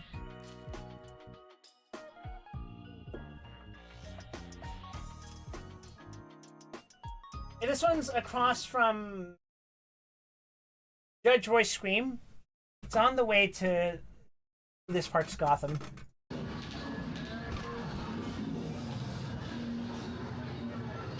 even the cheapest show on TV have seen all the affordable effects that got there. All right. This one actually got me jump scared a couple times by that lady.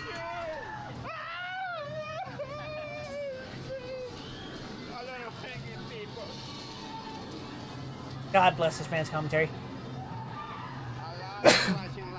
Excuse me.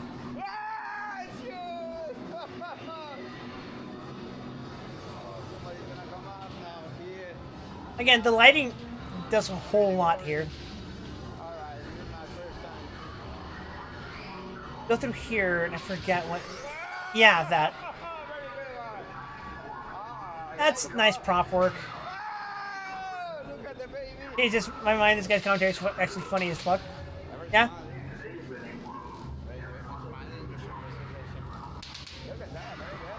That, the placement of the actors here didn't really do much for me, and I think they got rid of one of them there. That camera room was empty when I went through. Maybe because one of the actors was too busy chasing one of the ones ahead of me. I'm not a fan of the scares where they place someone that you obviously see is in front of you. They don't do anything, and then they run up while you're behind, while they're behind you. I think that's cheap and also very obvious. It's not misdirection. That's just delayed.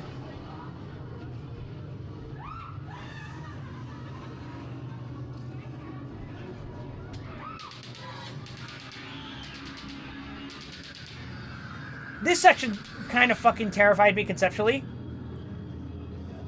Because they're all mannequins in the fucking audience watching this.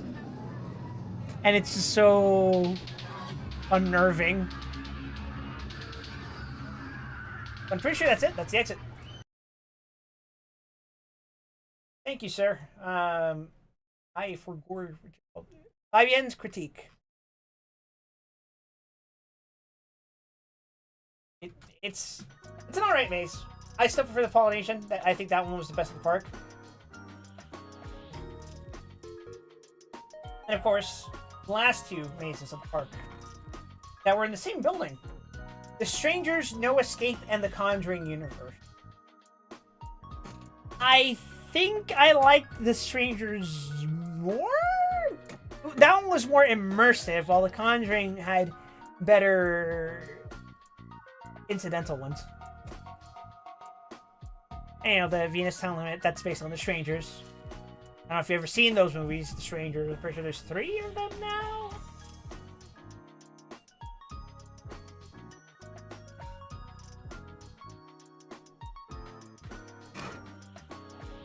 Yeah, this was the last picture I took on the way out. We'll show you the POVs of Conjuring.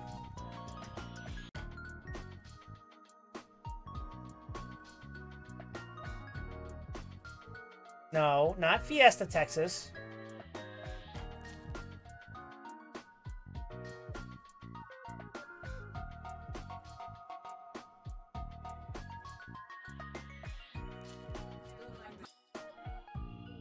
So, the Conjuring one is based on the Conjuring movies, which of course will feature the The Warrens, you know, those couple that made a lot of money off of telling people that they were haunted.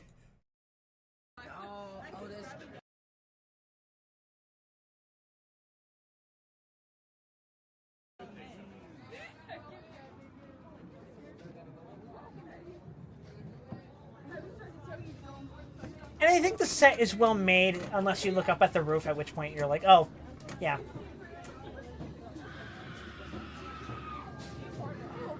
And this is my experience as well. Everyone was fucking crowded, so there wasn't much to be scared by, because everyone ahead of me was getting scared. It would have been pretty awesome if one of those mannequins was an actor.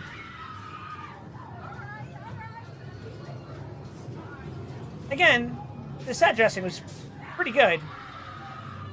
There is two good scares. Although, I'd say really one. The second one isn't really a scare. Just really fucking cool.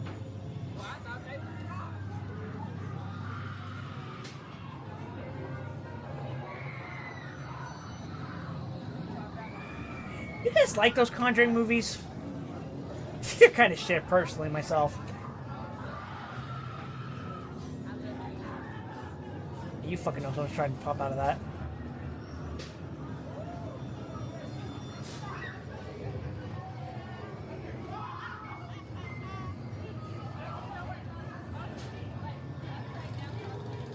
I don't like this maze because it's so transparently a set.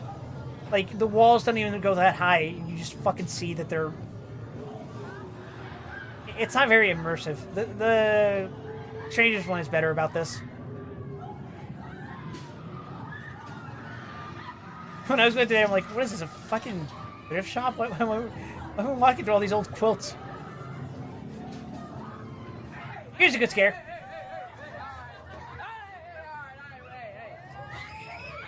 That's just good. That's fucking adorable.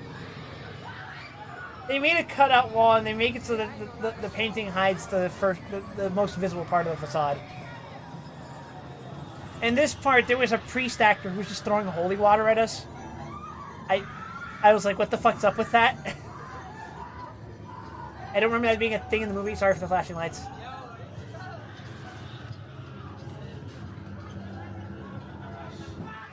There is something incredibly corny at the end of this maze, though. It's so bad. It's so bad.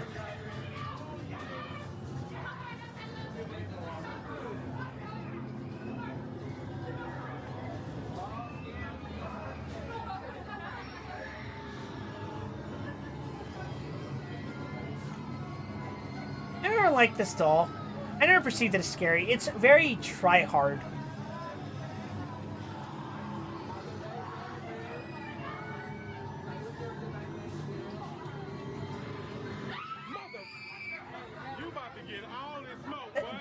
That's not scary.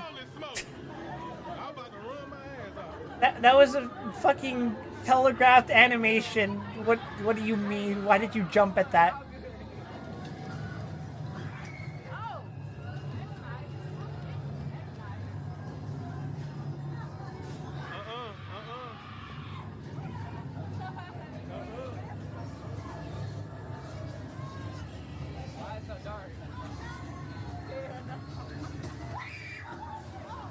This is the corniest fucking thing in the maze. Look at this fucking thing. It is gigantic. It's fucking terrible.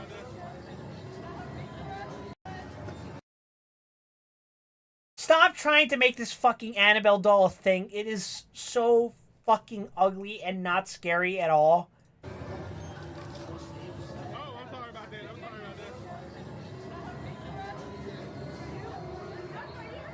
The room after this, that's good shit. Of course, he's not pointing his fucking camera at it. There it is. They got a fucking demon actor chained by the neck. That is so fucked up. It's awesome.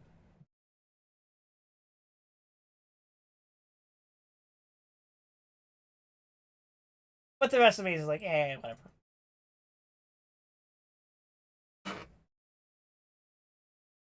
Oh, right, there was a Texas Chainsaw Massacre one, too. Let's see the trailers first.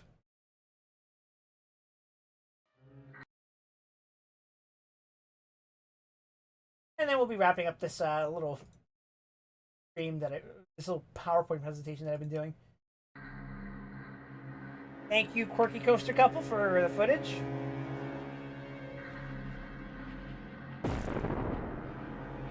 Let's get to it. Right from the fucking start.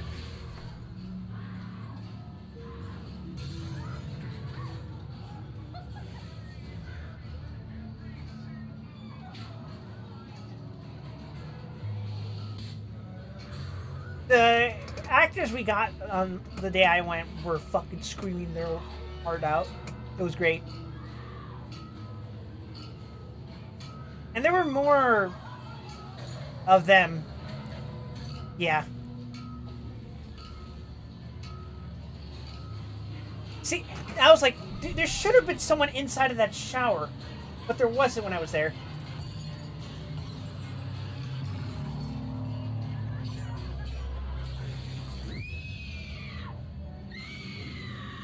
While I didn't ever feel scared by anything because everything here is very well lit, I do think the production quality of the set itself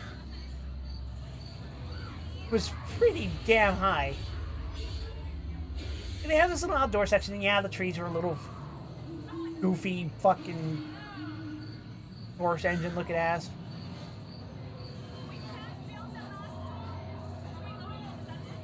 I like it.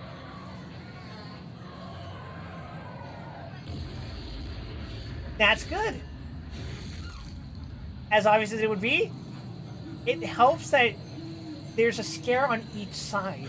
So even if you catch one, the other one might still get you. There's an art in the placement of a thing. I wonder if anyone has ever made like a tower defense styled game that is about positioning scare actors to maximize scare quality at a theme park. I think it would be a very fun concept, if a bit niche. I'm gonna just kind of stand around as, it works in the context of the movie, but in the maze it's like, whatever, you know?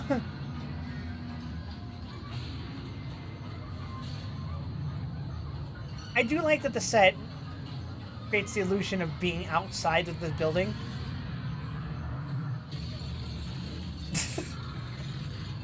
He tried. God bless him, he gave his fucking best effort.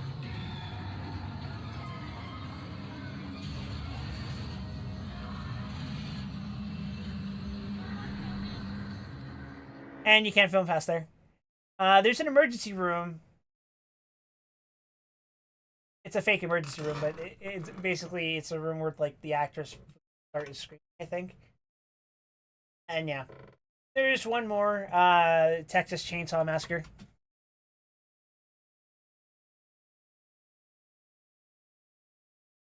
This one was a disappointment.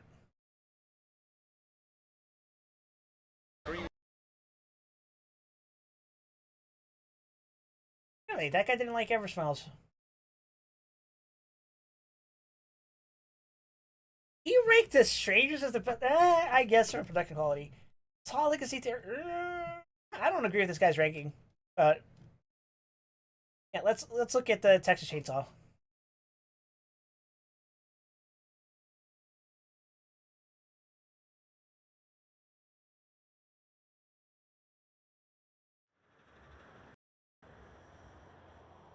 Oh hell yeah, grainy quality. Exactly what I mean this without a hint of irony either. I really do think that the grainy quality cameras add to experience for something like, especially the Texas Chainsaw Massacre, which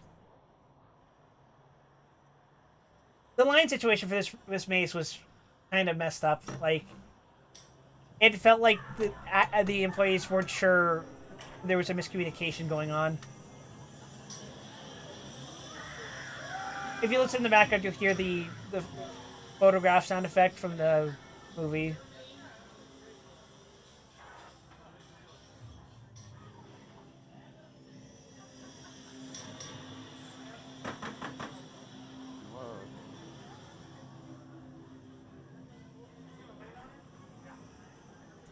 This was the second maze I got on, I think. Oh my god.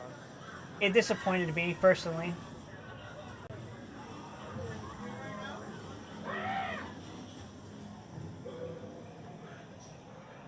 Yeah, it's completely dark. But, like, not much happens.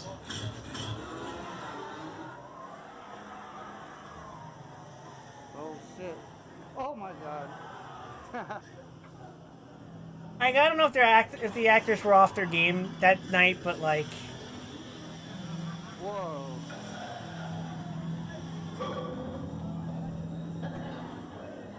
I don't know. It really just felt like I was walking through the area and I was like experiencing mild inconvenience.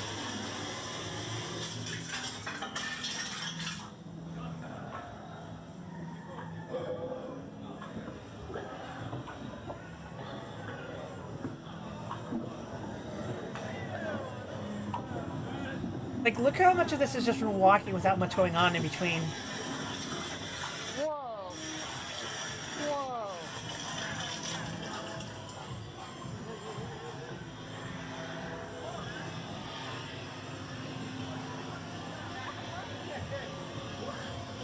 I think that's it.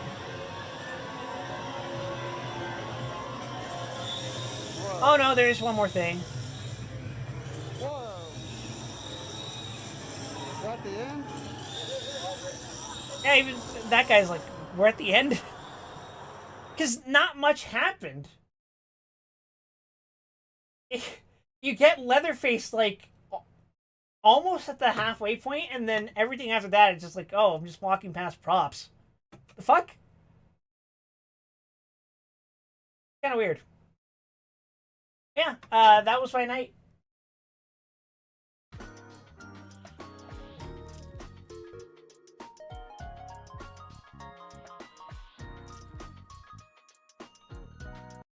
And with that, we are at the final slide of my slideshow. Hi, Buffmeister. Thank you. Thank you. Goodbye, mate. Goodbye, Mr. Norton. Goodbye. Goodbye. Thank you. Goodbye. Goodbye.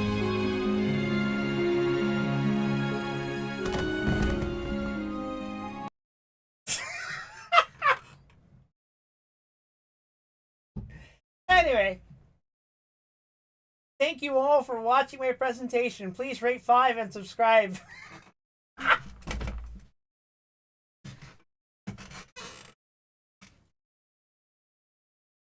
Let me know where you might want me to go next. I think I wouldn't mind doing little travel things. I don't know. Did you guys like this? Did you guys like sitting through me talking about all this, reading all those reviews, talking about my experience with the rides themselves? Because I'd be perfectly happy to do more of that if you were interested. But if not, I'd be like, whatever. I'll pivot towards something else. That's fine. Tomorrow, to fulfill my obligations to you guys,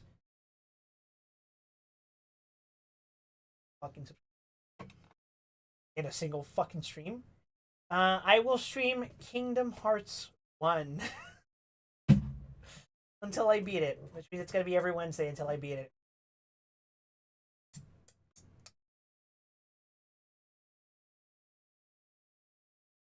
And Thursday will be Battle Trauma, of course. Friday will be Limbus Company checkup time. And then Saturday we'll finally continue with the Miho. I might have something planned for Sunday, but probably not. But anyway, thank you everyone.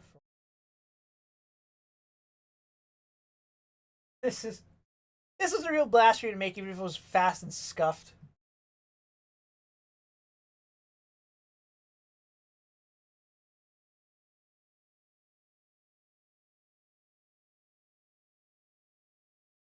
Here, let's see. Up and live right the fuck now.